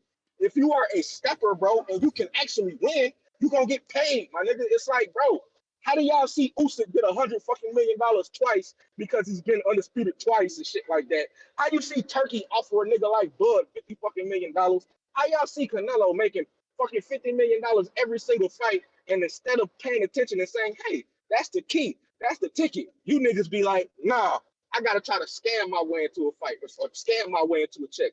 I can't fight nobody unless I get a retire. Like, bro, you niggas need to grow some fucking balls, bro. This is a fucking sport. If you are good at what you do, bro, and you are a stepper, you're gonna get paid, my nigga. That's really how you get paid in boxing. That's why Devin Haney might get a fucking $100 million contract from fucking Zuffa because he's a nigga who's stepping, bro. All you dudes who out here trying to play businessman and shit like that, man, you niggas are really just pussy, bro. You niggas are scared to fight, and the only way you willing to fight is if a nigga gives you a retirement check and shit. Like, what the fuck, bro? That shit retarded, bro. Make boxing a male sport again. Bring back testosterone.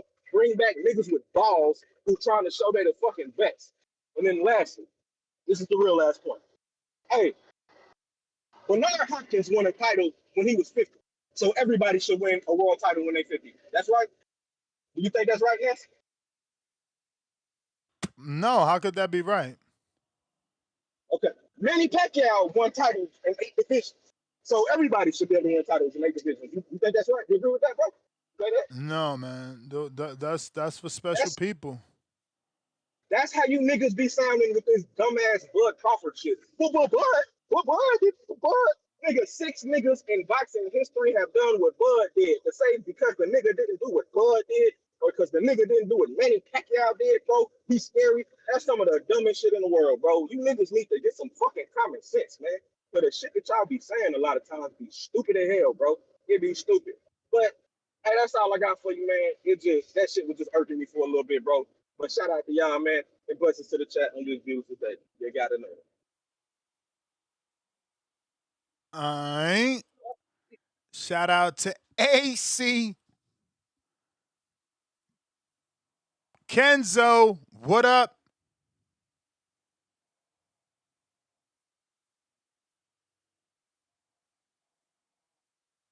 You hear me? Perfect. It sounds like a lot of Devin Haney fans are scared. That's all I hear. A lot of complaining about 144. If he could make that weight, he could make that weight. So who you think gonna be favorites on the line? Ness at 144. At 144, I mean, probably Shakur, bro. But not crazy, like minus 110 or something, right? But I'm a root for Devin Haney after this. Cause he taking the fight. I don't like Devin Haney. I like his pop though. He a good promoter. But I'm a root for Devin Haney after this fight. Because after he loses to Shakur and he beats everybody else, he's just gonna make Shakur look greater. And I think they're gonna run it back at 147 if he loses, or they're gonna put Sun in the contract.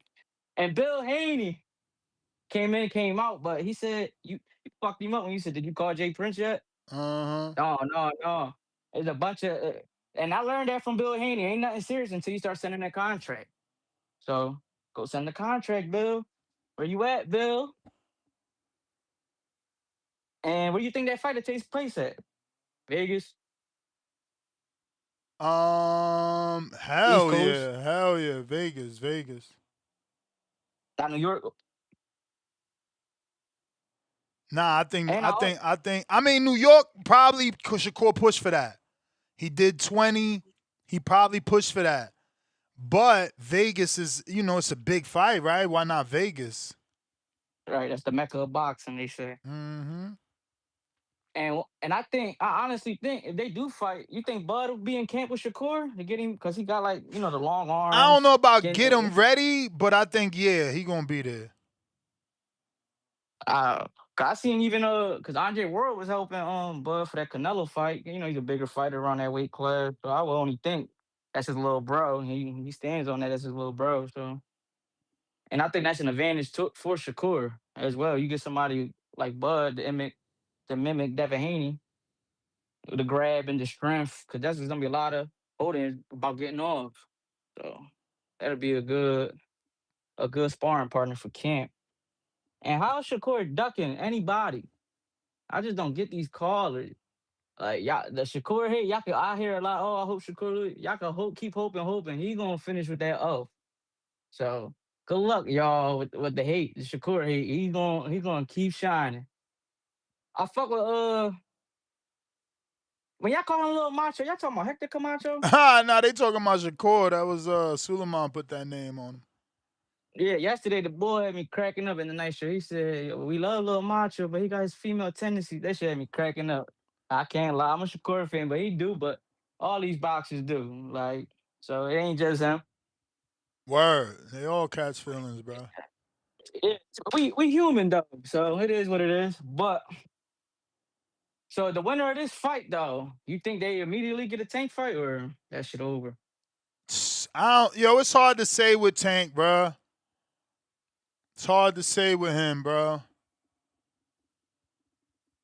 Yeah, I don't know, man.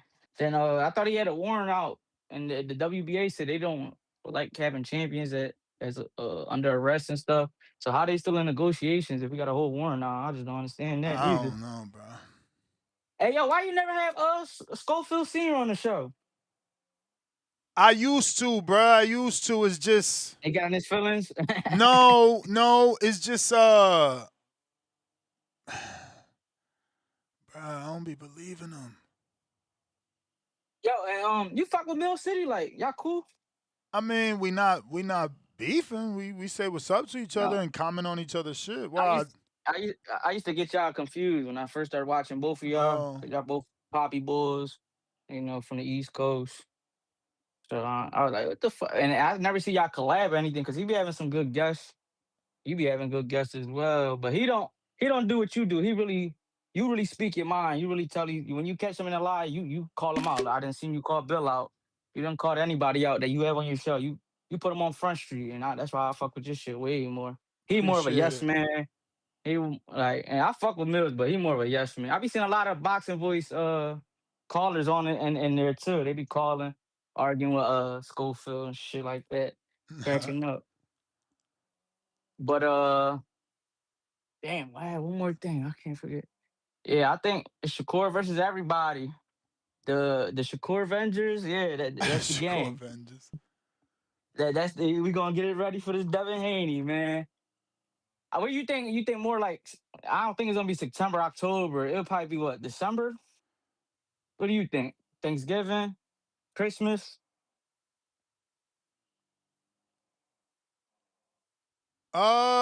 This?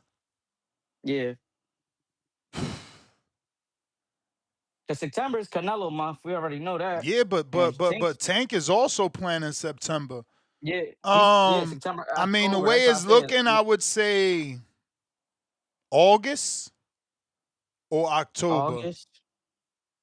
And you think I know Eddie Hearn will be mad as hell. Zuffa put this together as the promoters and shit.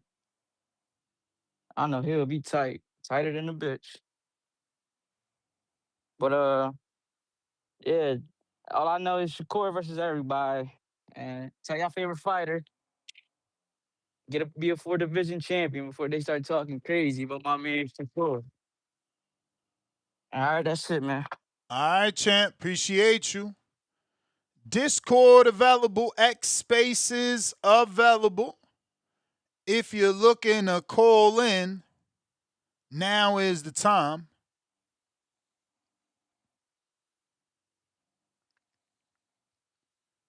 We got Bobby Cuts. What's up?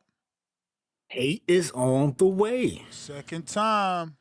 Y'all thought this shit was cool?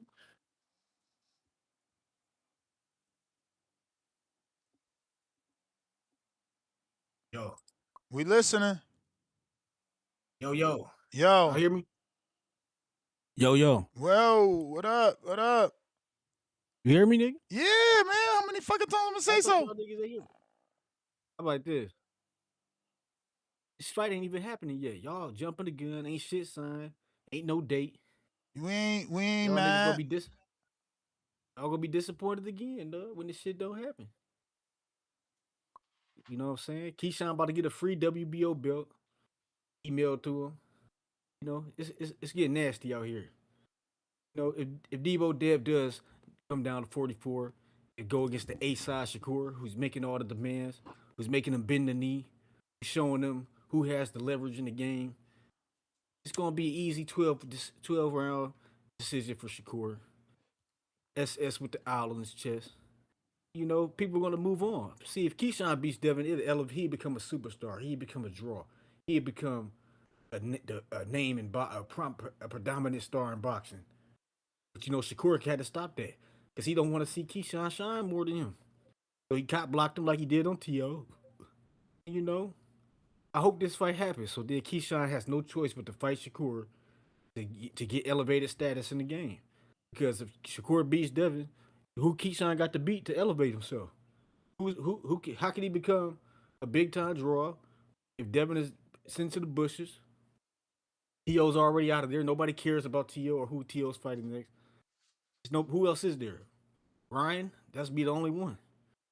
He had to fight Ryan or he had to fight Shakur, you know what I'm saying? So I'm glad Shakur is out here being a devious little bastard that he is.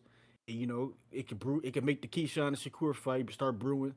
You know what I'm saying? It's gonna be like Creed when that nigga had to fight his homeboy that came out of jail, you know what I'm saying? And I look forward to that shit, cause I'm just into that motherfucking hateful ass event. Just all that hateful energy in the arena, nigga. It's gonna be a motherfucking great event if that shit do happen.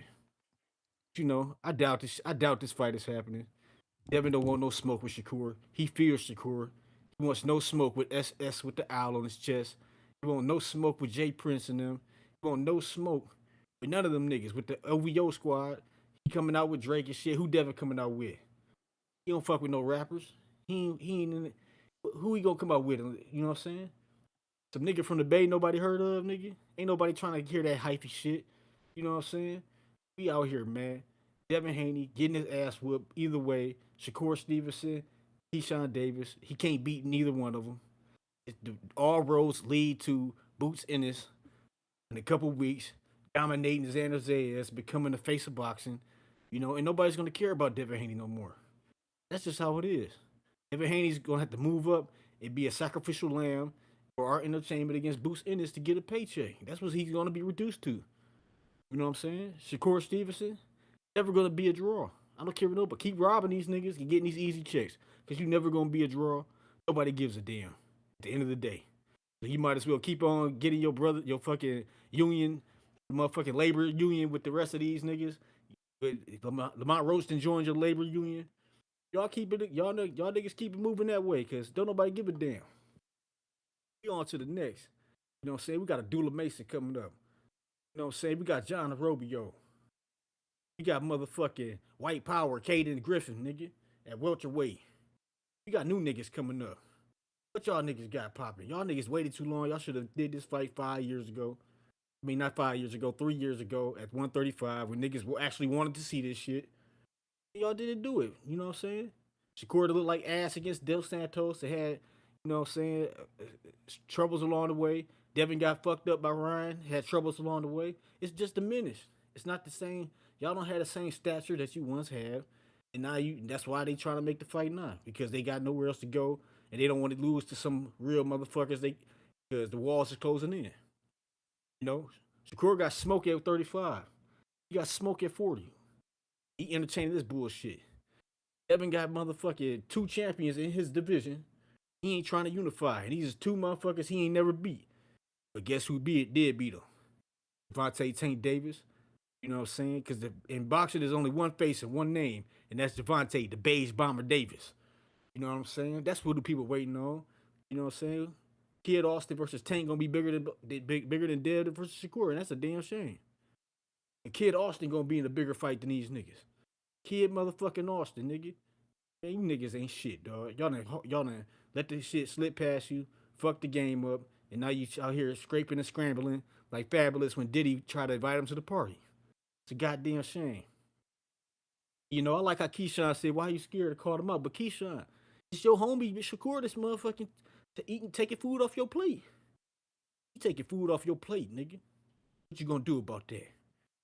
You gonna show niggas who's boss? You gonna show niggas who the alpha is?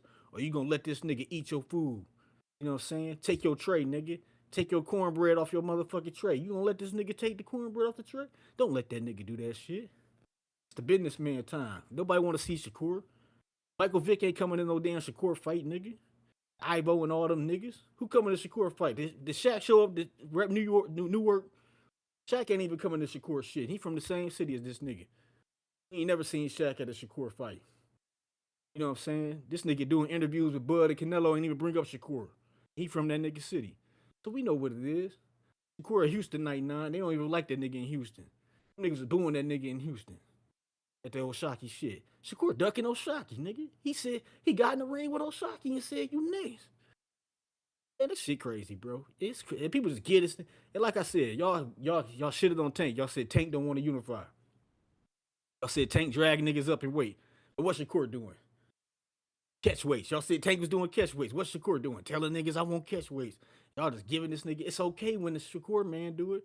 You Shakurians is locked in. You Shakurians love the sound of Shakur's draws. Y'all love the motherfucker. You love Shakur draws. It's a goddamn shame. You know what I'm saying? Y'all will iron this nigga draws. And you know what I'm saying? The fuck is wrong with y'all niggas? You know, man, it's the hypocrisy. It's the dick ridery. It's gotta stop. It's got to stop. And you know, I think Keyshawn's the man to do that. I think he'd beat Devin and motherfucking Shakur and put all his bullshit to rest so we can move on into a new era. But is they willing to get in there? No, they just not. They can't even get in. They don't even want to step to Rolly, nigga. Rolly's the lineal face of welterweight boxing right now. You know, and it's like, man, that's a goddamn shame. They won't even step in the ring and challenge themselves against the great sugar man himself. You know what I'm saying? Ryan don't even want to get his get back after getting cried in the ambulance. The nigga made you cry in the ambulance. You don't want to get that back? You ain't shit, Ryan. And his fans don't even expect him to rematch Rolly. He just like, please don't get back in the ring with the great sugar Rolly Romero. We don't want to see you take another devastating L. You know, it's a pathetic. It's protection plan. Putting these niggas in protection plans, and motherfuckers is hating on Tank, who going through legal troubles. He coming out fighting the prospect, undefeated, motherfucking Bobby, contender. give it a rest, Kid Bobby. motherfucking Austin versus Tank Davis. That's what we looking Breathe, at forward baby, to. breathe, man. Appreciate you though, man. We let you burn, get your hate. What we got? What we got? What we got? If you're looking to call in now, is the time. Thomas Blueprint member for 28 months on the prospect level. Key versus Tio. Dev versus Barboza. Norman versus Roach. What the f?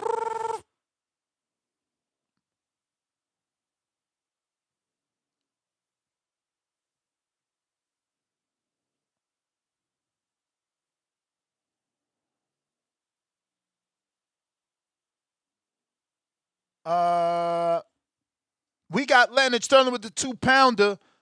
40K sold pre-sale for Katie Taylor at Croke Park. Yeah, she's a star.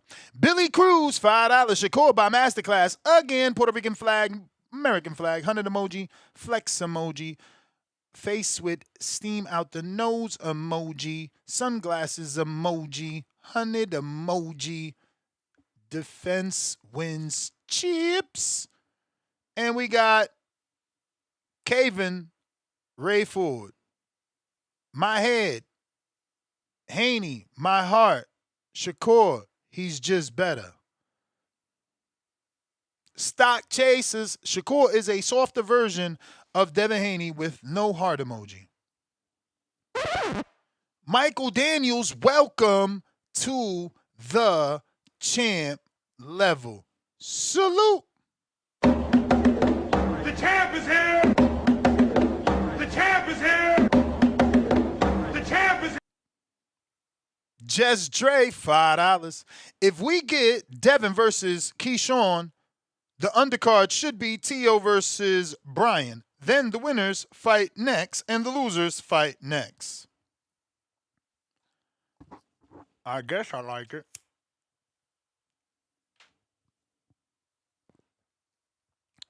Brandon, Cincinnati. Yo, Ness, what's good, fam? How you feeling? Chilling. You solo dolo? You know Where it. Rico go? He did. Oh shit. Man, that was some top tier hate from Bobby Cuts that last call. Man, you let that nigga deep fry cook the hate for about 20 minutes. That nigga ain't take a breath or nothing. He good at what he do. Shout out to Bobby Cuts. That's premium hate for sure. Earlier today, I was listening to some of the calls, and I kind of agree with guys like Jonathan Sims that kind of made the point of that we constantly see Devin the one having to compromise and make deals on certain shit in order to get these fights made. And I kind of agree with them to a point. Like, I get tired of him being the one that I always have to compromise myself. Like, why he always got to be the one to take short money or sign a shitty 3-fight deal or allow Ryan to blow weight and all that shit. And now he got to go back down to a weight when he's the champion at 147. Like, I was agreeing with that, especially when, like, I was saying a few months ago, if Shakur don't want to fight at 147, keep his little ass where he at and fight some of the contenders where he at with no catch weights, and let Devin do what he do at 147 without the catch weights and rehydrations, and you do what you do at 135 or 40 without the catch weights and rehydrations. Like, let Devin fight, be Norm for the belt, and you fight Oshaki at whatever weight y'all, and y'all just meet when y'all meet without the bullshit ramifications and all that shit. But Stock Chaser's call, his last call, he changed my mind, and I agree with him 100%. End of the day, if Devin said he can make 144, And he the one brought it up and said, if I agree to 144, do we got to fight? Nobody forced him to say that. So if Devin feel like he can make the weight and rehydrate to a comfortable weight and be 100% the night of the fight, who am I to tell him not to do it? So I agree with him, man. This is just Debo Devin doing what he got to do to make big fights, and he should get commended for that shit, and he should gain more fans for that shit because nobody else is going to do that. Nobody else in boxing at the tier that Devin is on, which is one of the young champions, one of the most recognizable names in the sport, is gonna constantly catch itself doing B-side shit in order to make fades we want to see. And I respect it, man. I respect it. I would like for it to be straight away at 147, but he can make 144, and that's what he got to do to make the fight, and he want to do it. Then I'm with it. I'm with it 100%, and that just makes me respect him even more. Like the nigga's a stepper, man. I don't understand why people want to put him in these type of deals. Y'all say he can't punch, he pillow fisted, he ain't got no power, but y'all afraid of fighting him at a weight where he comfortable at, as if he did have devastating power. Why y'all want to drain a pillow fisted man? I don't understand it myself, but if he good with it, let's make the fucking fight. It's a fucking movie caliber fight. It's a fight party type of fight. So I'm with it. Now, I don't think the belt should be on the line, and I don't want to see a rehydration clause. I think Devin should be able to rehydrate to whatever the fuck he wants. That's my opinion on it, man. I like the fight. I would probably favor Shakur to win the fight, but I respect Devin for doing what he got to do to make these big fights over and over again. So shout out to him for that, man. He's truly becoming Debo Dev. Like, he's truly keeping his foot on niggas' necks, calling niggas bluff. I respect it 100%. I respect it 100%. And with him accepting the weight, if Shakur do beat him, I'm not going to put an asterisk by it. Because another thing that Majid said earlier is, shit, he fought 144 just a fight or two ago. So 3 pounds shouldn't be that big of a deal, in my opinion. I'm pretty sure the weight he had to cut to make 144 against Ramirez, he's probably about that same weight walking around now. So it'll probably be the same amount of weight he had to cut to make 144 this time around. So it really ain't that big of a deal. Just some boxing fans and niggas find themselves complaining about per usual. But whatever it takes to get the fight made, I'm fucking with it. But that's it, man. Shout out to Devin, man. He always doing what other niggas won't do, man. That's my call, Ness. Protect your mental health at all times. I'm out. Ay, agua frio. My dog, what's good with you? Chilling, chilling. Yeah, man. I got the call, man. My What? Another opponent, fight? huh? Another fight, or he pulled out? He pulled out. And so we hoping that the fight at the end of June, June 27th. So we hoping we can get this 1-7 guy in, but I'm disappointed because I wanted to beat up that tall ass nigga, bro. That shit would have looked so dope, man. And they was streaming that shit, bro.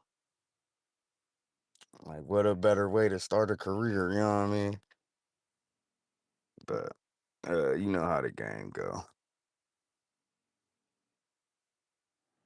But Wait. yeah. Say that again, bro. I blanked out. What? No, I was like, damn, nigga. No, what? Say what again? What happened Everything? with the fight?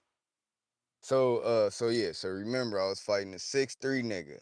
Yeah. The nigga, I guess he got on some diva shit. I don't know if he seen the poster or you know what I'm saying, or somebody showed him like what the post was doing on Facebook or what, but he goes from yes sir, no sir with the promoter, you know what I mean, to getting on some diva shit like I ain't doing this, I ain't doing that. Then he get everything done. You get me?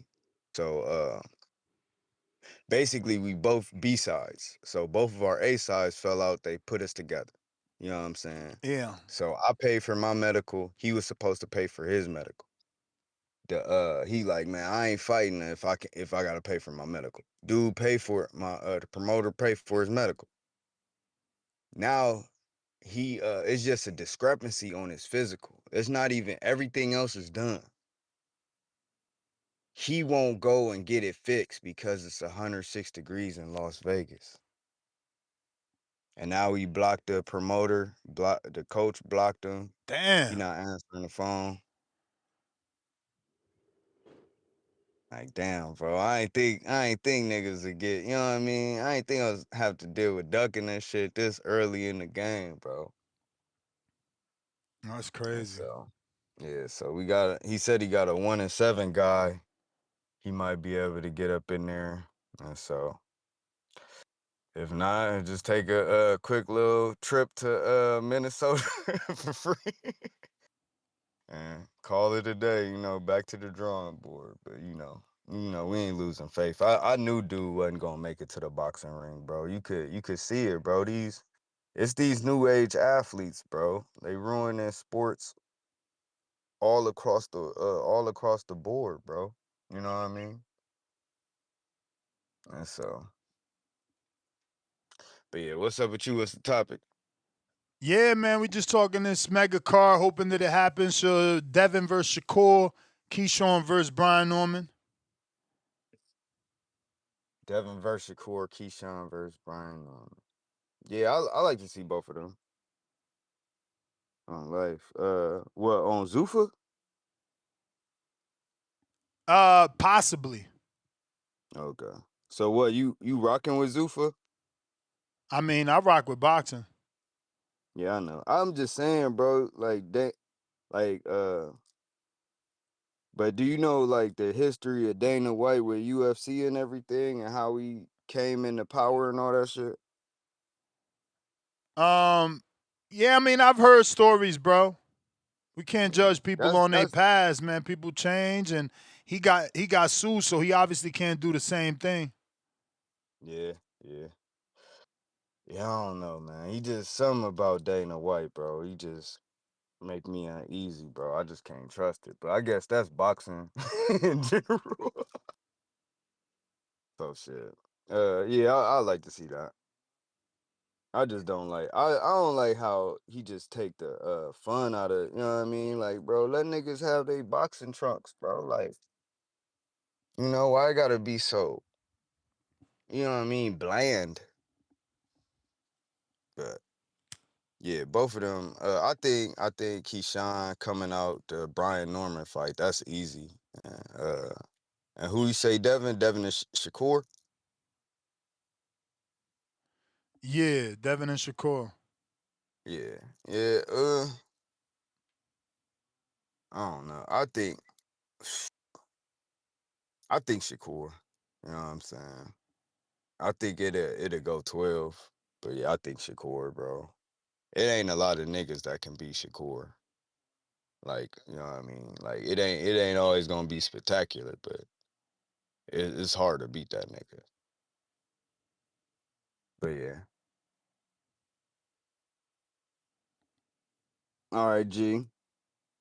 Happy belated again, man. I'm gonna get up out of here. Yep, appreciate you, man. You already know. Vega, what it do?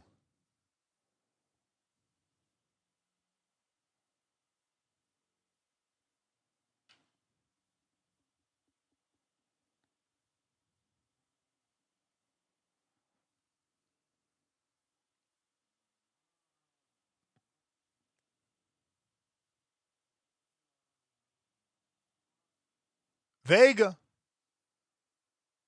big money.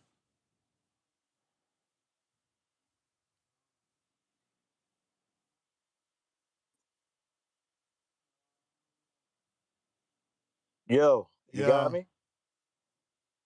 Yo, what up? What up? Yo, if I ain't say it, man, happy belated, bro. I ain't, you know what I'm saying? appreciate you. I don't even remember if I told it to you or not. But yeah, man. Um, I don't know, man. I'm struggling with this because when it comes down to it, and this is the only thing that's been kind of bugging me about this whole situation with the Devin, Shakur, Keisha. because the WBO does not allow their champions to fight at catchweights without a special exception. And that's even during the voluntary defense window, which is what Devin is in right now. Remember, Devin won that WBO belt on November 22nd, right? So he has to fight his mandatory within 9 months. That date is coming up on August 22nd, right? So right now he's technically still in that voluntary defense window, but that voluntary defense window closes when the 60-day lockout starts. The 60-day lockout starts on June 23rd, this month, in a couple of weeks, where the WBO says you can, once you hit that point, you have to negotiate with the mandatory challenger. Now, the other day, Bill said when he was on here that he had 30 days when we brought up that idea of the Keyshawn fight, because Keyshawn said it's time, light skin. Remember, he said June 3rd, which was a couple of days after the WBO put out their new rankings, where they put him as number one, because Jack Catterall has bounced and went over there to the WBA and got that strap. Once they did that, that would technically be the start of the 30-day negotiation window, and that's why I think Bill said that, because at that point, they had already been negotiating with Shakur, and he mentioned that. He said we already was negotiating with Shakur. But once you throw that monkey wrench in and you got Keyshawn in the mix, now you got to negotiate with Keyshawn. And we saw he was on that FaceTime with Keyshawn that Gillian Wallow showed us, where they was when he discussed with him, and they was both saying, yeah, Keyshawn was like, yo, you got it, you got to talk to my manager, and Bill was like, yo, I already, already know we've been talking to him. And the fact that Jay Prince is both of their managers is the whole thing that ties this whole shit together. Let's say they do go for the 144, right? Then you gotta go through the process of getting that special exemption through the WBO's championship committee.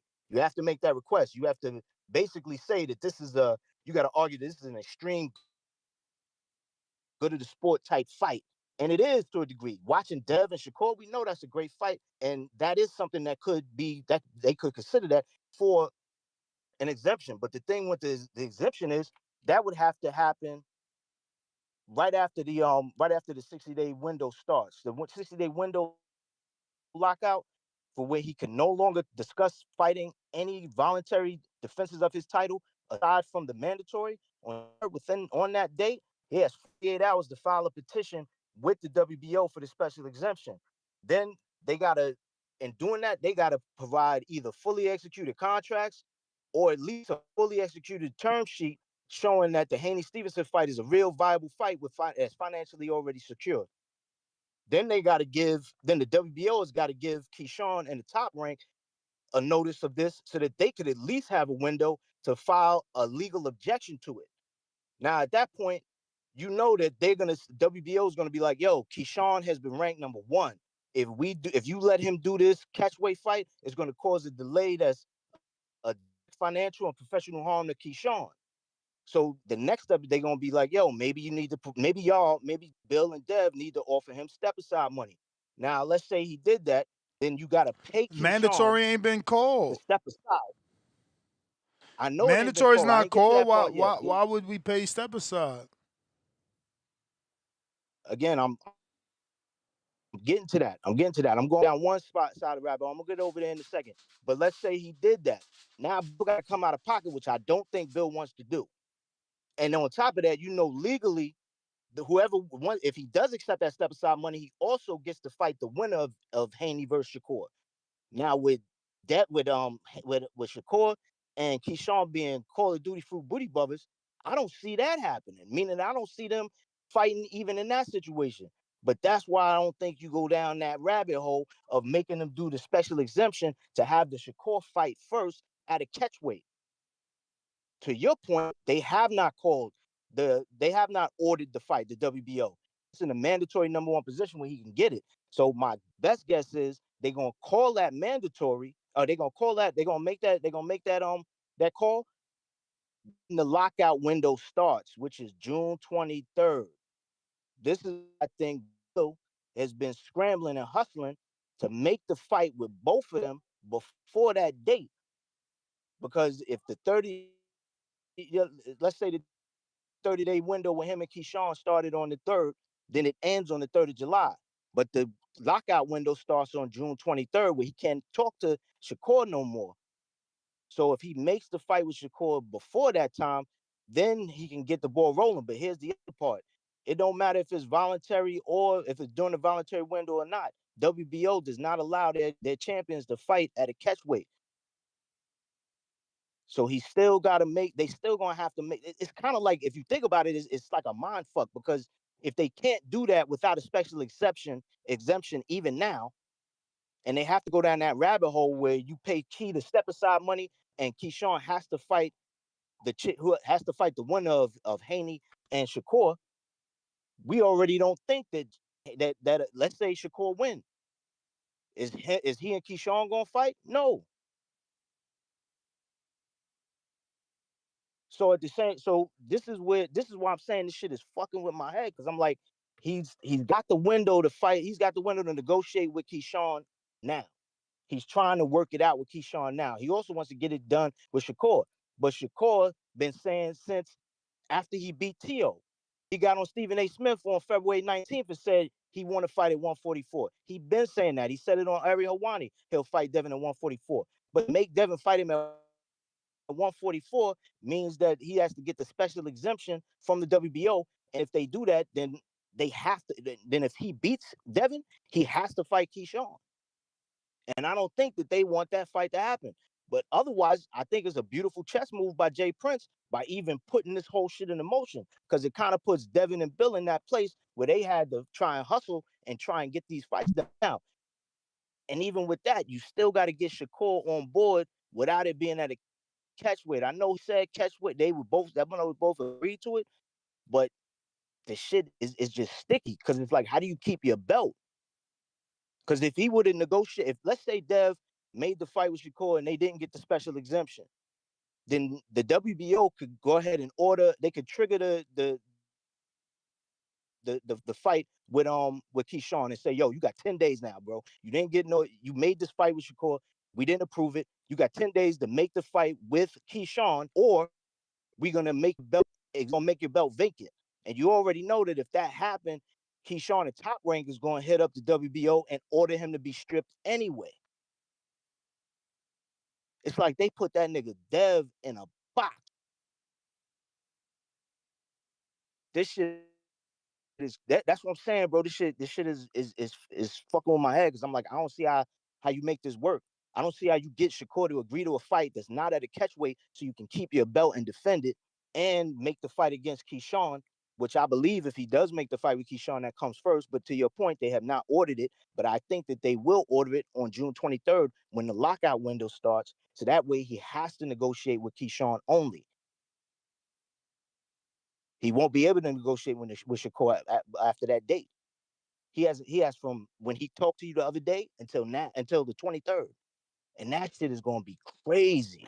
Because how the fuck do you make Shakur get on board with just fighting for the title? Now, if you ask me, I think this is a genius move by Jay Prince and Shakur and them, because they all on the same team. And Shakur's he's been, you know how long Shakur been waiting to tell Dev, fuck you, bro, I'm the A side, I run the shit. Didn't he post some tweets in that shit recently too? He put out a tweet the You other breaking day. up. You breaking up. Said, You said, didn't he what tweet? Didn't Shakur put out tweets the other day where he said, boxing Twitter tricked me into doing business with Kid Austin and waste my time. I'm in the driver's seat now. So and then he was like, yo, so according to y'all, I'm Dougie. He was talking, that was when he was talking about your man Shockey. But my whole shit is, I think this is Shakur with playing a power move. Because you got Dev you got him in a real tight situation. Always wanted to get back at Dev after the 25% off of shit. He always wanted to be able to say, yeah, fuck you, Dev. I'm in control. And in the way this is going, bro, he kind of is. Unless they just say, oh, we just not going to fight Shakur. But how does Bill say we not going to fight Shakur when that's part of the reason that they got the deal that they got coming up with Zuffa? Allegedly, right? That's part of it. Right, allegedly. But you need Shakur the same way you need the other dudes on your list. Like, because Teofimo's out, Brian Norman's out, but you need Boots. You need to say that. And Bill, I think, said they wanted to fight Boots and they wanted to fight Errol Spence, which he added. I don't know where that came from. But you need Ryan. You need Tank. You need Keyshawn. You need all of these names to make that deal with Zuffa happen because that's what y'all trying to get. But if Shakur keeps playing, fuck you, we got to fight at the catch weight, that jeopardizes Dev from being able to keep his fucking title. Unless they get a special exemption. And then at that point, now they got to pay Keyshawn step aside bread. And whoever wins, if that is Shakur that wins, then you got to fight Keyshawn. Now we know, Shakur ain't going into the fight Dev and lose, but we also know that he ain't gonna fight his quote unquote brother. This shit is fucking genius the way they set this up. Jay Prince is a motherfucker. Bill, Bill, how Floyd said, yeah, Bill, Bill, Bill, Bill, we need some answers. Bill, we need some answers. What y'all gonna You breaking get to up. the sticky? Breaking up bad. Anyway, that's Yeah, you breaking up, bro. You went through the Holland Tunnel or some shit. Vega. Yo, my You. bad, bro. Can you hear me? We hear you. All right, excellent. Yeah, apologize. Someone at the door. But honestly, bro, it's not really too much to keep talking about the topic. I know y'all had them counter punches. I just wanted to give a shout out to Price Sparrow. Um, See a lot of people. I'm sure they didn't know maybe who he was. They only remember maybe once or twice hearing him on this show. Him and his pops. Salute to them. Um, his opponent, a dude from Bermuda. No one's gonna care about that. But those are the type of wins that you really learn something about these fighters. The dude was undefeated. His father mentioned the name Castaneda. If y'all would look him up, you see he has 13 losses. You're like, oh, that guy, that beating that guy means nothing. But that dude's only really lost to top fighters or good fighters, quality fighters. Jose Cepeda, Kenneth Sims. Just got moved up another weight class and got stopped by Jonas Tejas. Had to quit in the corner. 154. He's a 140. He's really a 140 pounder, I believe. Just been taking fights on short notice at 147. But my thing is he was fighting some guy taller, southpaw, had a record that showed that he had power. And Sparrow packed him up as a what? Ness, is he 19? 19-year-old? 18, ain't it? I thought he Come was on, man. He's a 18. he's a teenager. And Mm-hmm. he just packed up a grown man that just beat a guy that has another grown man that's been fighting and competing with other grown men. That I can see why the confidence is there. And what makes it even more special to me is because I was with you, bro. I said, "Yo, this is ballsy," especially once they had Hell revealed yeah. that this wasn't with Brad Goodman. This wasn't, Mastermind. This wasn't crafted with one of the best matchmakers or any matchmakers from Top Rank. Kind of like they were offered this or hand selected this or given an options or whatever it may be. But the belief and to perform and to show that they are of not just quality, but of we talking top level prospect quality. In that first round, bro, he landed a double right hand and he did it kind of with ease. And I think that's what helped really set up that knockout, where he was really sat on because you saw him reset, I think, a couple times, and then step in and just nail the dude. And just like you said, I mean, he was donezo. That was beautiful. That was great boxing to find that out quickly and execute it quickly. Yeah, that kid needs to be challenged. I would hope though that Top Rank makes him doesn't have to be a top priority, but give him the opportunities. Obviously, I want him on a main card, I would say, just because there's a connection there. I actually had the opportunity, thanks to you in the Boxing Voice, to fight on the same card as this kid on the amateur event. He was the main event when Border Wars first came back and over there in Wisconsin. He had fought a local guy, and he had won there. Price Sparrow did. So I'm definitely locked in. I'm invested.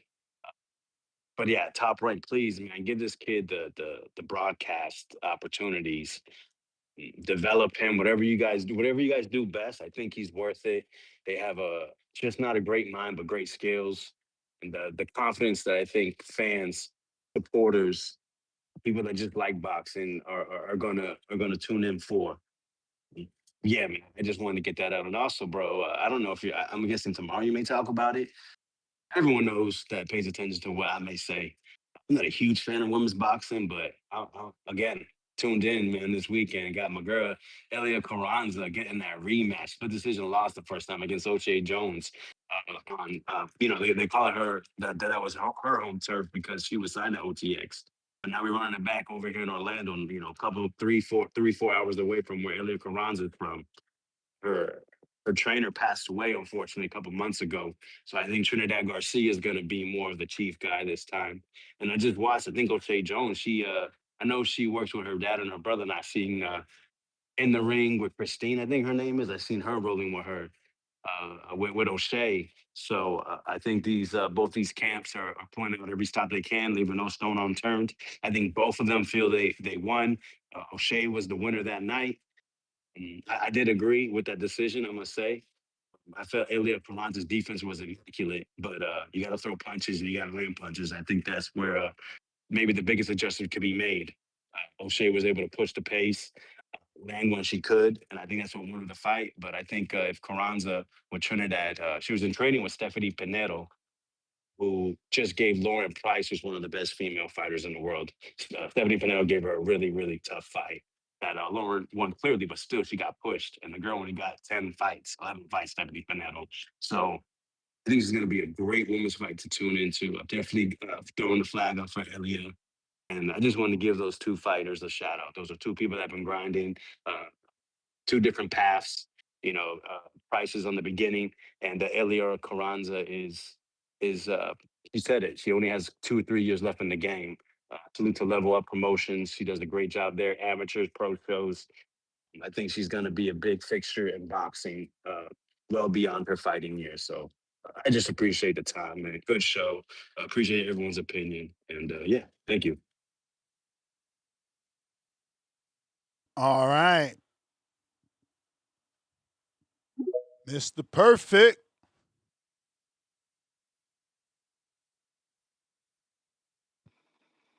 Yeah,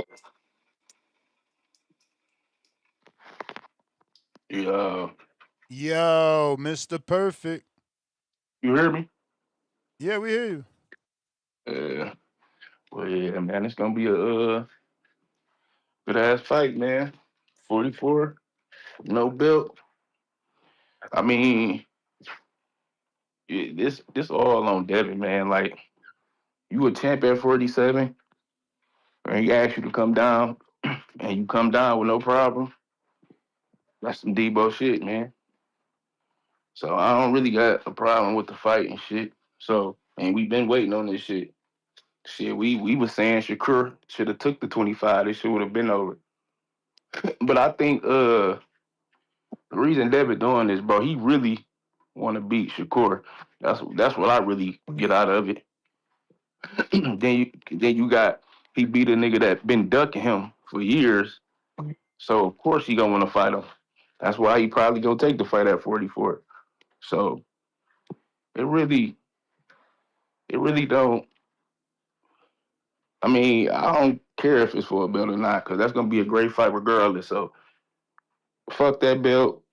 44 it is, because we know he ain't moving up to 47. So and Keyshawn Brian Norman, that shit's so crazy because Brian Norman just like a week and a half pulled up on Oscar asking for who though? The fuck you go to Golden Boy for? But we ain't heard nothing since. Since Keyshawn didn't hold him, I know he didn't heard it. Probably gonna go on Mill City, but somebody just hold you. But you pull up on Oscar at Golden Boy for I don't know who he got to fight him. I don't know what he pulled up there for. But she'll pull up on Keyshawn, bro, because he want to fight. Looking for a fight. So yeah, that'd be a good ass fight too. I'm gonna have Keyshawn in that though. He's probably gonna go to distance or probably stopping him in the ninth or 10th. But I got it going to distance. But if it do be a stoppage, it's gonna be Keyshawn ninth or 10th for sure. And I wanted to shout out Carmelo Anthony, bro. I know that's everybody got a lot of shit to say about that little situation. I just want to shout him out because protecting yourself, man, by getting bullied and shit shouldn't be a crime. And I don't think he intended to kill unalive dog. So shout out to him, man.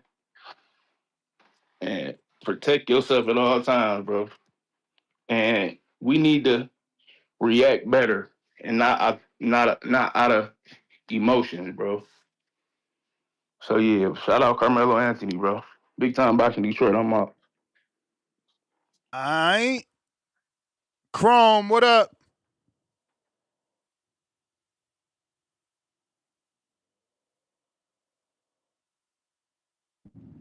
Yo, you can hear me? What up? What up, Ness? What up, Ness? I had called in. I really was called in. Answer my boy. I must with him, Brandon. Like I usually don't call it because people be doing too much crime, but everybody somewhat crying about the catch weight, and I guess my feeling always been that it should have been the catch weight fight because Shakur don't plan on fighting at 47, and Devin don't plan. Do you feel me, Devin? I feel like Devin been calling for the fight because I feel like since the Tio fight, Shakur's been answering questions about Devin, but he ain't been calling for the fight. And I feel Bill been calling for the fight. I tried to ask him on Coach Malachi show, but you know Bill know how to circle them questions. I'm like, you know, if he's saying 144, why y'all don't just answer the question, yeah or no, and just go move on? You get what I'm saying? If y'all not gonna do it, move on. But I kind of like the fight at 44. I wish it would have been at 47, but if Shakur ain't gonna move up, ain't no reason. I feel him, ain't no reason to fight at 47. If I ain't gonna move up, I'm giving away my advantage. And I don't know. That's why I just felt Devin should have moved on until Shakur moved up so we could have seen the fight at 47. But I mean, I'm cool that it's happening at 44. I preferred it at 47, but I mean, I guess I don't know. I guess I don't see what everybody crying about it for. Because if Devin, he know about cutting weight. If he feel he can make 44, and he said that, so I don't get why the fans crying about him draining himself. Shit, he know what it takes to cut that weight, and I mean that's better than fighting at 47 with the rehydration clause. So I don't know. I just think everybody kind of need to kind of just get over that shit, bro. Y'all wanted to fight, you got the fight. Now we complaining about bullshit, the stipulations about the fight. We just got to pray that they actually negotiate and actually give us the fight instead of just this Twitter shit that keeps going on these last few months and years. But that's my call though, man. Like, everybody, man, quit complaining, man, and just be happy we got the fight. All right, that's my call Alright. though. Appreciate you. Double two GQ.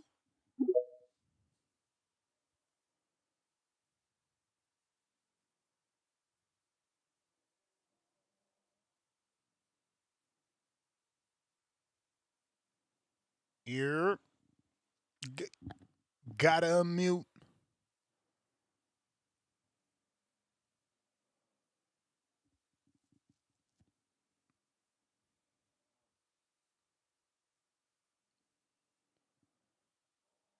All right, he's not connecting. Last call for them callers. Last call for them callers. If you're trying to call in right now, is the time. Discord available.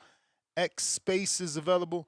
And on my landline, actually, I left somebody there all day. Lord of mercy. I got to get better at that. My bad. And 919, who this? Dr. C Jr.? Shit. I'm horrible. Dr. C Jr., what's up, Ness? How you Bro, doing? you know I always leave you there. I don't know why I forget, man. So many windows and that shit just gets covered. It's all good. It's all good. Hey, I noticed that from Jump Street, we at the end of the show now, but from Jump Street, the boys were coming at you from the jump. You had to defend yourself from the first round. Man, I got an idea for TBV, Ness. You know how we like to call in. Sometimes guys will call in. I don't necessarily do it, but it's still fun to hear guys call in and talk about someone else. I think a debate show, when we pay $20, we get 4 rounds, 90 seconds, and you get the mute button. So there's no talking over. That you and the chat decide who won, keep a record. We have a tournament. So if Thunderdome guys want to style. come in and have a debate with each other, we can do it. Exactly. So it gets more resources going to TBV. Okay, I'm with you. I love Brian Norman and Keyshawn Davis. Oh my goodness. I love that fight. Love it. I think somebody ends up getting counted out. I think it's Brian Norman, but I think fight is a bigger. Breaking up, Dr. C.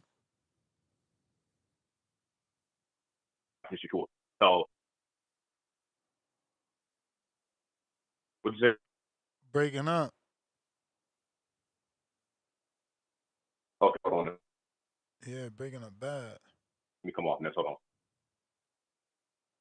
on, Ness. Let me come off. Yep. You good. I'm hearing you. A little bit. We're good now? Could it be me? All right, hold on, Ness. Give me a second. Can't be me. Ever since I switched to T-Mobile, I've been good. How about now? Yeah, you good. Okay, I'm on T-Mobile too. That's crazy. I mean, I'm on optics though. All right, so I think you're on optic. All right, let me get those. 1 second. What was the last thing you heard, Ness? Shit, just take it from the top, bro. It was breaking up a lot. Okay, let me take a step on the phone.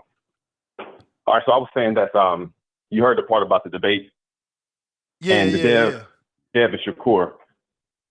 Yep. It does have the potential to be a dull fight. It does. Unless Dev takes the fight to Shakur, which, it could happen. But it does have the potential to be a jab fest. It does. I'm still interested in it. I'm way more interested in Keyshawn and Dev, but since we may not get that initially, I'm good with it. But that Keyshawn Davis and Brian Norman, that's a beautiful fight. That's everything we need in boxing. Okay, Shakur Stevenson. Ness, do you know when Julie joined the Terrence Bud Crawford team? The media person who leads the media, the young white female. Do you know when she joined their team? Long time ago. She been Bud's publicist, and then she started with Ward. And obviously, Ward must have introduced her to Bud, and Bud introduced her to Shakur. Mm-hmm. And she's had all those guys. But she. Let me just stop there. There was a time where Bud, I'm not sure if you remember, he was in a bubble about to fight, and he was wearing the pound for pound mask. And the interviewer asked him, what do you think about you being pound for pound? And Bud basically said, well, somebody gave me the mask to wear. And we know, as much as we love Bud, he can put you to sleep in an interview. Yeah, but that started to change as he got towards the end of his career. Right. That started to change once he got towards the end of his career with Top Rank. And all of a sudden, the persona just shifted. I attributed it to Julie. Maybe that's not correct. The point is, I need Shakur to get somebody managing his PR. Somebody needs to manage his PR, because you go on the interviews and you're contradicting yourself so frequently and every bit of it. But that's so normal. That's normal when you're doing a lot of interviews, and it's normal for adulthood. You're gonna change your mind. Like, listen, I get it. People who are mad that he's changed his stance on catch weights. But that's because now he gets to put on the shoe, right? When he was talking from the outside. Now he's on the inside, and the catch weight benefits him. So, yeah, I mean, is it hypocritical? Maybe. But, again, it just is what it is. When you pay someone to do that work for you, it's easy to say, hey, listen, in the past I said X. But it can't be this frequent. This is within 12 months.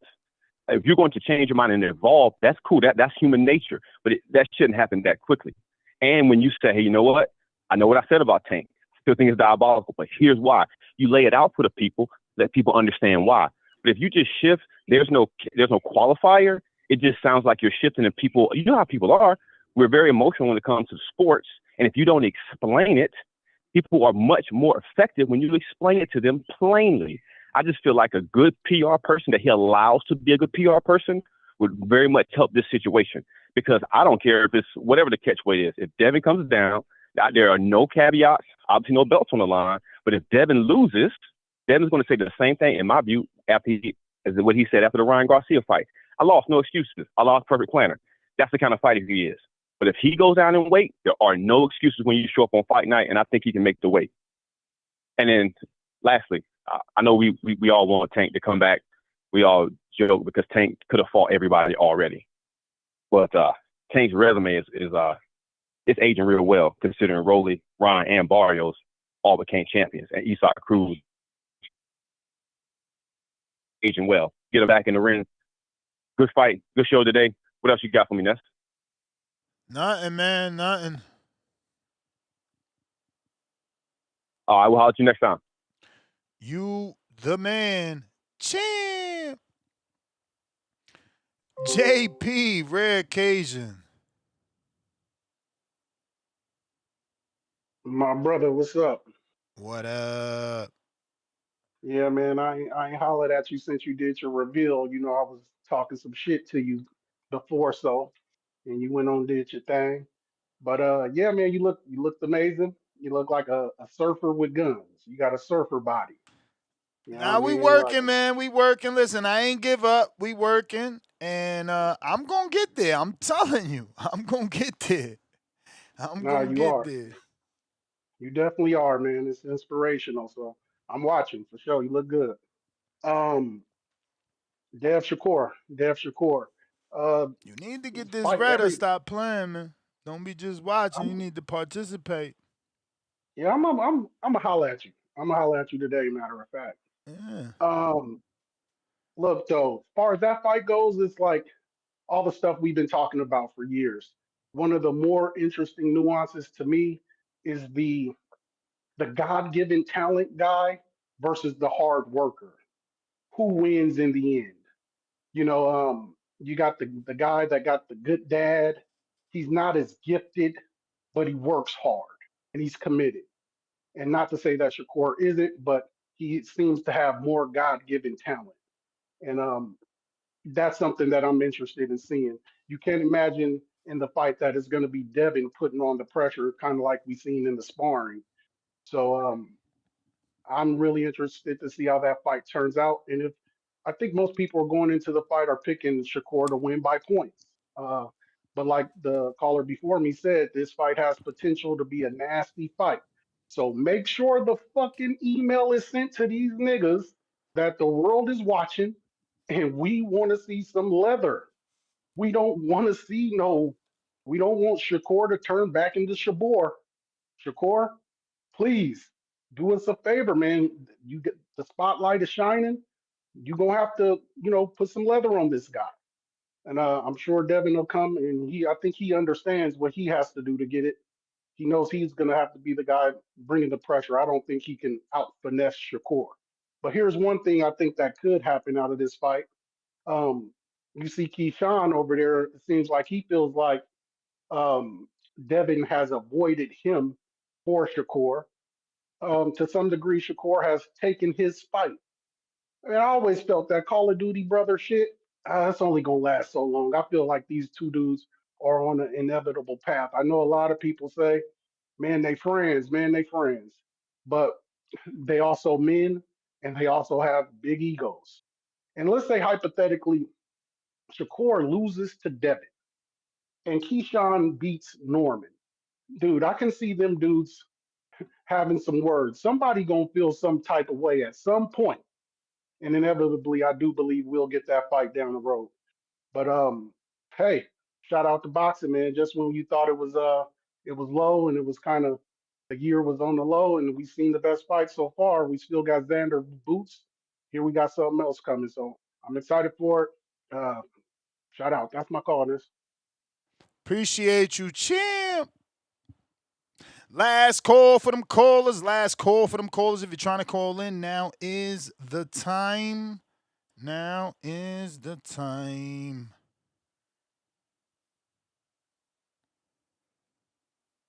Let's see. We got to get you guys to hit the thumbs up is what we got to get you to do. Lord of mercy. If we hit that thumbs up, we would get you through your whole workday, not just to 2 o'clock. We could have another 2 hours, we'd have got you most of you through most of the entire workday.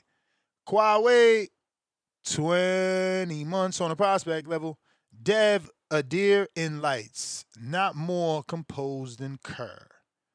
Huawei back again. $2. Watch Dev on D versus Kerr. Who looks more calm and alert? Back with a Another $5.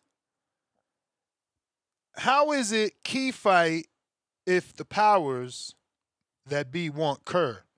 Should Kerr say no, give the bag to Key, but let just hope this spark a beef so we get Key Kerr next? Yeah, I'm with you. I think it already sparked the beef. The fact that he said, "Oh, we're gonna spar is gonna be on kick," you know what I'm saying? That's showing that it's already bothering him, but he's keeping it playful. Politically incorrect $2. Rico coming to reach around. Leonard Sterling, Don Charles. I said that.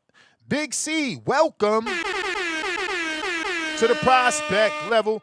Politically incorrect $5. Devin got to run it back with Ryan and Shock.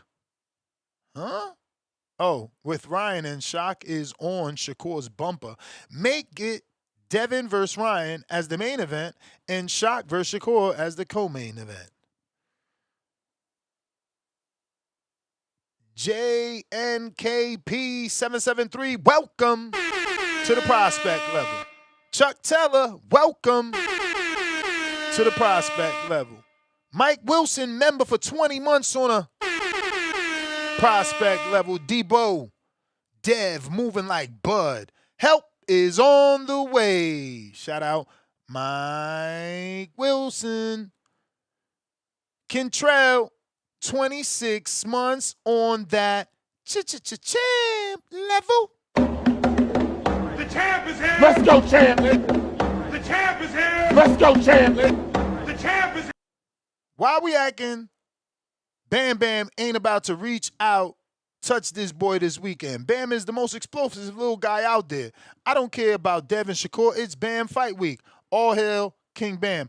I wish you'd have had that energy yesterday when we did a 2-hour show for Bam's previews and predictions. Dr. C Jr., TBVB on the line to restore order. I'm sorry, I didn't even see that till now, but I got to you. Finally. Discord available, X Spaces available. Last call for callers, Nest GTO, Instagram, and Twitter. Holla at me. I did a vlog on my Nesta Gibbs channel this morning for my morning walk. I'm going to try and do that more. I know it was a little bit choppy. You know, I guess that's the service. I don't know what I'm going to do over there. I don't know how I can fix that, but we're going to either pre-record and upload or keep trying to do it live and see if the service gets better. But you can check that out on my Nestor Gibbs channel where we're focusing on optimization, peptides, building that good old muscle, and getting in shape. I'm back at it right here on at the Boxing Voice at 7 p.m. for a second show. We're going to be doing a Border Wars show this evening. If you want to join us, we got Border Wars going down July 4th right here in Orlando, Florida, sunny Orlando. Join us. Ticket link, I got it if you need it. Hotel link if you want to stay at the reduced price, plus have no parking fee, plus get access to the Caribbean Royale. We're going to watch the fights at the Stadium Club. Remember, Abdullah is going to be fighting that weekend, that Saturday. We're looking to get together with all the TBV familia and watch some boxing at the Stadium Club. If you need those links, DM me at the Boxing Voice. Need those peppies, hit me at NesGTO. Gotta go.